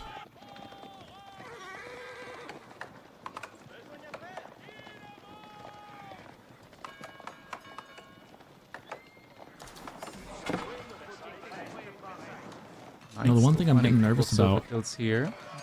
One thing I'm a little nervous about here is that because B has been eating those cows, he doesn't really have an edge economically moving forward. Like, he could get those going later, but it feels like, man, imagine if you didn't have to eat those. Because really, these knights have been mostly in Kiljardi's base. They haven't been raiding for the last 5-6 minutes. I almost wonder if maybe B could have moved out onto a berry pack or something for a little bit. I'm just gonna say this. Those cows. I'm just gonna say this. If you look at how many villagers Kiljardi has in gold, I have no doubt in my mind that he's gonna be remaking those cattle very quickly. He's got 29 villagers at the moment on gold, while also bringing back the relics now. This is true. Man, lots of idle time from Kiljardi. He's got 17 just sitting around on Union Break.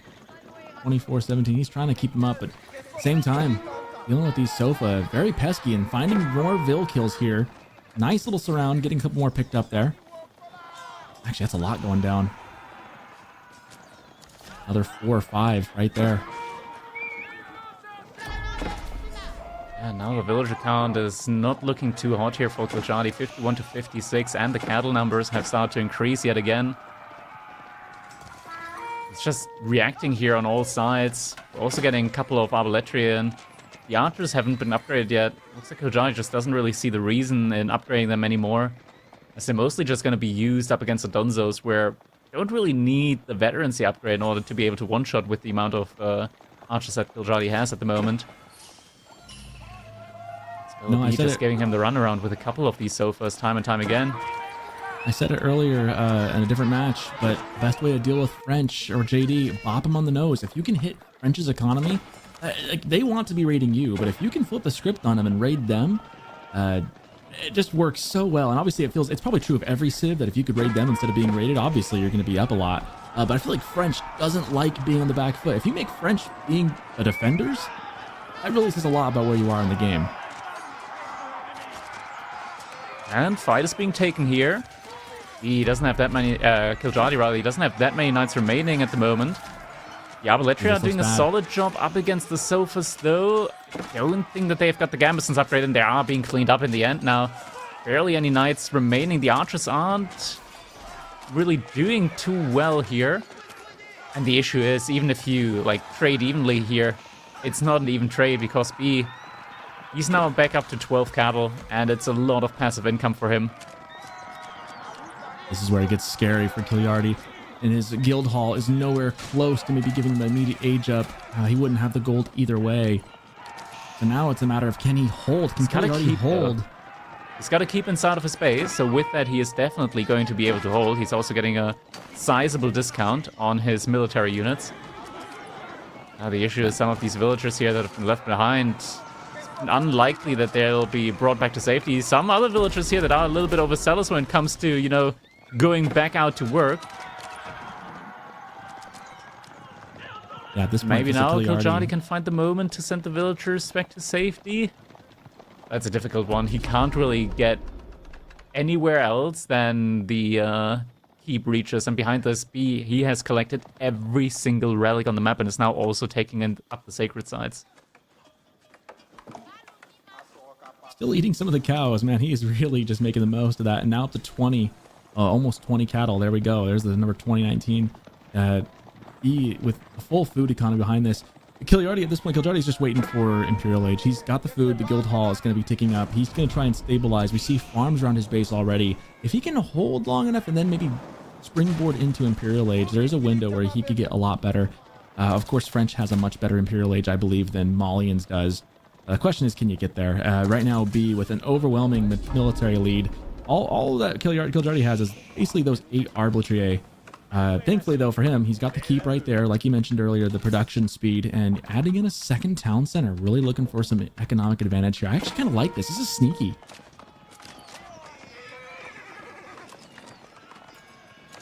But is it sneaky enough? Slowly but surely, the guild hall is also building up its resource bank.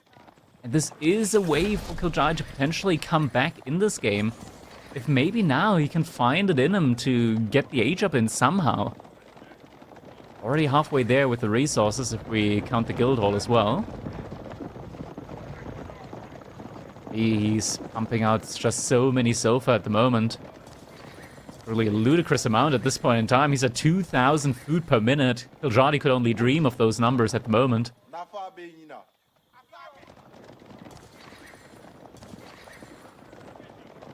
That sneaky TC on the north side. How much is that going to pay off here? In a couple minutes, Kiljardi could scratch back into this. He's getting some gold now. That's just a lot of Sofa. I mean, 38 Sofa is a ton. Yeah, the question is, where can he potentially ever, like, put up a Red Palace, right? Like, ideally you would want to have it on a gold vein. This one is firmly in the control of B. He's even putting up outposts there, so he's going to have vision all around it. He found and it. now it's been spotted. Okay, He that's... found it. Yeah, that's going to be game. Yeah. Wow, one little PC spear. is... What a heads up play by all B it just to takes send sometimes. one spear to go scout it out, just to be one little Donzo, just to go double check, be careful, and now the game's afoot, and all these Sofa with 45 Sofa and 8 in the queue. I don't know how Kiljardi stays in this.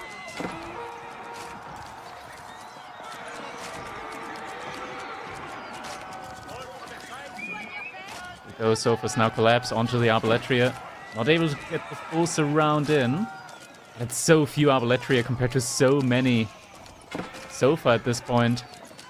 I'm gonna be honest, it's been a long time since I've seen Malians lose. They are so good.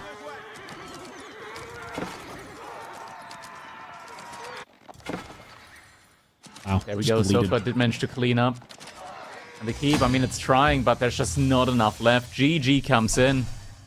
And game number 1 is being taken by B now. Sofa in overwhelming numbers, and with imported armor, it felt like the Arbs just pickled them, and there really weren't enough to do anything anyways. Kiljardi kind of falling down to the power of Malians, and I'm really sitting here though, Crackety, looking at Malians going, man, what matchups are they not good at? Because it feels like time and time again, they are just really, really good on these land maps.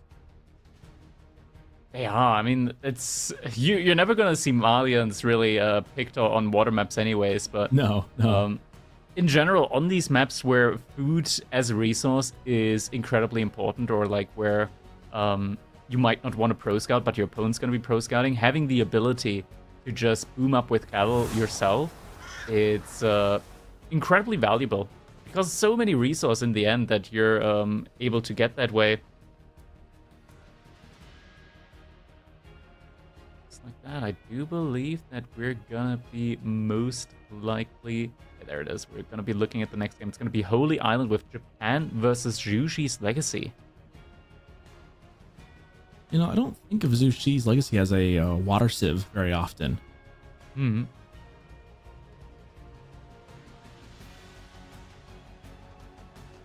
Japanese, of course, very good on hybrid maps like this. Pretty good on water. With the Shinobi, that becomes a much more viable play on a map like Holy Island.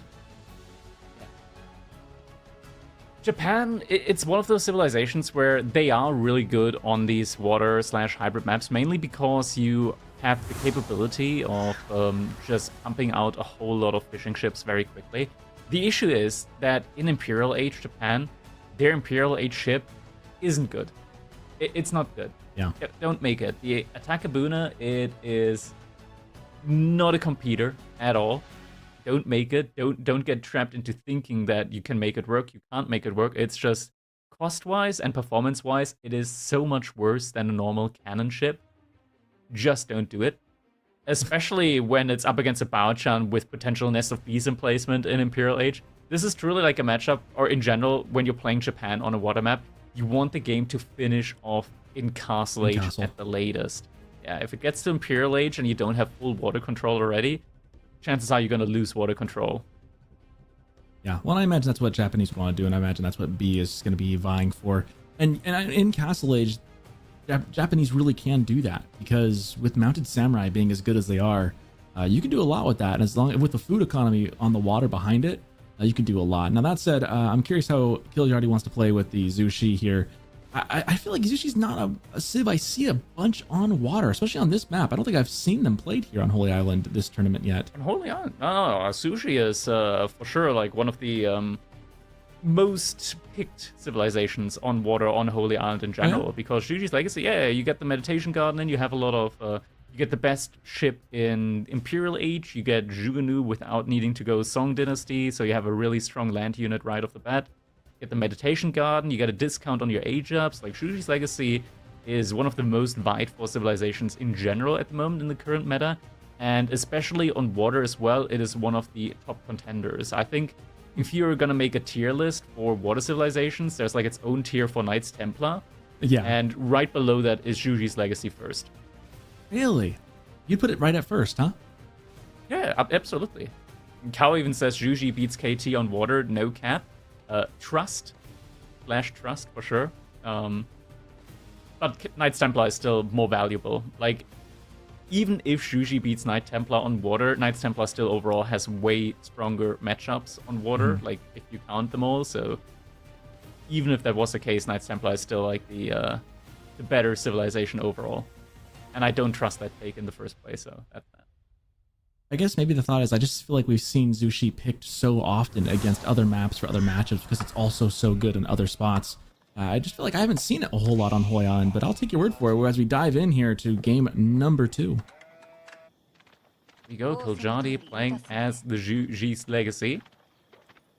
Against B with the Japanese. First dog is going to be placed by B here in just a second. Just need 10 more wood for it. Kiljardi at the moment.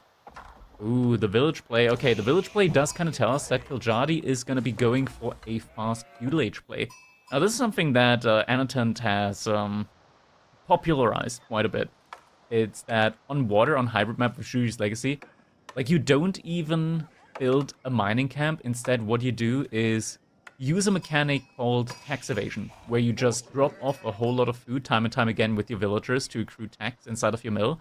That way, you don't even need to make a mining camp. And as I say that, I do see a villager running out to build a mining camp for Kiljardi. And he is still going to be building a mining camp, so he's going to be building it, aging up normally. But the thing is that with Zhu's Legacy, you're going to have a really, really great timing when it comes to your feudal age. And with that, you don't even need to really invest into water before the feudal age. You can instead get the age up in, build a dock immediately, like really close to your opponent's base, and try and kill all of their fishing ships before the age up even comes into play for them. You might be able to get an archer ship and a sprinkled ship out onto your opponent's side of the map before they're able to get their first ship out. That way, whichever ship they choose to pump out first, it's immediately going to get countered out. And you can kind of like get into a checkmate type position up against your opponent that way.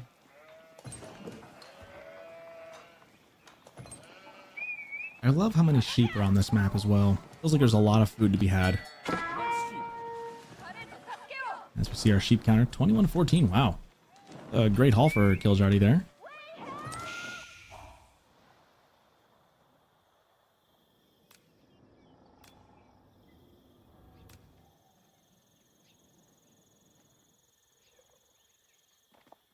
There's a couple left unattended, and I'm not sure where they are.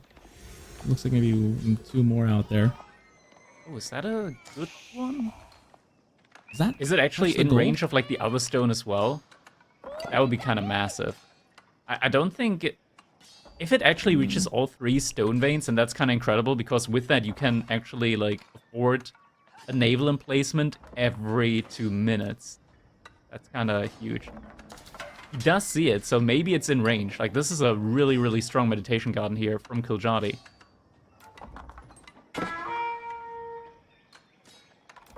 But there is a spearman actually coming up. Oh.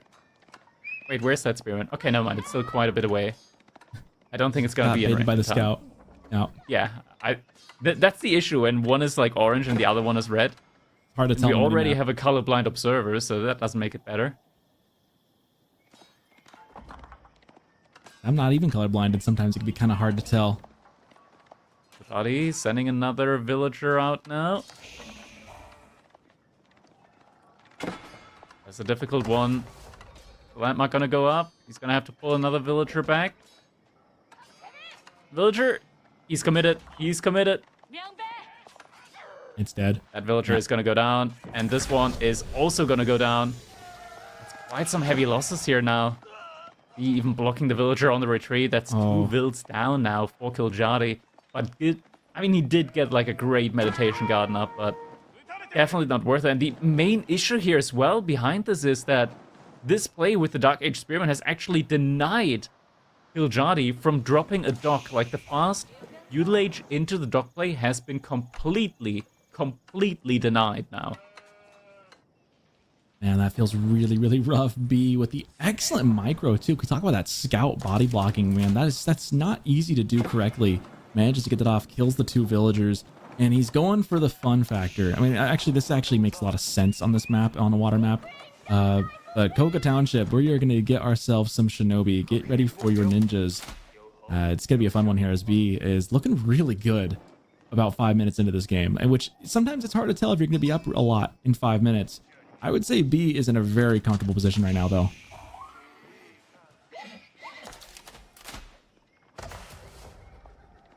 Do we have some Jugunu coming in now? Looks like it's not. Yeah, the meditation garden isn't quite in range of that third stone vein.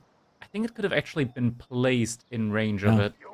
I think you're right. A little bit more over a tile. Kiljardi's also moving out with the villager, and look at what he's doing. He's just sitting there next to the boar, anticipating it, waiting for it to happen.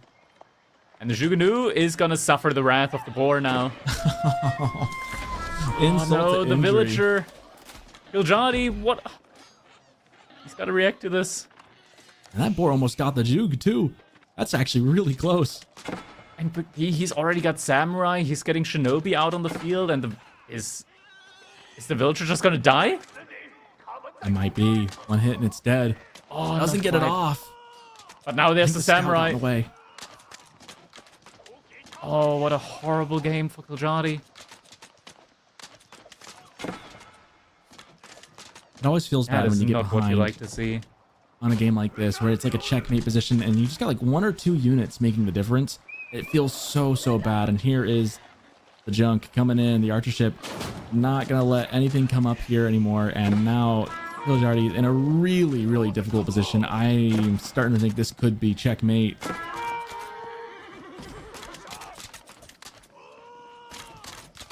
Shinobi now, at least the Jugunu are going to be able to do great up against them. And B doesn't actually have, like, that many fishing ships. He's only on 2 fishing ships at all at the moment. Does, of course, have that one archer ship, which is now damaging that that dock. Dock is going to get destroyed, and or rather is getting cancelled. Kiljardi, he's got a lot of wood in the bank to play with. So could, in theory, start going into other types of units as well. This is quite awkward at the moment for Kiljardi. He's building a lot of resources, but not quite sure what to invest them into. Yeah, he's got nothing to really buy, nothing to spend it on right now. Oh, look at this! He wants to go for another attempt on the dock play, but now he's getting caught out by the horseman switch up from B. He's trying to double dock drop. Oh man, but it's been is that ever scouted gonna out. happen? It's loading almost 800 food. That feels so bad. Like, and you need to be spending it because your opponent's just kind of running you around. And that fishing eco hasn't really gotten crazy just yet, but he's got 5. B has the edge, and he's gonna just kind of keep pumping him out here and there, little by little. He doesn't need to get ahead by a ton for this to still be checkmate.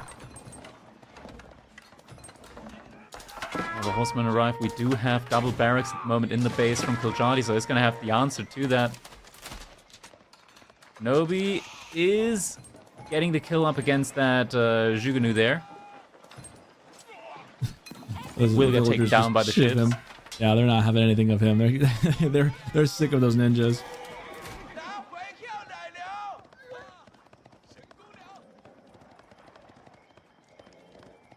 Trying to think of what Kiljardi can do to get back into this game. The fishing eco from B is a huge problem, and that's just kind of the elephant in the room now, is even if you start winning fights on land, how the heck do you catch up the water eco? Because you know that B's never going to let you get back on the water without a massive fight.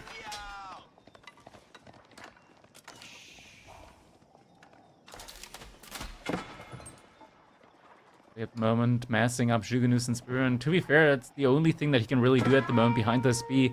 Just had an explosive growth on water when it comes to the economy. Now up to 9 fishing ships, and Kiljardi is trying once again to expand out on the water. It's just so difficult for him, as pretty much everything that B is trying to do is just keep him off of that water the entire time. Boar has been the bane of his existence. Oh no, the villager! Oh god. Oh man, that boar has just been relentless. Paid actor for B.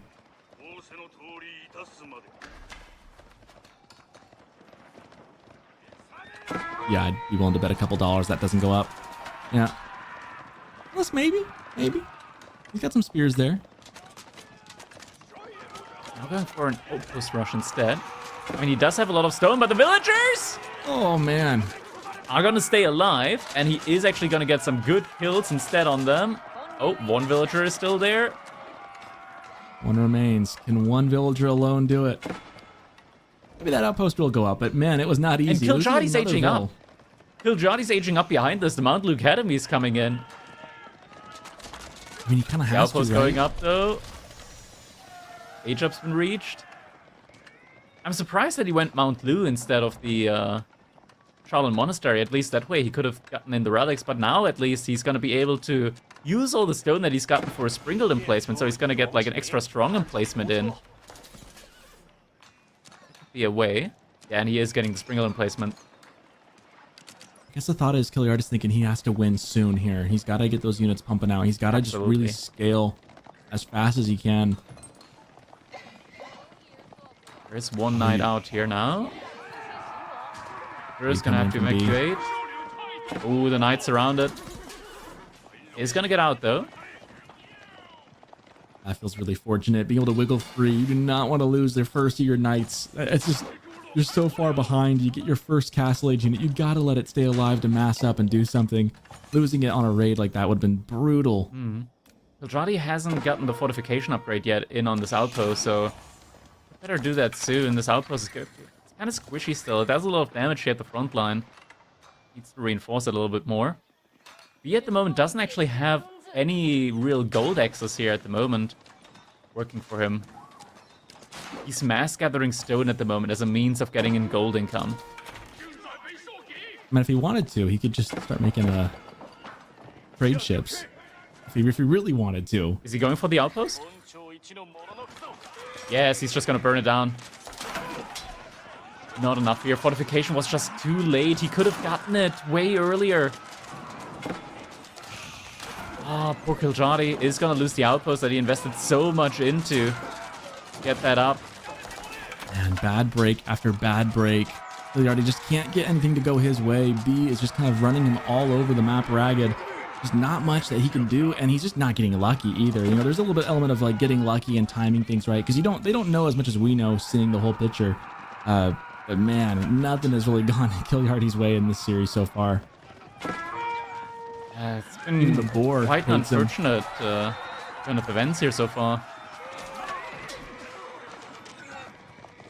Trading out up against the horseman now, though, does have a good couple of knights. Doesn't have any Pierce armor upgrades, but without the Yumi Bannerman, the archers here are still only going to be doing 1 damage each to these knights, so these are still fights that Kiljardi could easily take.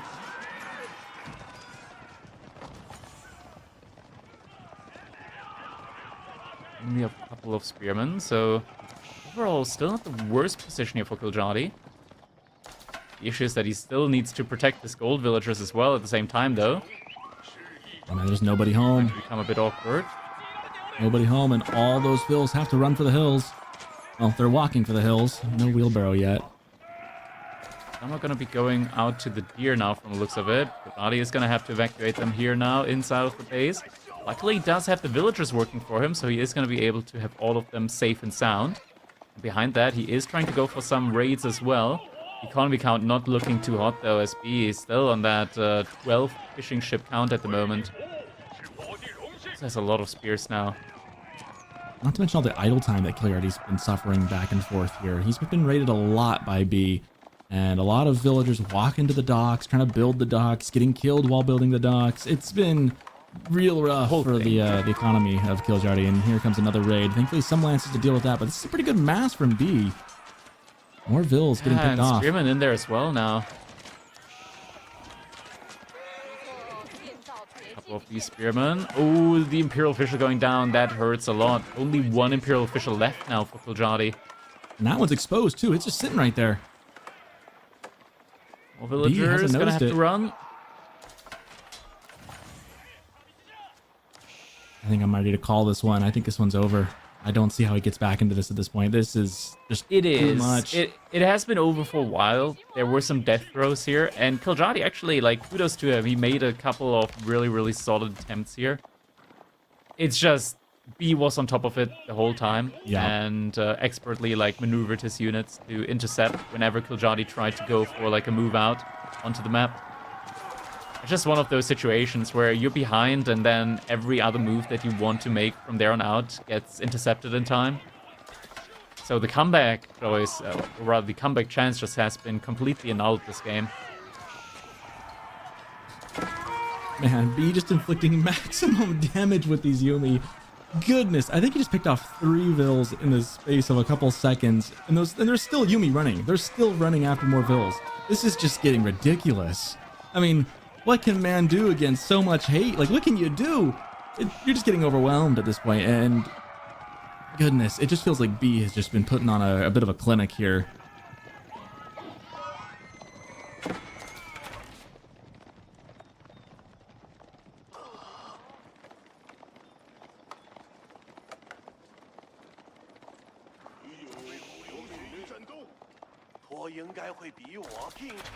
Behind this, he's massing up another big army. He's not even really thinking about Castle Age at this point in time.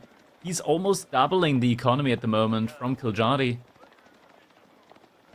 Still not thinking about the age up instead. He's just gonna be... Look at that, Kiljardi, he's forced to evacuate from the deer, instead moving all the way over to B's deer next. Along the top side of the map there now, once again, a lot of units are coming in here. We've got some Palace Guards here to defend, but so many Spearmen veterans. He just researched on the Palace Guard, but it's just too much. Kiljardi calls it. That means that we're now 2-0 here up against B for Kiljardi. Yeah, that's one of those games where it's just rough. You just feel kind of rough. You kind of end that one feeling like, man, that just kind of... that. It's one of those games where this game can be really fun to play, and if I was playing against B in this matchup, it just wouldn't be fun. You know, it just feels like everything you do is just behind on the back foot. Everything is going your opponent's way. You're trying to get something going, and you're just getting the door slammed in your face everywhere you turn. That is a tough loss to swallow. Kudos to Kiljardi for trying to keep in this one. It's so tough when you lose the game early and get in those weird checkmate positions where you're still kind of in the game. Like, the game's not like technically being forced out as a victory condition, but you just know it's inevitable, and you're just kind of holding out, hoping you can find some way back in. And every single window, door, shutter, trap door, you name it, was closed. B was just not letting anything go for Kiljardi's way. Indeed, and now we're gonna have to look at the next matchup here, and it is going to be on front range. We're gonna be looking at Delhi up against the Ottomans.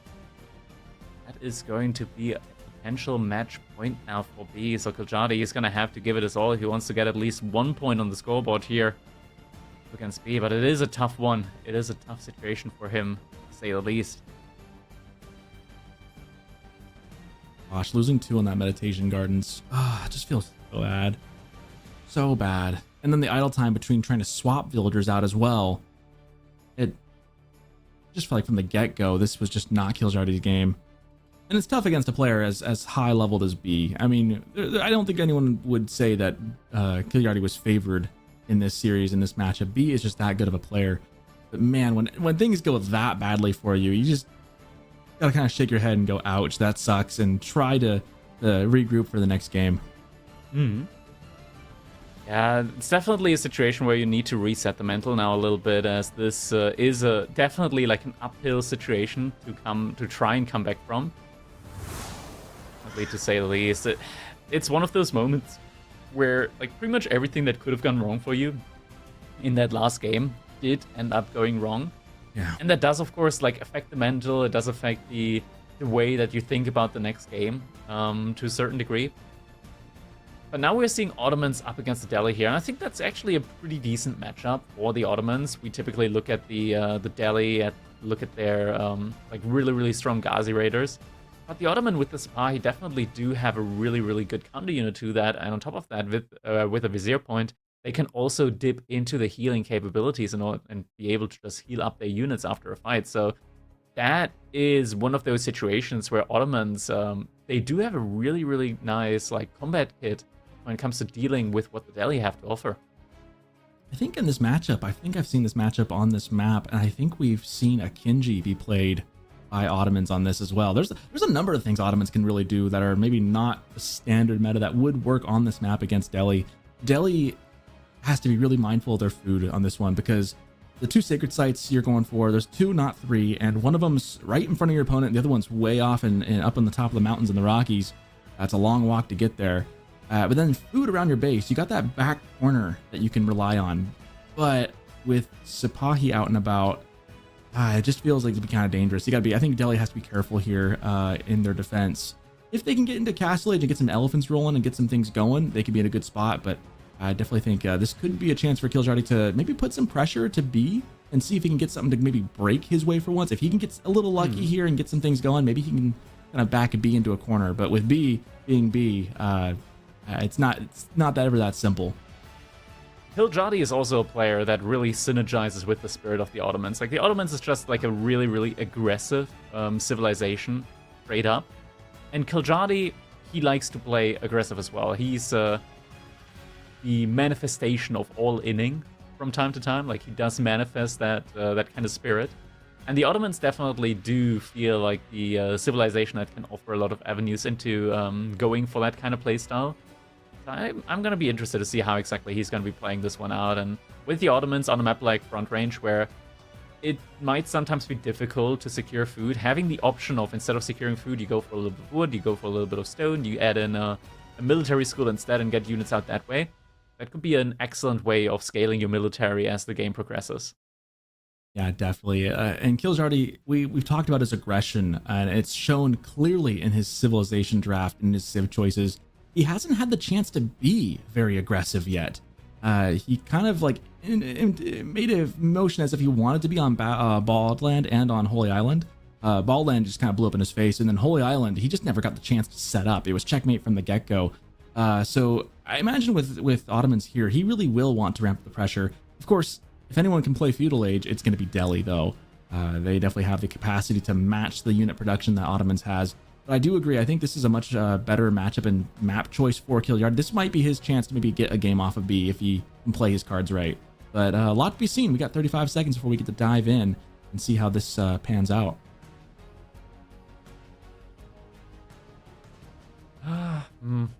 Wondering, it's an interesting mechanic here as well on this map for the Delhi Sultanate, like with one of the sacred sites like being all the way in the top side there with all the stealth forests around. It's very difficult because it takes so long to like maneuver all your units all the way up to that sacred site. So if a single scholar just gets sent over there and your opponent doesn't realize it in time, doesn't have any units nearby, by the time a unit arrives in order to intercept that, the sacred site is already going to be taken up there by the Delhi. Now it is time for us to jump into our game number 3. This is going to be potential match point now for B up against Kiljardi. So Kiljardi really going to have to bring his A game here now if he wants to get some points on the board and maybe even set himself up for a reverse sweep. As difficult as that is, there's always the possibility for something like that to occur. That'd be pretty hype, wouldn't it? It would be. If Kiljardi could come back against B or a reverse sweep, he's got his work more than cut out for him, but that would be incredible. I'm thinking about these two sacred sites. You know, if you just send one Sipahi up to that sacred site on the top part, you'd be cruising. He could easily deny that, but we'll see. It sounds like I just heard the cow moan of disbelief that typically occurs when something with the UI isn't quite working, and he's like, he's not quite saying, give me a couple of seconds, I gotta fix some stuff before we going into the game, but it means give me a couple of seconds, I gotta fix some things before we go into the next game. Yeah. Shout out to our production crew, to Vodka, our observer, and for Cal for doing some observing, as well as the work on the overlay of the production quality. There is so much that goes on behind the scenes that viewers might not realize, that it takes a full team to do this and to bring this to you guys. So a lot of planning, a lot of work, and of course we're always grateful for the viewership and all the support we have from the community here. It really makes this thing possible as we wait for them to figure things out.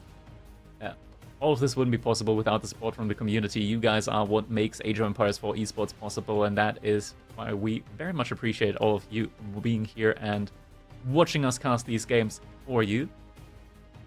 Kiljardi, this is gonna have to be the opening of his comeback arc, and he's definitely got his work cut out for himself here, as you said earlier. Like the Ottomans, that is his civilization. That is a civilization that he's very, very proficient with, very strong with. He's gonna have to face off up against the Delhi from B. Now, this is in theory a good matchup, but B with the Delhi, it's always like a very fierce battle to be fought as well, a battle to be won as well, and he's definitely going to have to win this one. this is going to be the start, either the start or the end of his comeback story, so to say. We're gonna be all here for it, so should be able to jump into it any moment now. Cow is rebooting the game real quick, so it might be just a minute or so. You guys know how it is. Sometimes the game crashes, sometimes the game does funny things. Cow, obviously, with his computer, trying to keep everything going here for us. At least we have the stream still live. That could be bad. Imagine if we just crashed right now. You guys did see all the fancy, like, new overlay mechanics and stuff like that going on. You think that's part of the normal Age of Empires 4 experience? I wish. All right, but here we go, ladies and gentlemen. Game number 3 now between B and Kiljardi. A little bit of a double overlay situation going on here at the moment, but we'll fix that up in just a second. I'm seeing double vision. Juji versus, yeah, it's also Juji versus Japanese in the overlay. There we go. There we go. Classic overlay it is. Might need to shrink the map there a little bit too. Something a little silly going on with that. Sometimes we're underway. pants just don't fit quite well. You gotta shrink them up. The minimap. We'll get there. Don't worry, guys. We'll get there. Eventually. There we go. There we go. There we go.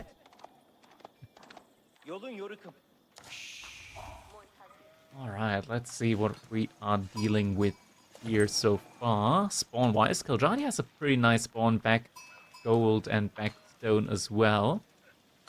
So it's a very comfortable spawn if you want to like invest into some of those military schools. B, he's got the resource mostly on the side, also still very fine. We do already have that early military school here now for Kiljardi, starting to produce up some of those units. I've seen a trend where military schools off the bat, there's kind of like two, pardon the pun, schools of thought here on Ottomans. And one is to drop that military school as early as possible, get as much production out of it as possible. The more it's producing, the more value, etc., etc. But then there's a lot of builds in today's meta that don't do the early military schools and kind of hold that off.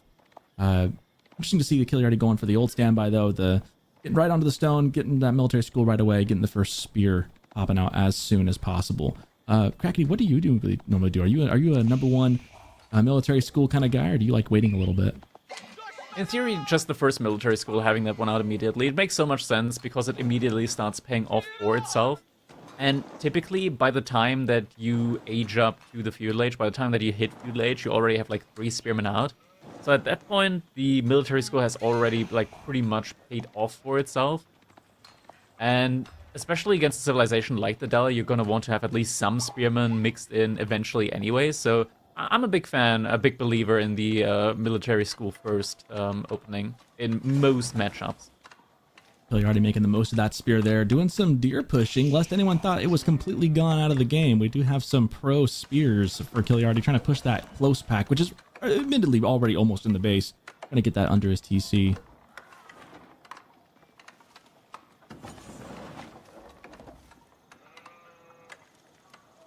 Dome of the Faith is no surprise.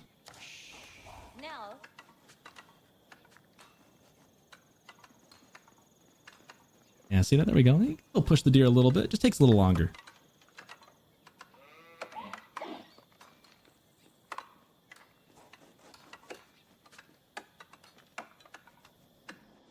Come on, you can do it. It takes a while, you know? Like, come on, little guy. It's okay. You take your time. There we go. Hey. There we go.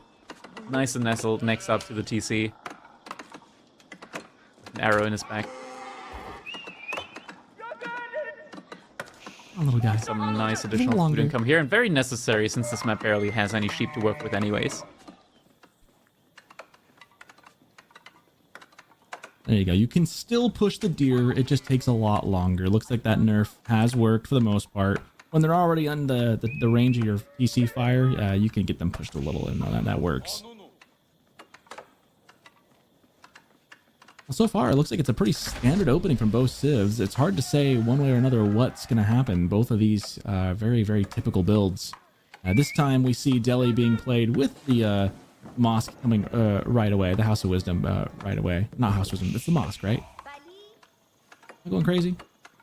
Dome with the Faith, and then it's the mosque, right? They produce the scholars, though. Yeah. There we go. New overlay is back online. We're getting an overview over all the unique things that are coming in for the civilization. Also see that first military school. Kiljardi did Kiljardi did get. The colors are a little bit off still. Looks like rather B did grab some of the outposts there as well. Points of interest there in order to get some vision in the mid-map. Everything's green. There we go. There we All go. fixed up now. Everything's green. Always has been. Looks like Kiljardi's now doing the same thing here with his scout. Trying to uncover some of the mysteries of the land. And this is so important. This is actually a really big deal. With how much stealth force is up there, they really do need to capture these to have the sight and vision. It really matters so much, because if you want to sneak stuff up and in, I've seen people do this where they sneak their villages out, get onto the deer, get onto the gold. Having these captured and be able to see into the stealth forest, the vision is just paramount. It's interesting that B's first opening here was the Spearman. Typically with the Delhi Sultanate, even if the opponent starts opening up with Spearman, we still tend to see the Ghazi Raiders typically coming in here, but not going to be the case for B. Matter now also in queue for Kiljardi, probably from that first military school. First visor point is Gonna be in. getting that in. Ooh, look at that. We're getting some interesting walls here early on from B. With the infantry that's actually able to wall. There's really nothing that can contest this either. And as I say that, there's something there to contest it. So he already has his units out. He's going to be able to deny this wall and get in there. Remember, they can't see anything. They cannot see that spear, so that archer is just going to be able to walk up next to the tower. They have no vision as of yet. Oh, he's going to be getting that outpost in now. That's going to provide him with a lot of vision. And look at the difference. Yeah, look at the difference that makes. It's pretty big. Just gives you all the information that you need whenever your opponent starts actually moving in that direction. B now also adding in his own archer range, so he's going to start producing some archers as well. Kiljardi already has a good army composition out on the field. B, though, already has a good amount of scholars out there as well.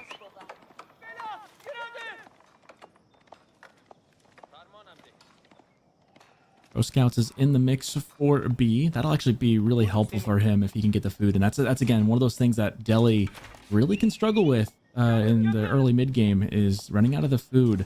Especially on a map like this where there's just such long walk distances to get to everywhere else. He's going to want that, especially against a civilization as aggressive as Ottomans can be. Speaking of aggression, Ottomans looking to take some early fights here in the front of the gold of B.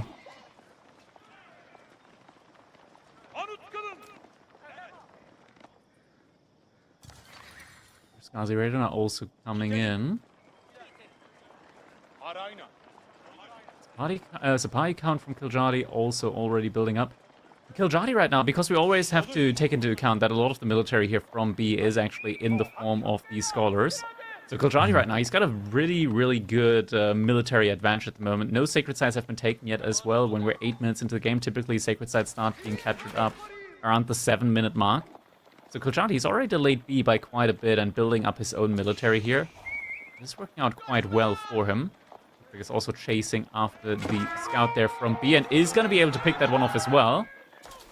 And that's the beauty Pretty of the nice vision. information denial. Yep, because that scout didn't really see that coming around the wood line, but thankfully for Kiljardi, he sees everything with that tower. That's why getting those early and holding on to them is so crucial for when the map kind of moves up into the Rockies.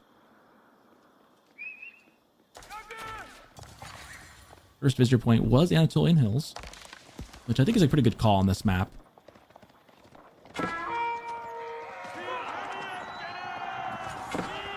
Those Ghazis caught out a little bit. Bahi should be able to keep up with them and eventually do some damage. Those Ghazis really aren't going to be able to afford to dive in and do much damage with Bahi on their tails. And the archers just doing some chip damage on the side make it really difficult to get a lot of value. B trying to find something here, but not getting a lot. Kiljardi with one military school. There. No second military school yet, but he does have a couple of villagers on stone, so he's going to be adding in that second military school soon as well. Still no move out onto the sacred sites allowed so far. Yeah, it feels weird being 9, almost 10 minutes in, and no sacred sites for Delhi just yet. That really speaks to how dangerous Ottomans can be in the middle game with how many units they can produce.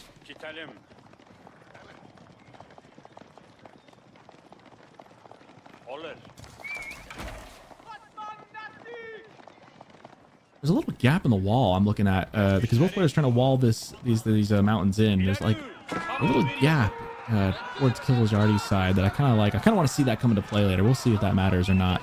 As a pretty good fight happens on the front of B's base. Looking for some kills. Going to go right into the spears though. This is actually kind of a difficult spot for Kiljardi to stand and fight.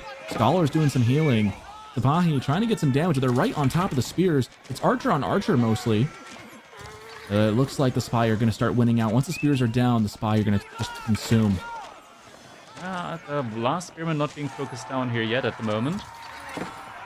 The archer count is starting to thin out a little bit. Healing is also helping B here sustain this quite a bit.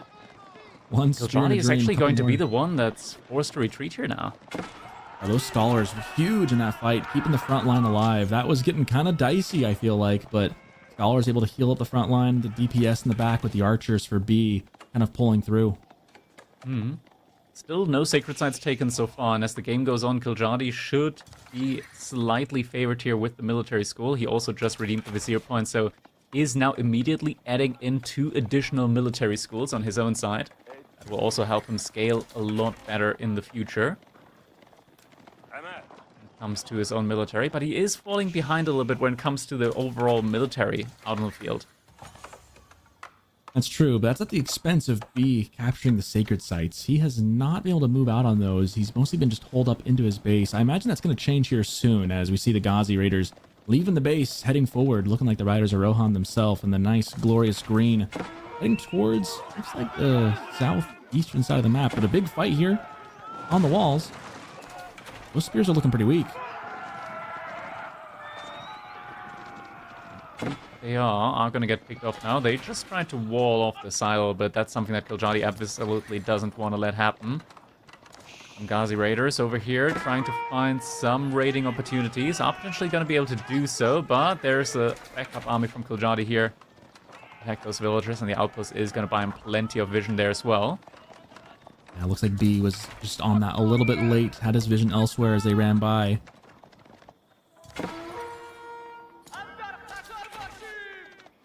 Ooh, the Pro Scouts play. That, of course, is something that's eventually always going to be coming in for the Delhi.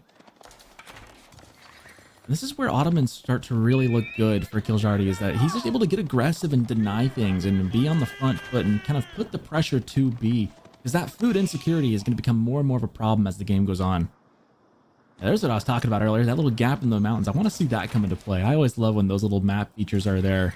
You can, looking at the mini-map, you can tell this is walkable because of the mini-map. It looks like it's open right there.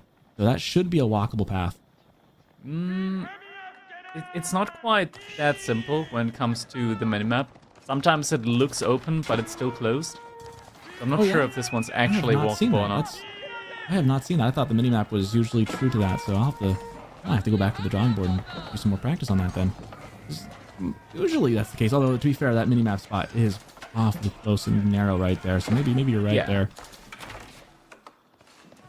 He's got a lot of archers, 24 to only 13 from Kiljardi. Ghazi count is also looking very, very solid. I'm unsure if Kiljardi has enough units here. He also being very active here with the raids on the side. Kiljardi's gonna have to pull the villagers away here. Needs to evacuate them together somewhere else. Ooh, that's a matter potentially gonna go down. Doesn't take a lot of bonus damage though. That guy is actually kind of tanky here. I guess he's not a heavy unit or anything like that. So there's no real bonus damage for the Ghazis to do. They just kind of do their base damage. Yeah. Still, losing it doesn't feel very good for Kiljardi. And right now, the numbers are just not looking good. And meanwhile, he's also idling 11 behind in his base. So Kiljardi's fallen behind B. I'm trying to figure out what the difference here is. He just doesn't have the military numbers. Now, a lot of military from B is also in the scholar count still, but archer-wise, he's definitely far, far, far ahead. There's also a couple of spearmen in there from Kiljardi, just a couple in the mix. That way, in a clash, the Ghazi Raiders are going to have a straight counter mix in there as well. And still, something that's been really good here for Kiljardi is he still hasn't allowed B. Looks like actually you were right. The spot there on the minimap is open, even though it does look closed. Sometimes, like, I've seen spots that looked open 100% on the minimap that are still closed off. Looks like he's just sent a couple of Ghazi Raiders out there. What is going to get walled off now, though, with the second layer by Kiljardi? This is going to be a big raid, but I've been burned the other way, where I thought something is closed, and then it shows the mini-map has just a tiniest little pixel, and then I get burned by it all the time. So that's why I said that. So I feel like I've been burned the opposite way so many times. Big fight here happening, though. Spears trying to get onto the Sipahi. Archers kind of body blocking that as the Ghazis fight head-on with the Sipahi. A lot of DPS, though, for B. That's just a lot of archers. Yeah, but the spearman count has just been reduced to nothing here at the front line. There's still a ton of Sipahi out there. Fortitude now activated, and suddenly this fight is swinging a lot in favor of Kiljardi here. I do say that, but now the second wave is coming in of the Ghazi Raider, and it feels like maybe this is a moment in time where Kiljardi needs to just focus on the archers, and after that dip out of this fight. I don't think he can stay here indefinitely. Ooh, those and he will scholars fall were... back. It's so important that he's able to keep a lot of these horsemen still alive, a lot of these Sipahi, and he just redeemed the Janissary Vizier points, so suddenly he's got some Castle Age units actually in the army mix, and he just reduced the archer count by a lot. There's pretty much only Ghazi Raiders remaining. Maybe he can double down again? I think so. I think that's exactly what he's going to do. I think he did exactly what he needed to do. That was an ugly fight, but he cleared off the important units, and that's the DPS of the archers in the backfield. The Ghazis, with what he has as his Civ, the arsenal that he's got with the Janissaries, he can take care of those. The archers were the problem when he had spears in the field. Now with those cleared, the archers, only 8 of them, your Janissaries are going to be able to stand and fight under 8. Like, that's not a huge deal.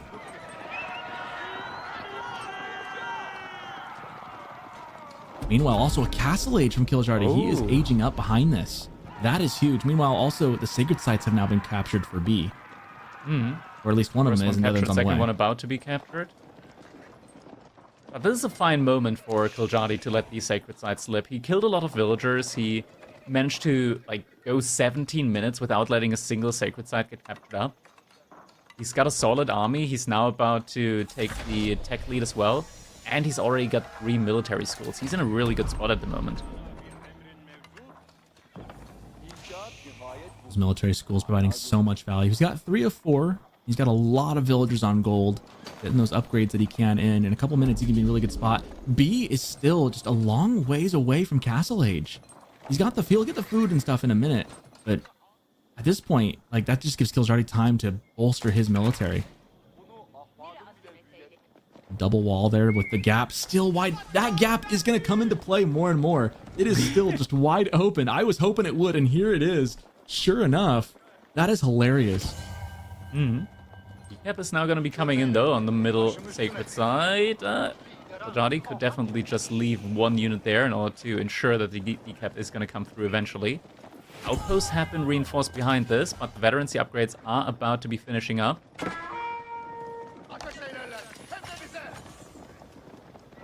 Outposts, yeah. That tells you how much B needs the food. It really does. Fight is coming in. Oh, Kiljardi, he's not paying attention. Oh no. The Janissaries are getting focused out. 3 already down. 4th one gone. 5th. And only 3 remaining. 2. 1. All Janissaries now gone. And the Sipahi alone. There's still Spearmen in the mix. Kiljardi, he can't fight against the Spearmen, even with the Sipahi, even with veterancy. There's so many Scholars pulled to the front side as well. He's not realizing he's throwing away the military. What was that?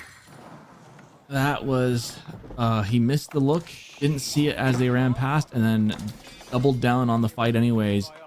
Man, B really tripled up on the archers there, and he must have known that, or maybe scouted or had some inclination that Janissaries were on the menu. Was able to just completely flip the script there. Yeah, the issue now as well is that B, with this many Scholars, He can dive TCs, he can dive outposts, he can out-heal that fire very, very easily, the TC fire. And Man-at-Arms and all is nice, but the Ghazi Raiders are actually a unit that can counter that unit out completely. So this is starting to become very dicey here now for Kiljardi. He does still have a good amount of income. Whether it's going to be enough, he doesn't have gold actually at the moment. Like his gold access is completely cut off at the moment by all of these walls that B put up. And B actually, I believe, did he? No, he didn't wall the gap there in the mountain. The gap remains. Yeah, he's completely cut off the gold. And the scouts are going through it. Classic. Oh, Spearman just hitting through wall. Classic as well.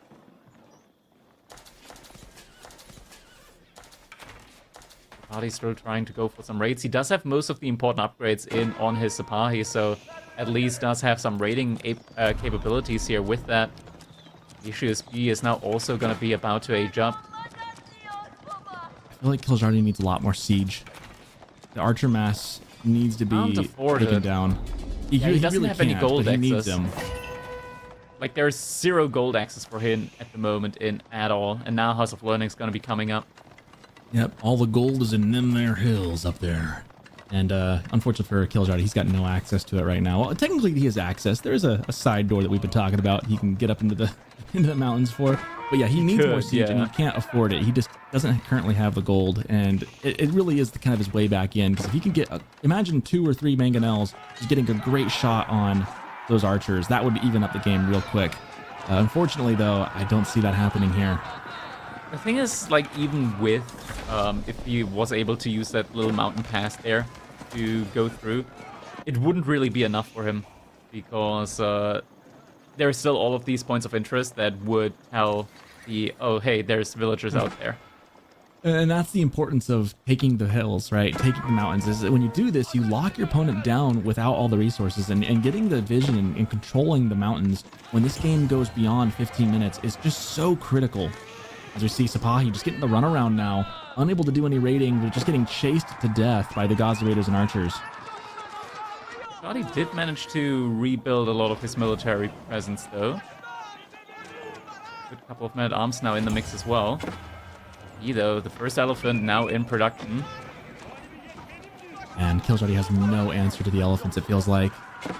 I don't see a single unit on his that he has that he can deal with. I mean, a couple knights, but that does not feel very good. He doesn't. Got 1 mangonel now in the front as well. First Springle just came out. Not really enough. What do you make of the choice to go Springleds from the MIA over the mangonels? I mean, Springleds in general, it's nice because you get them out really, really quickly. Just having a lot of units out. And when fighting in a choke point, the Springled also just helps you a lot. Like, even against units that doesn't directly counter. For example, up against the archers.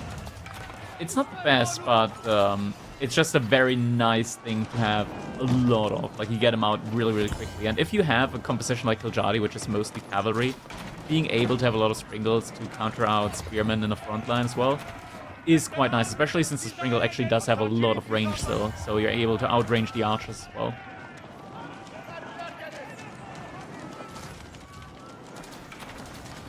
I see the comment in chat, and I agree with Goalie Deckle. Where is our counter at for the Sacred Sites? I'm not quite sure where we are on that. It's been going back and forth. I know that B has had them for a bit. It looks like Kiljardi is currently decapping one of them, at least trying to.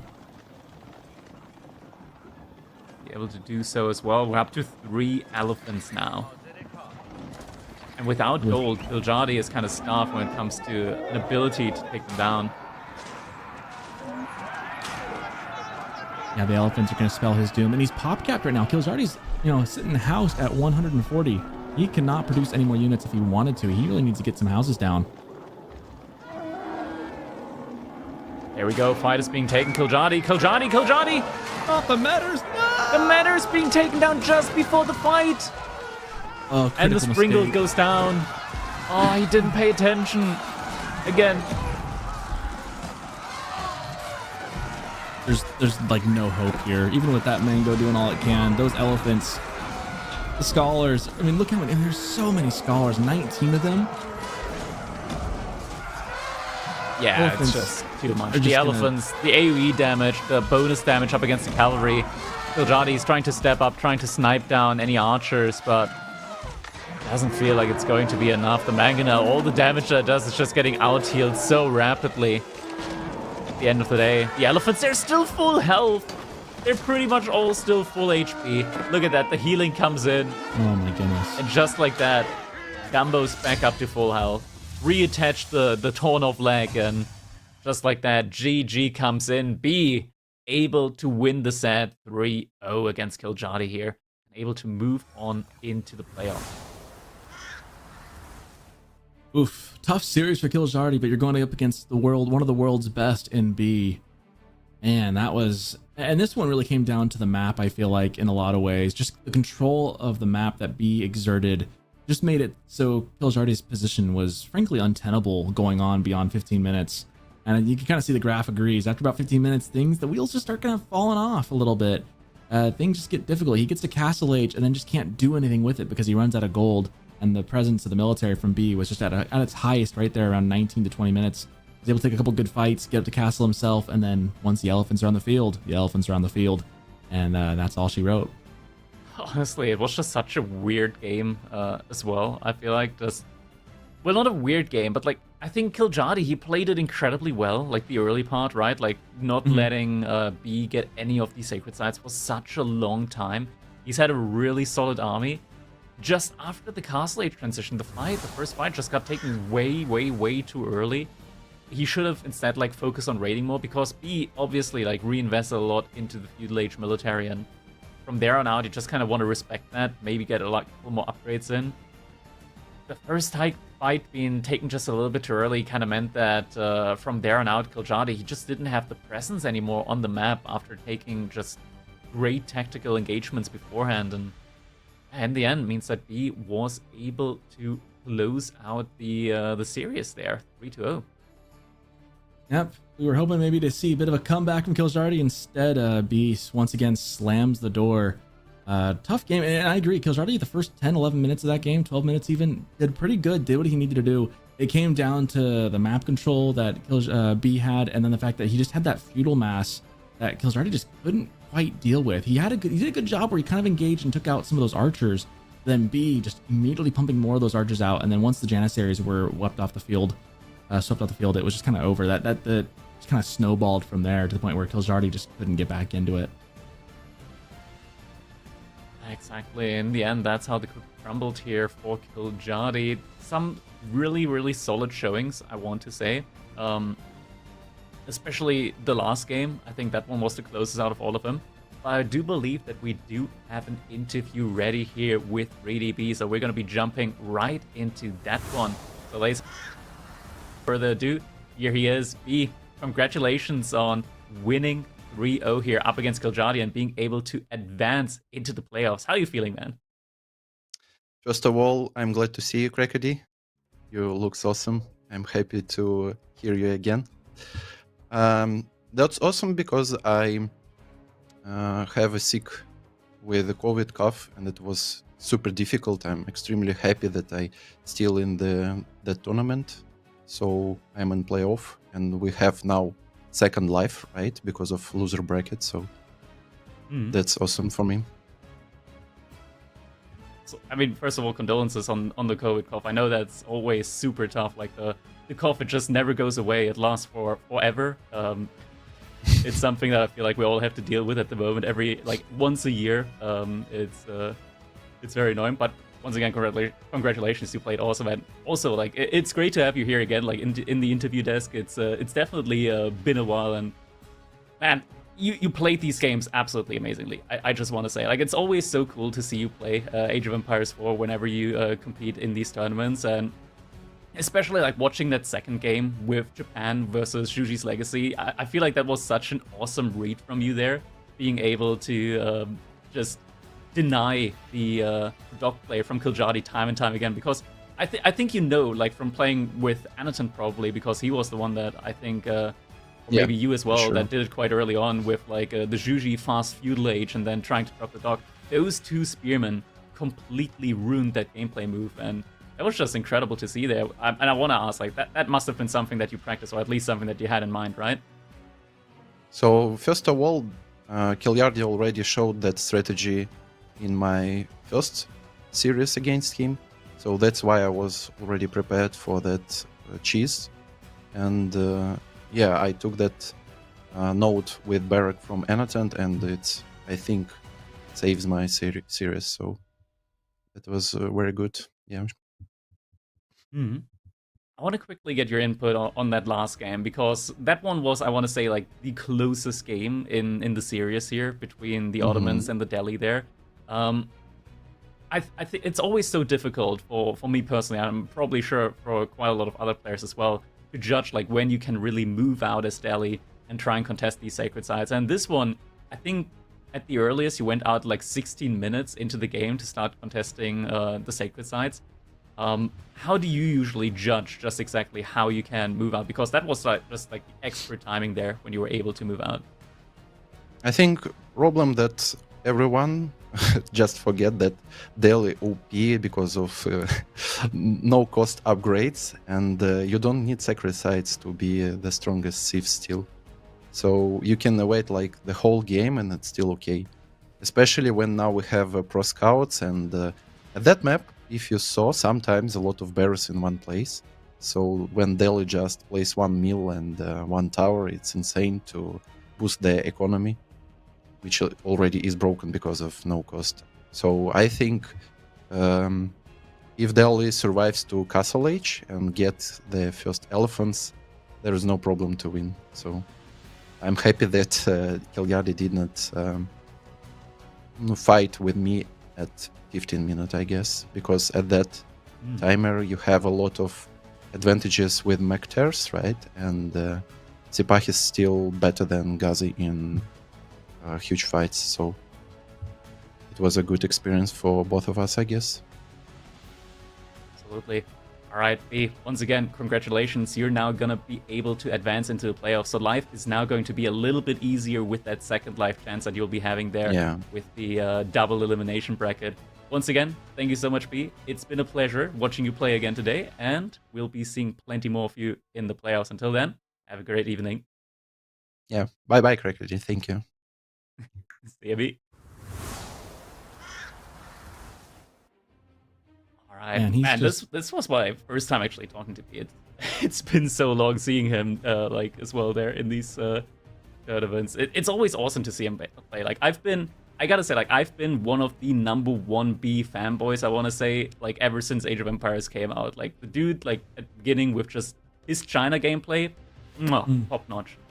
Well, and he's cool as a cucumber, right? He's just like so even keel, so like just like nothing seems to phase him. And the way he plays, man, he's just been one of the most creative players in the game for years now. Years that he always has something up his sleeve. He's the one that brought the Barbican Rushers to the tournament scene, right? Yeah.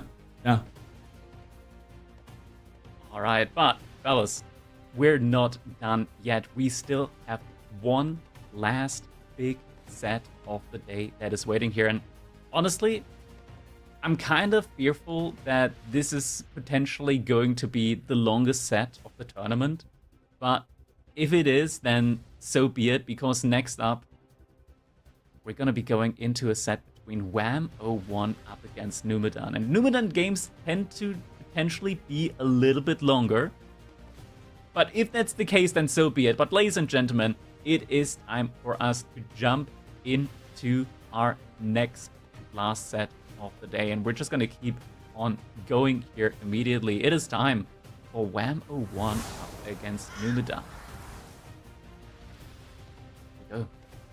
There he is. Ooh. And we're starting off with 2 boomer civilizations immediately. On a map we haven't seen yet today, Gorge. Haven't seen this one in the rotation today just yet. I'm excited to see this go down. Looking at Wham. No surprise, KT's been banned by both players. We got House Lancaster slipping in for Wham. Wells, Japanese, Ottomans. He's going for his last pick of Rus. That's kind of interesting. I haven't seen too many of that. Numedan going with his premier choice of China to start things off here on Gorge. He banned Rus, so Numedan couldn't go for it anymore. And Numedan didn't ban Rus, so that's why it's true. last pick. Yeah. That makes sense. There we go. Tactical picking there. Tactical picking. Well, and you know, that's something we just haven't talked a whole lot about. As at this level play, like we talk a lot about the gameplay and the strategy and like what civs and stuff. There's a whole other tier to this, and I didn't realize this until I think it was actually King of the Rockies last year, talking with some of the players about how they strategize the draft. And that's a whole other element of the game that really only applies to the tournament setting. You don't really see that on the ladder. You don't see that in a lot of other places. It's only in these tournaments that the drafting itself becomes a skill, and a very important skill at that, as we saw in earlier series, that getting the right matchups when you need them can make such a big difference here. And it's true. Like matchups can be kind of decisive sometimes. Honestly, something that I would personally like love to see is if we got to a point where the balancing is so good between civilizations that you could just go for a draft and just click random a whole bunch of times, and as long as it's still like land maps that are being played, you'll be fine. Well, with the addition of more civs coming up starting November 4th, that's going to be hard to do. Yes. No, it's getting to the point where with drafting, with so many civs coming in, there's just going to be so many options. The drafting rules obviously always have to kind of, you know, adapt to match that. But with more options, it's going to be harder to like not, or to, if you know a player has like a certain play style, let's say like Kiljardi likes his aggressive civs. It's at the point even now where Kiljardi can get both French civs and Ottomans. I mean, all civs that are up his wheelhouse. But with even more coming into the game, it's hard to, you're going to see, I think, a lot more players have their style of play and be able to emphasize and lean into that just a little bit more than they maybe used to back when we had less civilizations. Because, I mean, used to be, I mean, everyone at this level of play, you got to be able to play every single civ. That's just kind of a standard. You have to be able to at least know how to play them all at a high level. Obviously, there's going to be some comfort picks here and there, but with more being added in, we might start seeing that diversification little by little.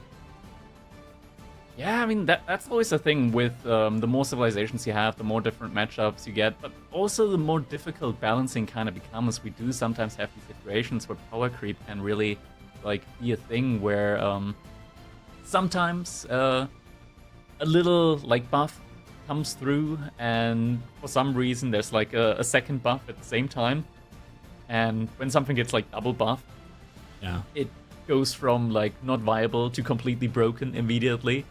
It's like we never get a break. It's always immediately up to the extremes, or when something gets nerfed, it immediately gets like double nerfed and then just becomes immediately completely useless again.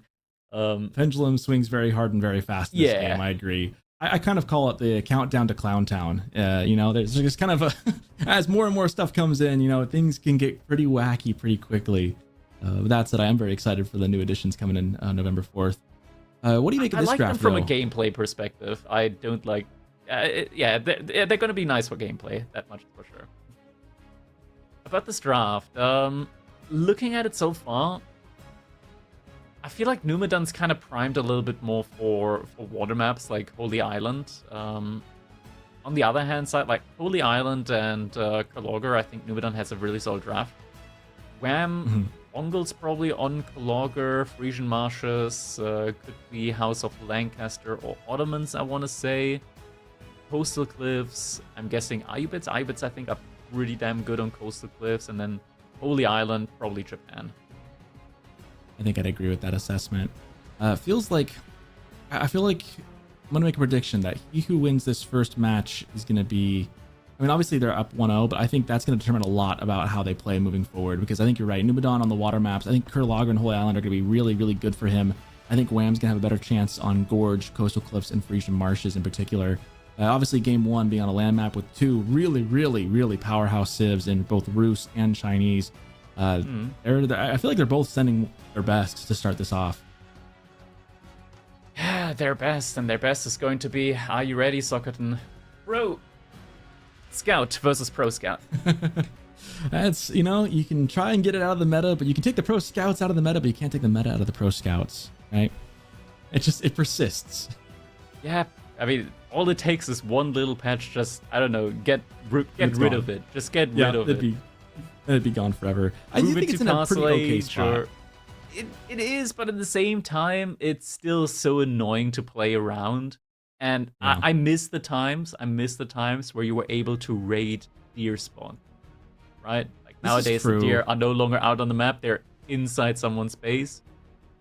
And I feel like it takes a whole lot of like moving out on the map and just a whole tactical aspect when it comes to raiding. It kind of like just takes that away, which I personally would love to still have in the game. Anyways, it is now time for us to jump into our last set of the day, ladies and gentlemen. This best of 5, it is going to be Wham 01 up against Numidan here. We've got Wham in the color red playing as the Ruse Civilization, and his opponent in the color green, it is going to be Numidan with the Chinese here on Gorge, which means that we will have a couple of cliffs, a couple of sacred sites, and you know, just a big old gorge in the middle of it all.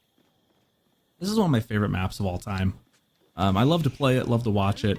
It can get a little bit hurdly when the lines start getting drawn halfway through the game if it gets really late. But overall, I do like this map. I think it's just a nice, fun, balanced map. And you know, making maps for a tournament setting is never easy, but I think this one's gonna hit for me. Nice sheep. The sheep counter coming in here. Obviously, the sheep on this map spawn mostly on the wings, so we see the scouts heading to the far edges up on the cliffs here of the gorge. Looks like one of those scouts is behind Numidan, and we would expect, of course, Wham to get ahead on the count by virtue of having some extra scouts from his hunting cabins.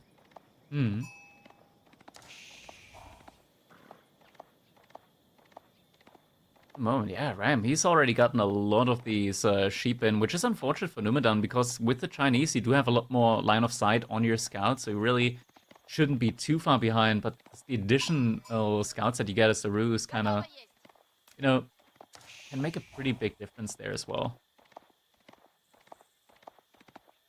You know, I don't think we talk about the Tang Dynasty scouts having more vision enough. That's one of those things that people just don't think about, mostly because it's, pardon the pun, out of sight, out of mind. But it is really a huge benefit to Chinese, and one of those things that sometimes I'll rail against a bit, that it's like, man, China's got so much going for it as a civ. It's just one of those complete all-around civs, and having that extra vision in the beginning is it's just so nice. There's so many things for China, from the increased build speed to the better vision, to the supervision of the taxes. There's just so much going for China. It is such a good civ. Oh man, I'm wondering just how much gold Wham could be getting right now with both of these hunting cabins per minute. I wonder how much gold that could be. Oh, look, would you look at that? 34 gold per minute total from those hunting cabins. Thank you, Cal. Wow, it's like we got a really good production team working back there. Look at that. We're just getting fed knowledge here. We're in the technological, we're in the information age of empires now. Amazing. There's Cow. We do love Cow and all the production crew helping us out, including Vodka being our observer. You talked earlier about like about Gorge being like your favorite map. What was that other map that we had in Age of Empires 4 that I haven't seen in like quite a while? The Pit. Honestly, I swear, like Gorge is just the Pit 2.0. It's a better It's pit. the same thing. It's the same thing. The pit would be fine if you could get into the pit from the sides a little bit, you know? They just added a ramp on either side. The pit would be a bit better. They could make the cliffs a little bit smaller, but inherently it's the same map. It's like, oh, you know, that one meme with like one person says one thing, the other person says the same thing, but only one person gets called HR on. That's the Pit and Gorge. That's the Pit and Gorge. I mean, in defense of Gorge, there's no giant stealth forest with 8k gold sitting right in the middle of it. Oh, man. And that's coming from a guy who, unironically, kind of enjoys playing on the Pit every now and then. Gorge is like, oh, I'm an open land map. Oh, you're so sweet. Gorge be like, oh yeah, me too. Hello, human resources? Excuse me, can we get some help over here? Yeah. There's also Golden Pit. Yeah, can't forget the Golden Pit. Golden Pit is the like redheaded cousin of the Pit. Yeah, Golden Pit just not having like markets at all. That map, like, if you don't have any control of the middle, it's just over. It's just over. There's no gold at all on the outer sides. That's the funny thing. Unless is you you think about Golden Pit. you think about Golden Pit and you think, oh, no markets. I like that, 'cause back when the trade meta was just absurd, right? It was like, oh yeah, I love this. No trade meta. And then you just get like a white tower right in the middle, and you're like, oh, well, I guess I don't have gold either. then. Yeah, no gold. Gotta be getting my gold another way. Maybe English 80 farmers, Rus, and hunting cabins, or, you know, just tax abuse. Tax abuse. Not even tax fraud, just tax abuse in the way of China. Speaking of China, we've got quite a couple of scouts for Rus and a couple of scouts for Nubadan as well. And he's finally adding in a horseman and 2 archers to the mix as well, as we are now 6 minutes in. Should be getting excited. Looks like both happening. Yeah. Just getting the classic old Pro Scout v Pro Scout action going on here. Would you say you've got Pro Scout fatigue? Pro Scouts when they're like dropping off deer. Just today I had like infuriating experience with like the deer just getting stuck and the scouts not dropping them off. So annoying when that happens. Luckily, Nubadan hasn't had that happen to him yet.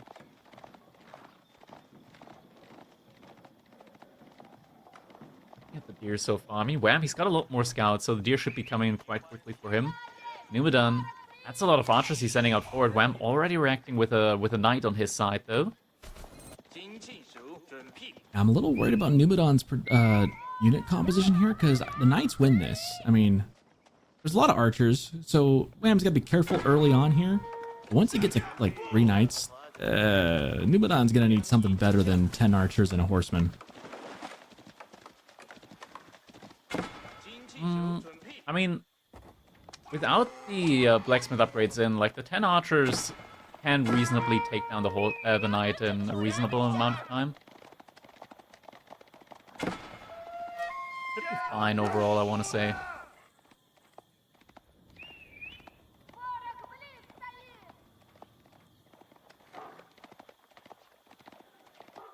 Here comes the knight. That's not enough archers to want to deal with it, but Wham's backing off for the moment. And if he adds a second knight, that archer mass is not going to be long for this world. No spears in the queue for Nubadan. He's got to know what's coming, right? Like, he's got to know that he does not want to send those up against a knight. He's even there. Like, I think they win eventually, but man. No, you can definitely take that fight. Really, that he's getting chunked. He's losing 10% of his health every volley. These are still fights that you can take in these kind of numbers with the archers. Like, lose 2 archers or 3 archers for 1 knight, that's totally fine. But now High Trade House is going to be coming in for Wham. He's going to lose a lot of his presence out on the map now with this many archers. I think he's okay with that, though, because he's going to be popping out premium units. Now, the tricky thing is, you're right, Nubadan's going to be right behind with Castle Age of his own in just about 30 seconds. But I feel like Wham, with the High Trade House, he's going to be getting a lot of gold. He's going to get the deer under his base. I don't feel like he's going to be in a rush to move out just yet. The only thing he's going to want to try and get a hand on is some of those relics.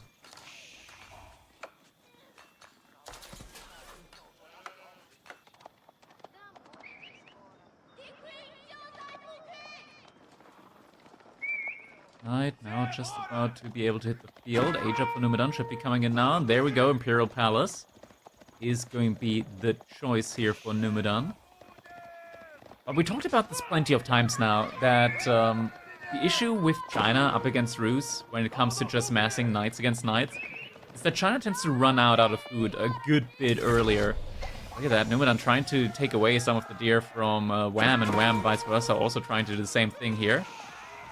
Age up has come in though.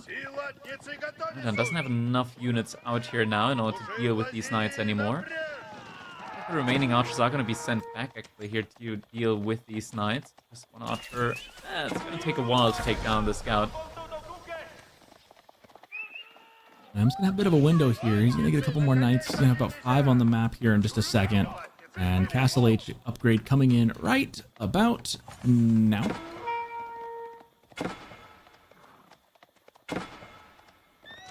I wish there was a way to easily count the deer totals and see who got ahead. I want to say that Wham's got the lion's share. I'm not 100% on that. Good little fight there. Managed to take care of a couple horsemen. And these knights now being Castle Age, they can stand and fight this. That one, though, might go down. Might want to bring that one back, Wham. Instead, he sacrifices it, but the rest of those archers really don't want to stick around too long. He does now have a nice answer, though, to the first couple of cavalry archers that are going to be coming out. Is now also producing his own knights. The question is always how quickly can Wham mass these cavalry archers. It's kind of insane when we look at just the bounty count here so far, as Wham has already collected 500 gold worth of bounty so far in this game. Gold that he didn't need to gather at all from the gold vein in space. Doesn't even have a mining camp there yet, and that's just what we typically see from the Ruse. Just so much passive gold income. People complain about China. Yeah, there's a reason why Ruse, up until recently, was always banned, it felt like, in tournament play. Obviously, KT now taking that infamous spot. There we go, Charge fight's right getting there. taken. Have Archer getting sniped out there. Actually, I'm not sure that Wham got the charge off. Looks like they still have their lances. That usually only happens when they didn't charge. Should have gotten the charge off. First religious unit now also coming in for Wham, so we'll be starting to pick off some of the relics here. Still, last couple of deer haven't been brought back yet. Wham wants to intercept that, but it's going to be difficult. These archers, they're doing a lot of damage. They already have +2 pierce damage in. Wham doesn't even have pierce defense right now, pierce armor. So these archers right now are going to do 9 versus just 4 armor. So 5 damage, that makes it through. That's not bad when you've got enough archers. When you got 10 of those, 10 times 50 damage a pop on a volley, that's not bad. That'll take just a couple shots to get a knight down. And when you've got a front line of lancers like you have, Wham needs to be really careful here. Now look at the even the horse archers getting pretty well banged up there on just the short pass by. Man, I wonder, just right about at this point in the game, just how much passive gold is Wham getting from these hunting cabins? Gee, I wonder if there's a way we could see that with this really cool UI that Cow has made. There it is. Wait, it doesn't count the high Only trade house, 34. unfortunately. Wow, that's unfortunate. Can we check out the Cow. high trade house? It's 125 gold per minute, so it's 1.5 relics. We're so close to greatness on that. So close. That's okay. There's always room to improve. We are, of course, very grateful for this amazing infographic we get to see. Archer's caught Fight is out. being That's a taken pretty here. good grab. Still no ranged armor in yet. So this is, in theory, the best moment to still have a lot of archers for Numedan. He's kind of falling was, behind in the archer count. He's still heavily investing into the knights, but losing out in the archer department. I'm doing just enough damage, I think. Yoinking the relic. You think too. an archer could kill a religious unit? You're funny. Especially a mounted one at that. Good luck. Vital time being inflicted here as the Lancer comes in and leaves. First couple of villagers are kill. going to have to move off the deer now as well. Relics already cured by Wham. Kind of difficult for Numedan to keep this up here long term. I'm just not thinking about an alternative unit to scale into. We're just massing knights at the moment. Gold inside of these buildings, but long term he needs food.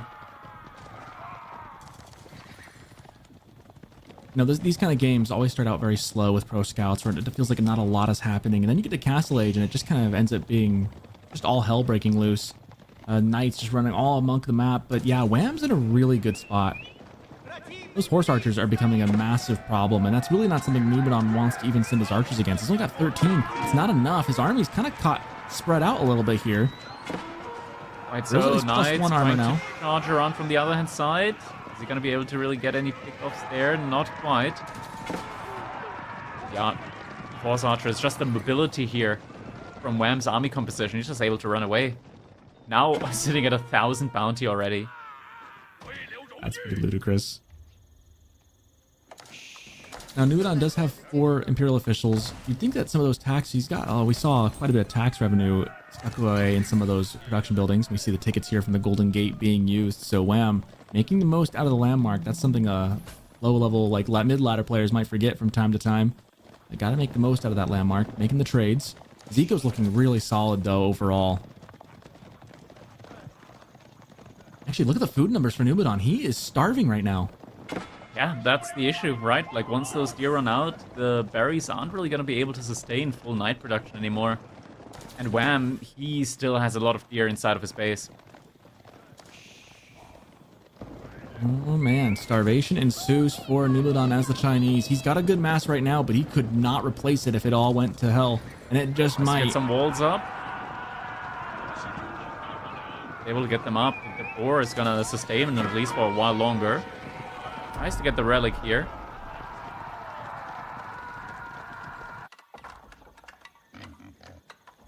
Oh man, and Wham's just cruising. He's got to have the boar in the corner. That's going to be a lot. However, I do see some, looks like units, some lancers going straight to that boar in the left corner. Lincoln, you might miss it. They're coming straight for it. There's an outpost there, though, so Wham's going to see this. Missed the timing by 30 seconds. Now fight could potentially be taken here in the middle.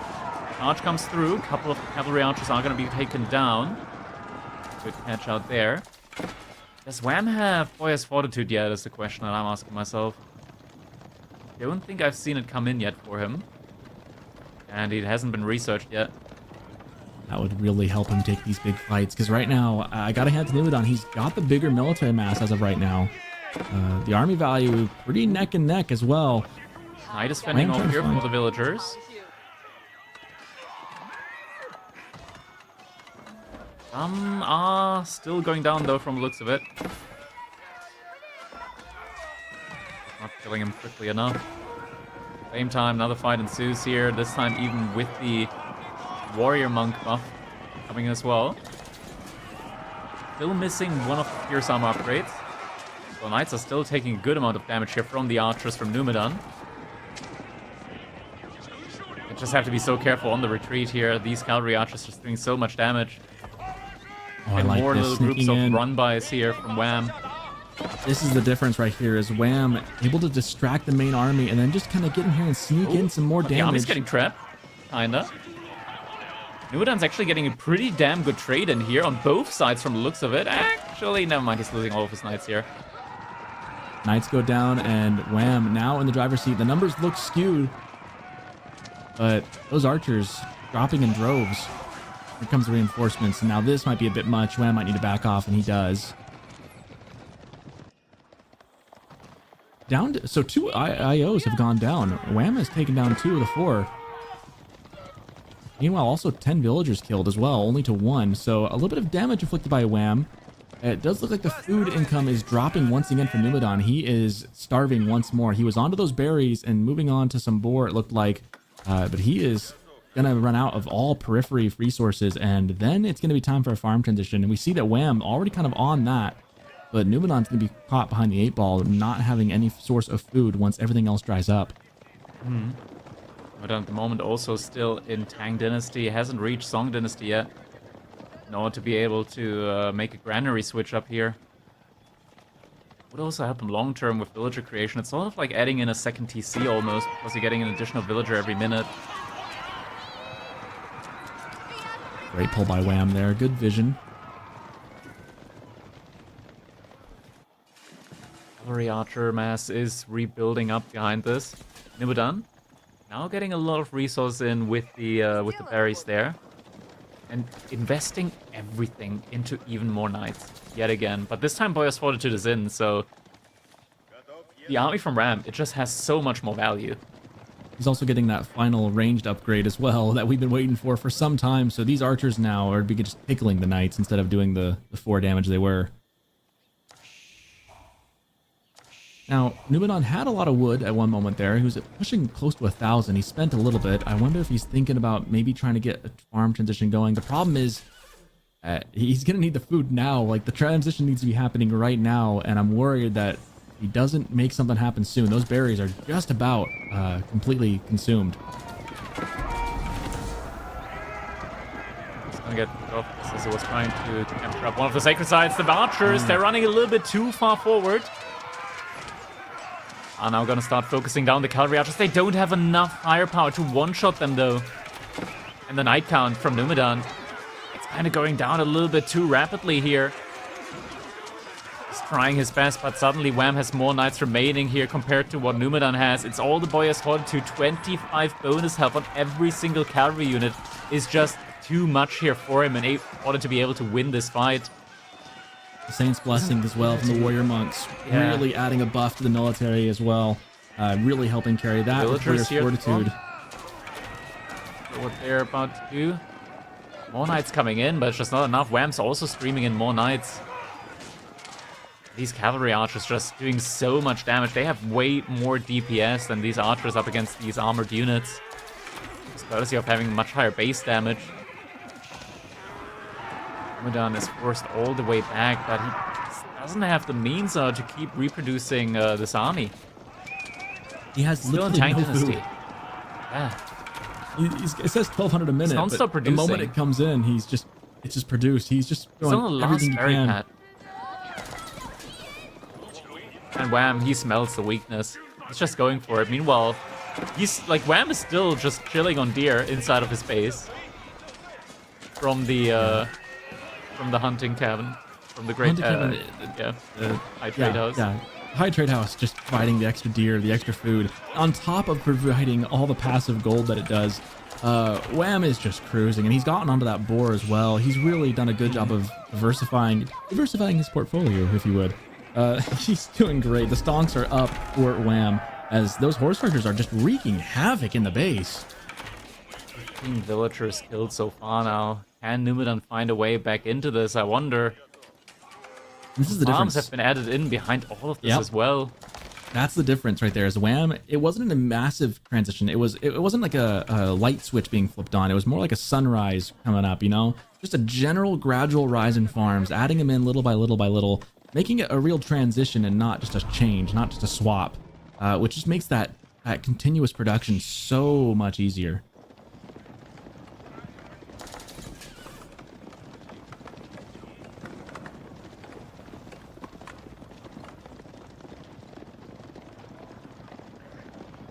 Now just looking around the base from Numedan. One entry point. Theory, he Standing can there. just create one himself. 25 Standing there, archers against medicine. 45 cav archers. Fight's about to be taken. Numedan is just not a spot that he can defend. Still about to be taken down there as well. The cavalry archers, they're under fire by the archers, but there's just not enough front line here for Numedan to hold off against this many knights from Wham. Like that.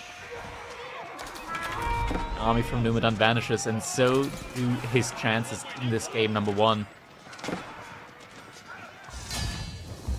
There we go, GG comes in. Wham, able to win the first game with Ruse up against the Chinese. You know, to Numedan's credit, it wasn't easy for Wham necessarily. He made it a challenge. Respectable fight, but in the end, the farm transition just really became the issue. That the constant necessity of knights being produced, of having to make lancers every second of that game to stay in it, really just outpaced what China can do, and that's why Ruse is considered such a great civ in the game. It is one of those things, right? Like with the Rus and with the Chinese, both civilizations do, or rather try to do the same thing. The difference, though, is one just does it better. And Yep. if you try and compete in a situation where Rus does the same thing but better, with the same thing, you're gonna be in for a pretty bad time. Yeah, this is an instance of like the Daniel and then the cooler Daniel as far as civs go in this strategy. And you know, they both went pro scouts. They both did very similar builds. The difference is that while Chinese has taxes, I think the big thing is Rus has the extra food, right? Having the deer in the landmark just makes such an easier transition. And then the fact that Wham was able to get out on the board, keep it safe. Whereas for Numedan, his stuff was always under duress. We see right here, he's trying to do the same thing, trying to get on the board, but losing villagers while doing it. And Wham just taking good fights. So it got a little close at points there, but taking good fights overall. And then just letting the macro game win it for him in the end. Yeah. These are rough situations. Next up, though, we're going to be moving over to Holy Island, where we'll be seeing the House of Lancaster actually coming in here up against the Shuji's Legacy. Interesting to see House of Lancaster being used on a water map here. I've seen this done before. I'm trying to remember. I remember casting it. It was like a week or so ago. I remember casting a match where with It is quite House nice Lancaster in on this theory. map. Yeah, it is quite nice in theory because when you think about it, right? Like, the way this works is English can, in theory, do the same thing, but the issue with English is they get a cavalry unit. The cavalry unit is very easily countered out by spearmen. The Lords of Lancaster, though, while they are slow, spearmen don't counter them, horsemen don't counter them, archers don't really like counter them. If you can count. If you can count. Yeah, it's also like you don't really want to invest into archers because that way you're like missing out on a lot of wood that you want to invest on the waterfront. Yeah, be interesting to see what Wham has in store for House Lancaster on this one. I mean, interesting. He has Japanese on this map. I bet he's probably saving Japanese for Kurlager, would be my guess. But at the same time, Mongols on this map I've seen used a lot to some very good success. I feel like either of those could have worked here, but he's going to opt for House Lancaster. Numadon likewise is going to be going for Zushi. He also had HRE and Order of the Dragon in the back as well, so I feel like both of those could have been pretty good water maps civs as well. So we'll see. They seem to like these two, and we'll see how it goes any second as we dive into game number 2. Indeed. Any second. It's going to be an interesting one. Yeah, any second now. This is always the question, right? Like, we got a new UI, we got a new interface. Sometimes it takes a little bit longer to boot it up, but here we go, ladies and gentlemen. Game number 2 between Wham01 and Numadon here. We've got Wham in color red playing as the House of Lancaster and Numadon in the color green. Yushi's Legacy. Here on Holy Island, we will have some water shenanigans going on as both players actually are going to go for a Dark Age dock here. We're not going to be seeing the, how B would like to call it, cheese play from Numadon with the immediate pretty fast great. fuel age. I like that he called it cheese and then just completely turned it on its head. That was a good series. Good interview too with. It's special. with B. It's really special when a player like B calls it cheese. I want to say, like, if B calls it cheese, then you know, okay, that's really cheesy. That's a really good point, actually, given how much stuff B has done in the past that some might argue was a little cheesy. For him to say, yeah, that's a cheesy strat, that's such a funny comment, such a great comment from him. And holy sheep, look at that. Wham, just getting getting a ton. And you know, this is coming from a Civ that already has bonus sheep. So skewing that number well in his favor. And he's hoping not even to need these as he's getting fishing ships on top of that. Nobody's going to say no to a couple of extra sheep here, especially not the House of Lancaster. They're going to be able to put those to great use with that bonus gather rate on them, should they ever need it, which you never know. At some point, they might actually do need. That bonus gather rate's Still no a couple joke either. remaining on the map, and yeah, it looks like Numadon is going to be able to grab up a lot of the remaining sheep there. It's respectable. And we got to remember that part of the disparity in this is the fact that Lancaster starts with extra sheep.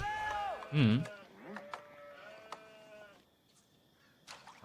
to keep in mind for sure. Early game, of course, there's not really a whole lot going on. Of course, we can always admire the little graphic that we have next to the villagers, indicating just exactly how many fishing ships each of these civilizations have produced so far. That's such a nice addition. I think it's my favorite part about this overlay is the fishing ships, because it That's really your gives you an favorite idea part? of what. Okay. Yeah, I think so. It's like I like being able to see the resources a minute and the number, but I think seeing the fishing ships, that really gives you an idea of what the military or what the economy actually is. Like I think it helps you kind of get and understand like where things are coming from, because now we know if there's any idle time, if anything else happens, we know exactly what the numbers are. I'm honestly just happy that we can see the amount of villagers and the amount of income per minute at the same time. That's true. It is pretty nice. Maybe I'm just maybe I just really enjoyed chat always demanding to see and plot between the two. You know.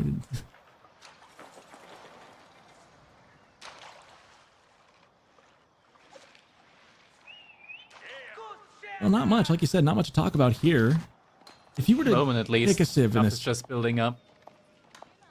if you were to pick which, I mean, obviously you're a Zushi guy.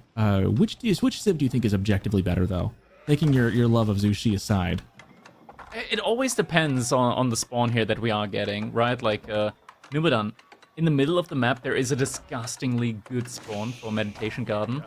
But Wham is actually rushing that Abbey of Kings up with 8 villagers relatively early on, so I'm not even sure if Numadon is going to have the chance to really build a meditation garden out there by the time those Lords of Lancaster arrive. I'm a little bit worried for him. Typically, at the moment, it's honestly hard to say a little bit. I think the 3 Pierce Armor on the Hoblars does low-key really heavily counter out Zhuji's ability to make Zhugunu even remotely viable here. Which is a problem given that they have no option for archers or anything else either, and Zhugs are kind of a hallmark of what they want to do oftentimes, but yeah, the Hoblars are, that is an interesting thing. Villager getting caught out, that might go down. No, it's not going to go down. It's 1 damage, and Villager has like 10 health left. Gonna take a while. I don't know, I can see 11 hits coming before it gets into the TC. Okay. Meditation Garden now going up though, and it is going to be in that insane, insane spot. Oh my goodness. That's gonna get, is that gonna get both berry packs, you think?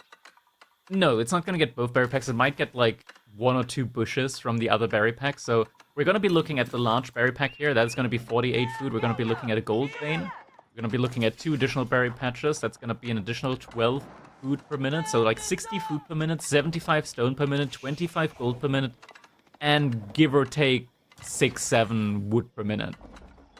And a partridge in a pear tree. Oh my goodness, this is so much there. That So is one this of the is best like- meditation gardens I've ever seen. This is like 160-ish resource per minute. We're looking at a 4 villager worth meditation garden here. That's huge. Numidan's gonna be under immediate fire now, though, as our first Lord of Lancaster is already making its way across the map. I think Numidan, in this situation, like, early Palace Guards are quite nice. Yeah, it's kind of one of your few answers you have to these things. You know what right? you can 'Cause- do? Just make 10 units, and you can immediately, like, completely nullify the meditation garden, right? Right? Or Torch it. just dive the outpost and just burn it. Right? Like, any weak unit, you just send it back to the Abbey of To Kings, the and it's gonna Initiation. get healed back up. Yeah. Poor Numidan. That is the nice thing with that landmark. I love landmark that can heal your units. Abbey of Kings is really good in that regard. I think I still hold that healing is one of the most underused aspects of this game for how good it is. There's a lot of teams that have ways of getting access to healing. I don't think even, I mean, we make use of it. It is really well known that it's a good thing to do. I think people still underuse things like the Abbey of Kings. Ooh, villager. Oh, wait, that villager actually got killed while inside the outpost, and Numidan does evacuate the villagers here. Has a couple of Palace Guards out. Another villager does go down. Now Numidan has been forced off of gold completely. Hasn't really been able to make any great strides on water as well behind this, and now he's in quite an awkward spot here in the game. This meditation garden is now also going to get debuffed by 60%. Suddenly, About that. 160 resource per minute. Rapidly just go down to like 60, 70 resource per minute here for him. Yeah, this is looking pretty rough for Numidan. The water now is going to be lost here in a couple minutes. Wham now, he can just make whatever he wants on water. He's got access to gold. Denying the gold, Numidan's now completely relying on the meditation garden. It's, you're going to have a hard time keeping up with the navy that Wham's going to start building. 20 a minute? That's just not going to be enough to pay the bills.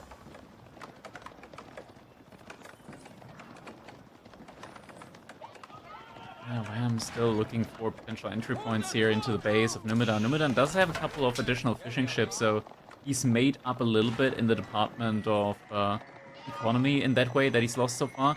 The issue behind this is that right now he's only got a single archer ship out there on water. That's not going to be enough here to deal with the Springle ships that are about to come in.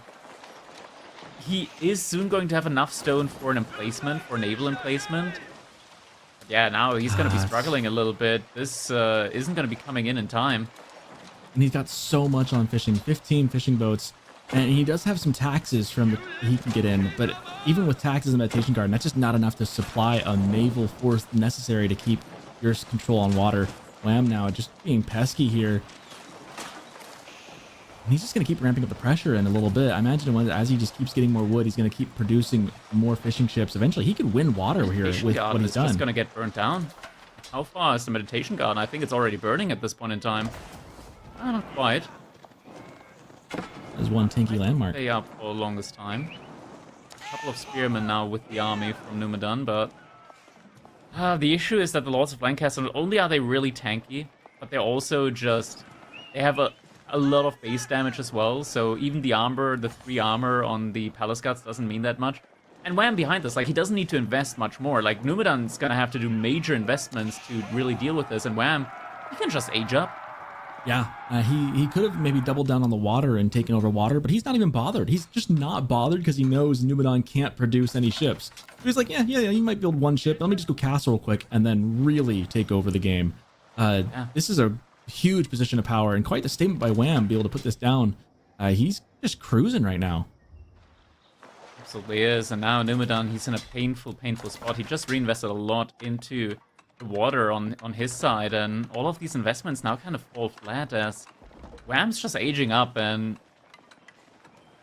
Numedan is not going to find the window here, it looks like, when it comes to being able to, you know, get any kind of like counter pressure going on water or anywhere else, really.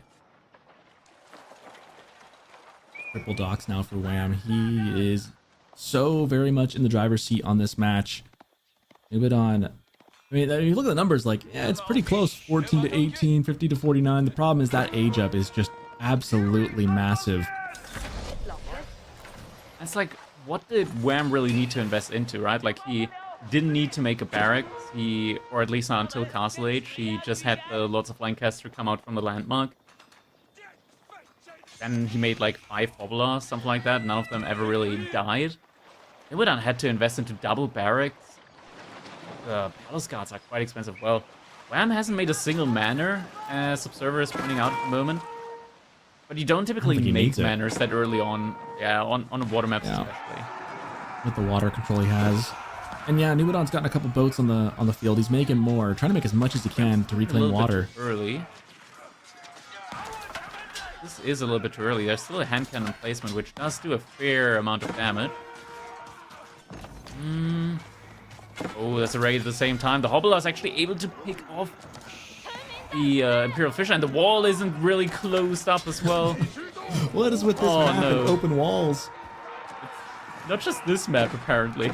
Just all series, yeah. This all series, all day, every series. Open walls, open mountains. Villagers. A lot of idle, and man, these guards are just, they don't care. Hand cannon slits? Whatever. We're just gonna dive.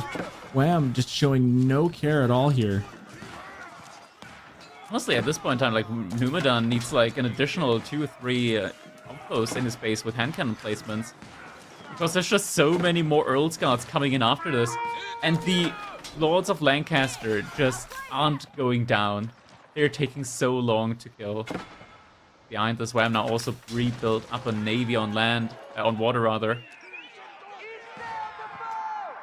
And Numedan still has pretty much no access to gold outside of the meditation gardens and what little taxes he can generate. He's getting 400 a minute. He does have 9 on gold. He's moved out to the corner in the side, in the very, very far east corner.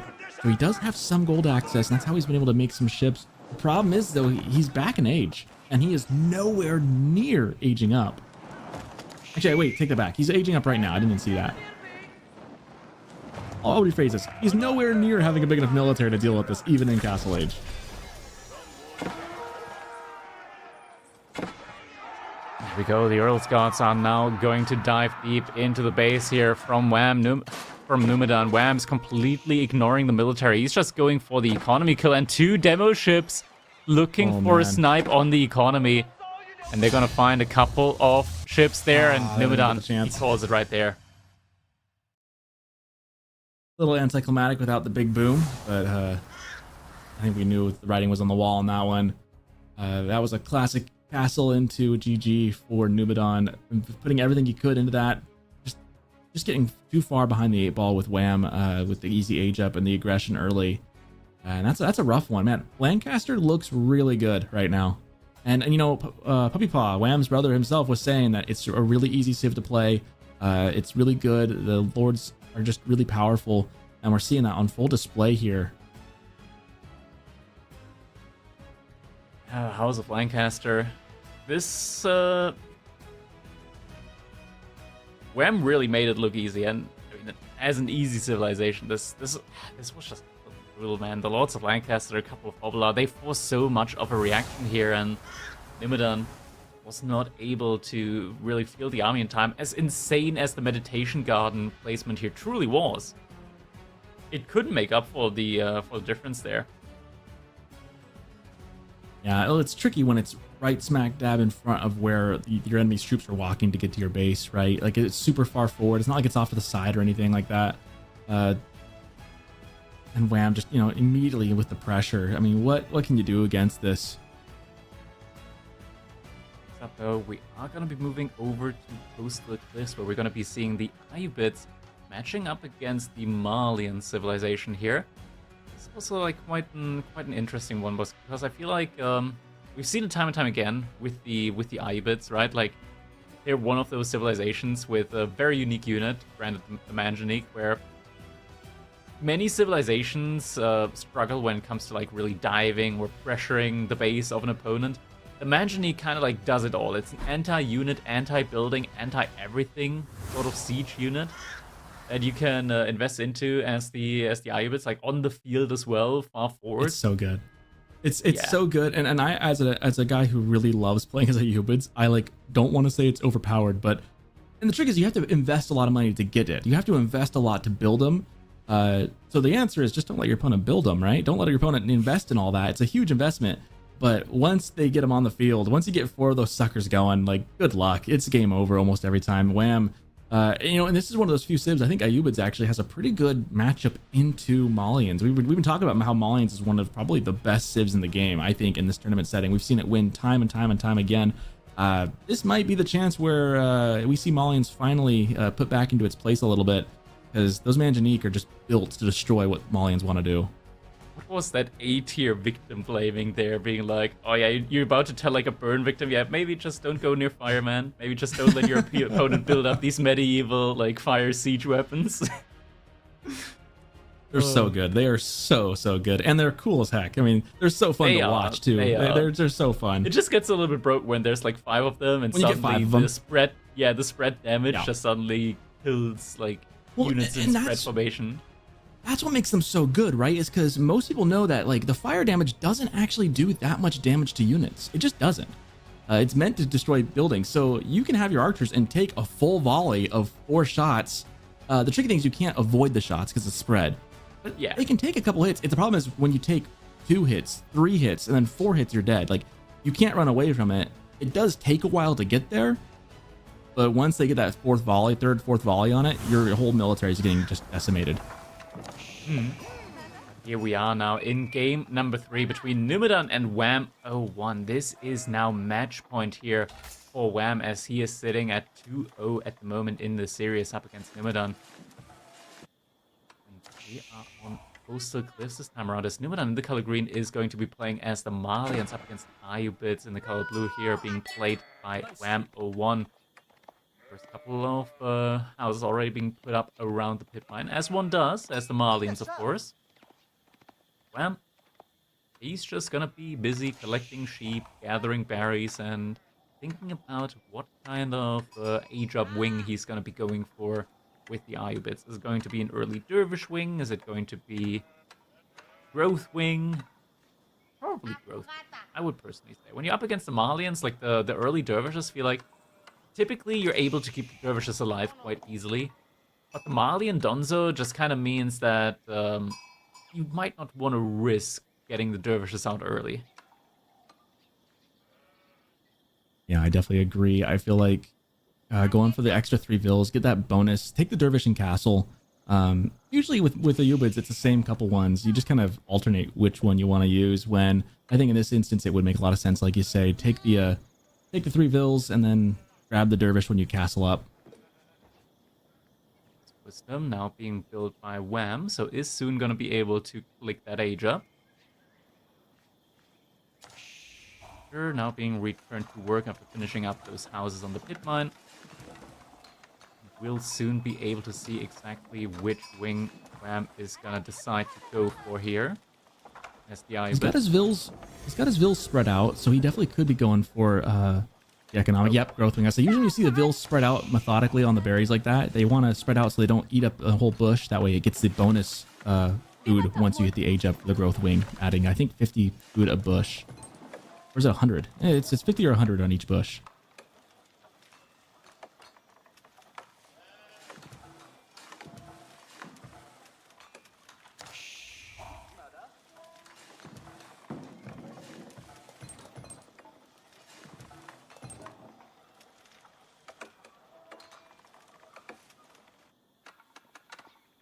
Well, no surprise with the Manticore there. That's very typical stuff.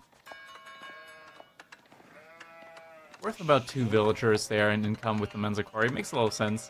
Typically, this is like the main reason why you never really want to go for the Saharan trade network, especially on a map like this where trade is just, in general, impossible. Yeah. And sometimes when you like go for like Dark Age pressure against Malians, they kind of feel forced to go into Saharan trade network. And whenever you see your opponent go for that, you just don't even need to like harass that area any further, because in theory, the second that landmark gets chosen, you've inherently already killed like 2 villagers. Yeah, that reaction alone is just so good. All the gold is kind of on one side here for Numadon. It is. That is a pretty great point to attack, yeah. That could be... I'm just looking into my magic snowball that can see into the future, and I'm predicting Manjanique Fire coming in from that angle. I can just see the plans being laid.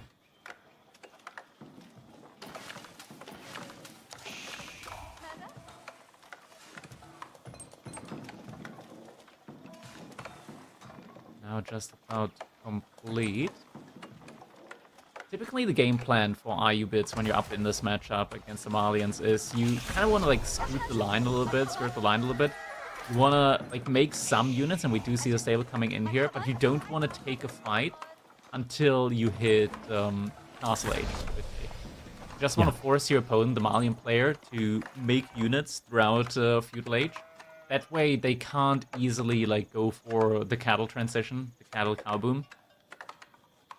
And once you get that age up in, you have a big military to immediately push out with, and that's the moment when you just get in on those Manjaniques, and especially with, as you mentioned, like all the gold being forward here, that is like a prime time location for like Manjaniques to burn down all these built-up pit mines once we get to that point. Yeah, that's exactly why Wham's built that stable. He just wants to get maybe a Desert Raider or so. He looks like he's going to go for a Horseman. Just something to pester and force a reaction. That's all he needs, is just a reaction. He's like Wham's like a bully at school, you know? He's not really trying to get anything out of but just a rise out of your other guy you're bullying. You just want him to get a react. Just a reaction's the goal. And that reaction, of course, will slow down Numadon. And then Wham's going to be kicking up Castle within 10, 11 minutes for sure. Range now being built up here for Numadon alongside the barracks as well, so it's immediately going to be able to pump out both of these unit types here. Already has the 3 cattle inside a cattle ranch, and it's nice that he's gone for that early. Like, he doesn't really need to invest a lot more into that right now. He can just have this passively be there for him, and doesn't need to immediately go all the way gung-ho into those 20 cattle. Just these 3 here right now is going to be an immense value early on when it comes to his income.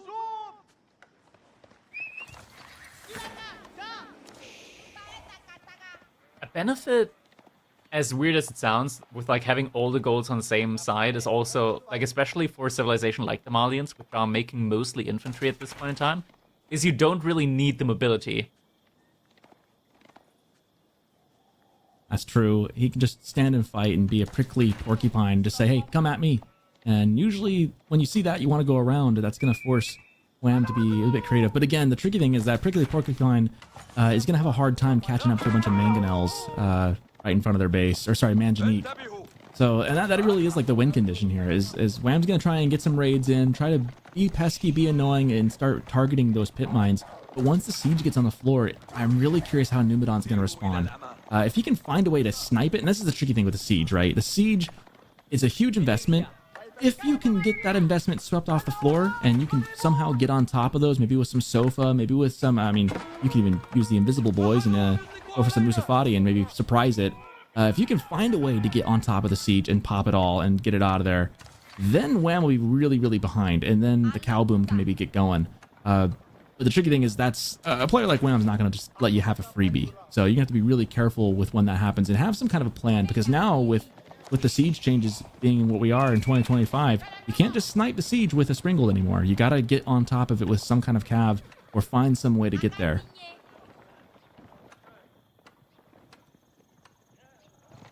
Moment, wham. I mean, we can really, like, clearly see the outline here of the game plan, as he is bunkering, like, already a lot of resource here behind all of this. There's a lot of villagers on the wood right now. Wouldn't be too surprised if soon he was to, like, pull a lot of them off wood, send them over to food again, and just like that, suddenly we've got 15 villagers on food now.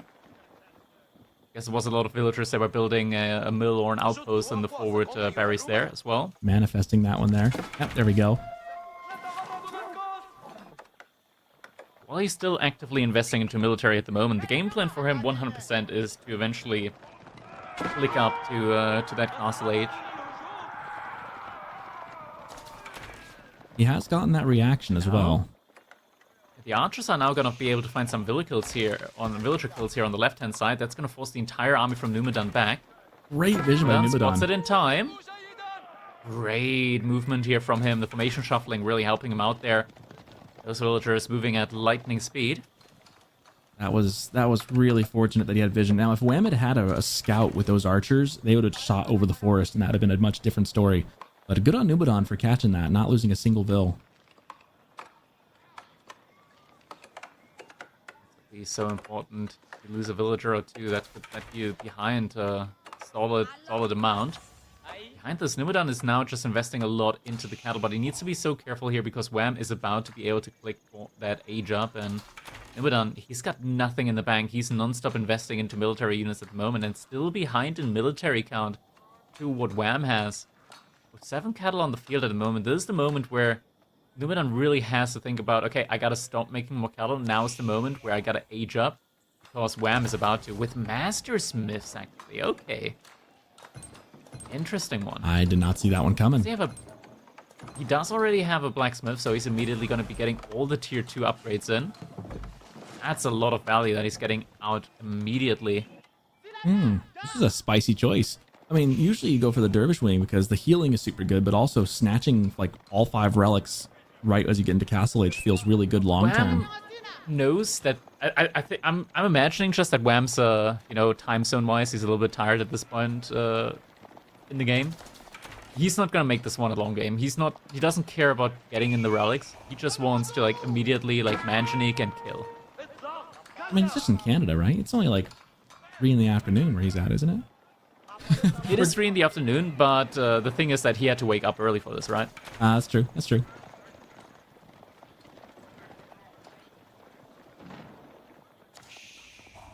I think I just heard the first manjanique beat. No.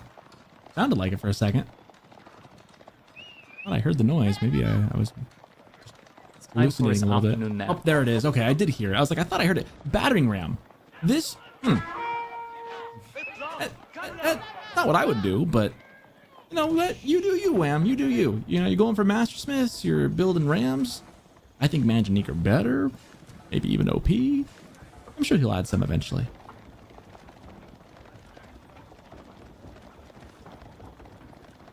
I guess he can't build. Oh, wait, you know what? He can't build Mangonel until he's in Castle Age, anyways. So he's just making the most of what he's got.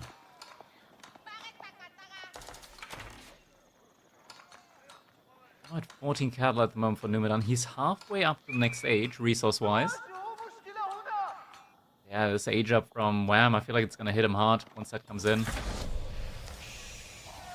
Now with the age up hitting Wham already having a lot of resources in the bank, we're immediately going to be seeing a lot of the upgrades coming in here now as well, veterancy-wise. Actually, it's just mainly going for Camel Lances. I would have imagined there to be veterancy on the archers, be coming in as a priority for him as well. Doesn't look to be the case yet. So he's got a lot of things he wants to buy. Just needs a little bit more food. Also, there's no RAM UI. What the heck? And there's the first manjanique. Yep.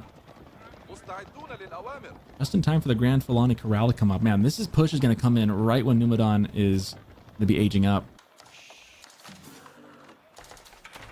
This archer upgrade is also coming in. Was just on the wrong side of the UI. Oh, yeah, there it is. The veterancy archers are going to be there now. The first manjanique is out on the field, and this is where things are going to become super, super rough for the Malians, as we're about to see all of these mud huts going down in flames. Archers starting to skirt forward a little bit. Javelin throwers starting to pick off some of the archers here, but with the veterancy upgrades in, the javelin throwers just aren't really as tanky as you would typically imagine them to be. Those archers one-shotting them essentially with enough numbers. And here comes the Manjanique, the Ram. One pit mine is down, and now going for the houses. The Ram just immediately dead set. He's immediately going for the cattle. Cattle, I love this. This is so good. He needs to change that to the fire Wasn't shot. a fire shot. Yeah. And that's not the fire shot. I mean, it's doing good damage, but come on, Ram. Hit the, what is it, the Q button, the W button? I forget what it is. It's one of those buttons. Oh, needs to be don't leave it careful. exposed. Numedan is preparing for the assault. The Manjanique hasn't been finished yet. Has been finished now. Down throws now under fire as well from those Manjaniques. Ram doing its damage. Pit mine is about to go down. One more hit away. This is where it gets so Numedan's dangerous. housed. There it is. There's the fire shot. Continuously housed now as this goes on. Houses are under fire. Man, feels like a U-Boots is just... He's just not giving him an inch. A U-Boots feels like handcrafted to tear down Malians. And we've seen Zushi struggle against it. We've seen a lot of other civs struggle against Malians. We've seen French have their struggles. A U-Boots feels like the civ to do it, though. This might be... Every civ has their counter. At least most do. And I think Malians might have a U-Boots as their counter pick, which means Wham just drafting perfectly once again here. Really just having a great series overall. Again, Numedan has been housed once more. Manjaniques need to be careful here. But looks like there's more than enough archers out at the moment in order to stem the tide here, and Numedan just sitting out there in the midfield, taking the fire from those Manjaniques. Javelin throwers aren't able to kill the archers quite in time. They're getting a jump on the Manjaniques though. Unable to take them down. How? How did they not get And all the popped? Donzos are gone. There. They were right there. And the How? reinforcements come through. I thought for sure those were gone. I did not think there was a world where those did not get just popped immediately. I am amazed that they survived that. That feels like such a stroke of luck for Wham. I thought they for sure had them dead to rights. Not quite, and now the Manjanique's gonna be taking down all the infrastructure here, and GG gets called. Wham with the quick 3-0 up against Numedan. Numedan known for such long series, but Wham just wants to take a nap, I guess. He wins at 3-0 convincingly. Manjanique, it only took 2 Manjanique that time, and some really careful positioning with them. I'm so shocked. I think the game would have been Wham's either way, but I'm so shocked those 2 Manjanique didn't get destroyed right there. I thought for sure that was going to be done for, and instead Wham pulls him back just in time, continues the push, and there's just nothing Numedan can do about it. Wham wins it 3-0. Man, that game was under 16 minutes. It was in general. This set was a lot shorter than I would have personally imagined it to be. You know, just speaking from experience, but Wham, yeah, just not making those mistakes, playing it very, very aggressively here all throughout, and in the end able to get a very, very quick 3-0 up against Numedan. And this is just kudos to him. Very well played with the matchups, and just always having a great game plan here to play it out from. Yeah, well done to Wham. Man, this has been the day of the favorites. I feel like the underdogs in these series today have had a rough go of it. I think Yes. it's been 3-0s across the board today, right? It's been completely like 4 3-0s here today. So sometimes, you know, games are very close, and sometimes we get like these 5-game sets back to back to back to back all around. Today was the opposite of that. Yeah. I'm sure that'll change come next weekend as we move on to the playoffs. You're going to start seeing some longer series. Felt like this was kind of a cleanup round for the favorites to move on, and now that business has been done, moving forward, we're going to have a lot more close series in the playoffs. But I'm sure we'll have Wham here with an interview for you, Kraken, in just a minute. Sounds like I bet they're getting that ready right now. But man, fun series, quick series though.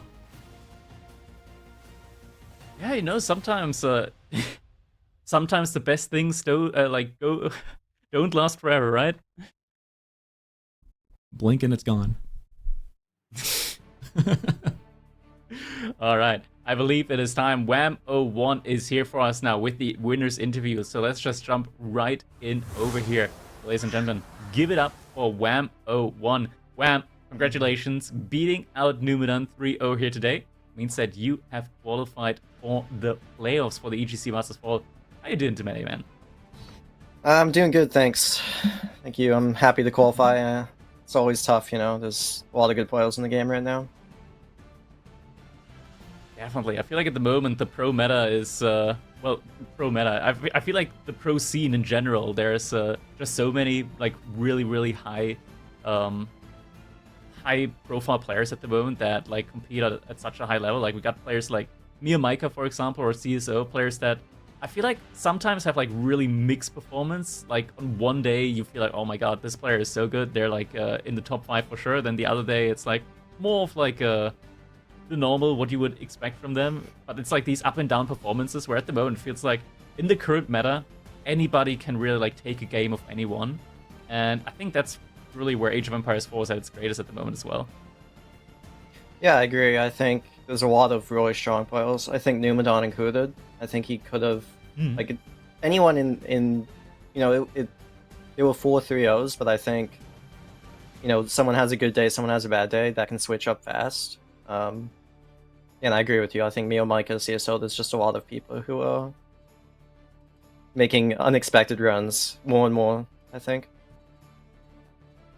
Yeah, I think so too. I want to quickly like talk to you about, because so far today I've actually had the chance of pretty much asking everybody today in the interview, so I'm gonna ask you as well. House of Lancaster, just because every single winner today had a House of Lancaster game with Abbey of Kings, so we got the statistics set there at the moment. How do you feel at the moment about the House of Lancaster, like the Abbey of Kings? Because I just want to get the opinions of every single player in at the moment on that. I think it's really strong. I think it has some weaknesses, especially versus Knight Civs, for instance. But if you don't have that Knight to deal with those Kings at the start of the game, it's really difficult to deal with them. They're so tanky. They're so hard to kill. And I mean, you saw that in the Holy Island game. He even went Men at Arms, and they just don't do any damage to the Kings. Like, so it's a at lot some of point you help have to on kill them, them. and you could just run them back.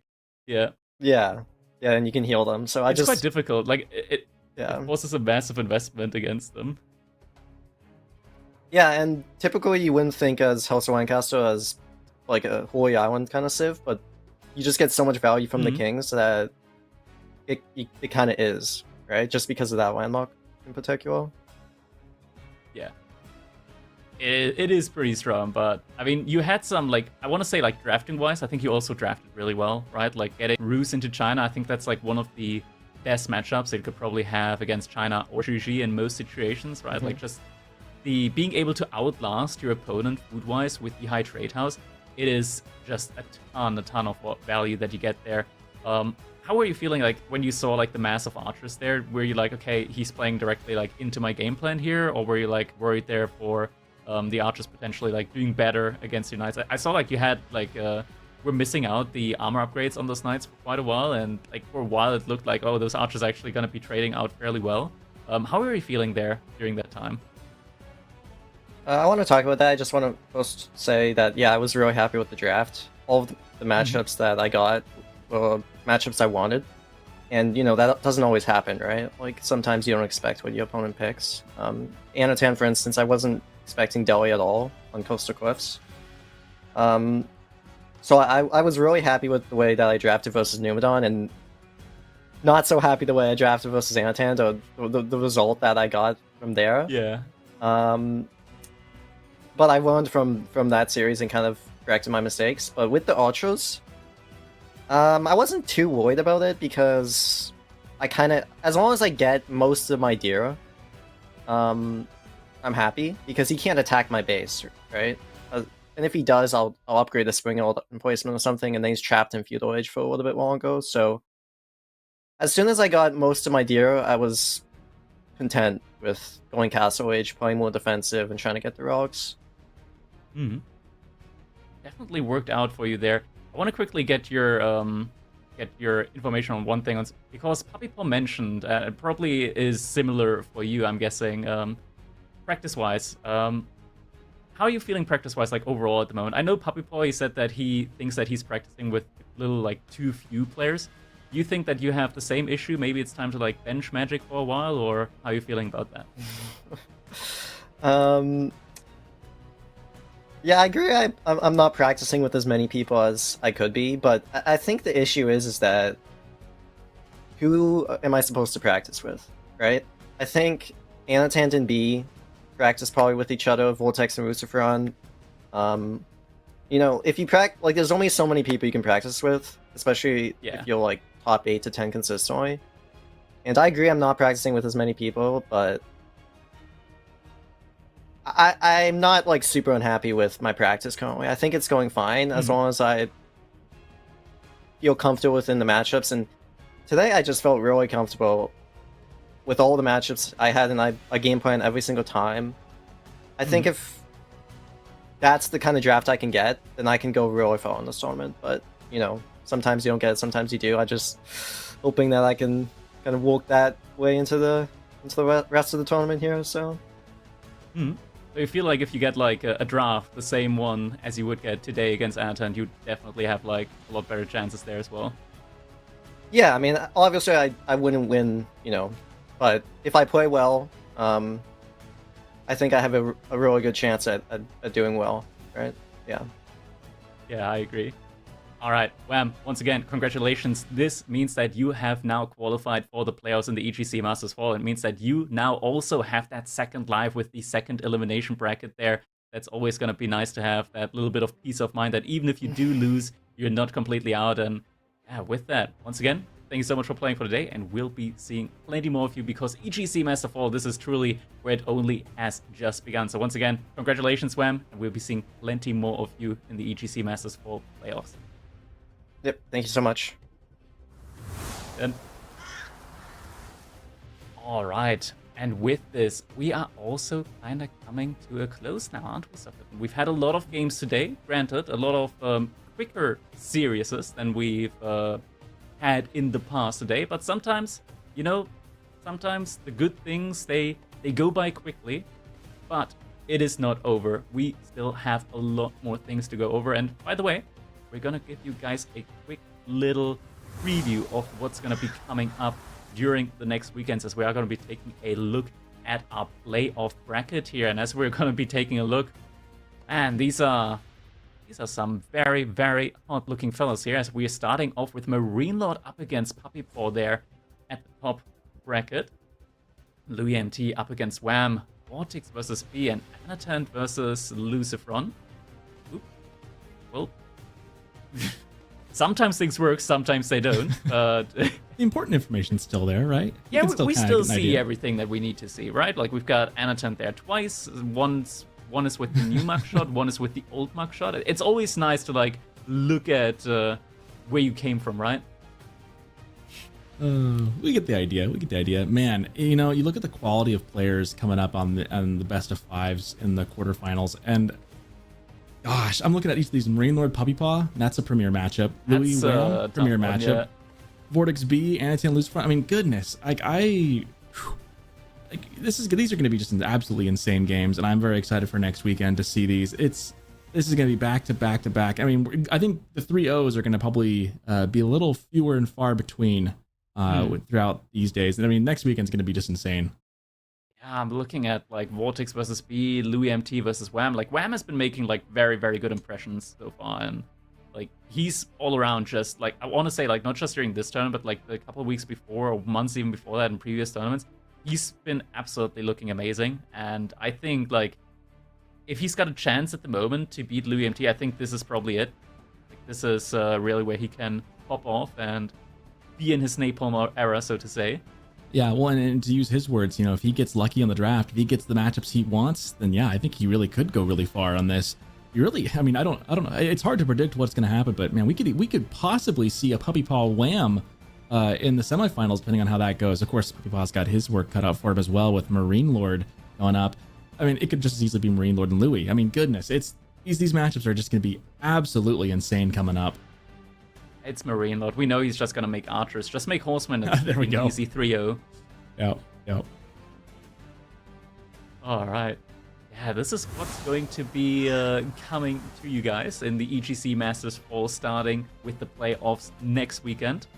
Soccerton, it's been a pleasure casting with you here today on EGC, and yeah, hopefully we'll have many more opportunities. But yeah, this has been an absolute amazing weekend so far. Not just today, but also yesterday of Age of Empires 4 tournament goodness, and I'm excited for what's going to be coming up next weekend as well. Oh yeah, me too. This was an absolute lot of fun. You know, we only got 12 games out of the 4 series, but hey, it was fun. I enjoyed it, and I'm excited for what's coming up in the future. Wise. With that said, thank you guys so much for watching us today here on EGC Masters Fall, and don't forget to tune in again next week, Saturday, 5 p.m. GM, 3 p.m. GMT. We'll be here, bring more Age of Empires 4 tournament goodness to you. Thank you guys so much for watching, and we'll be seeing you all next week here on EGC. Until then,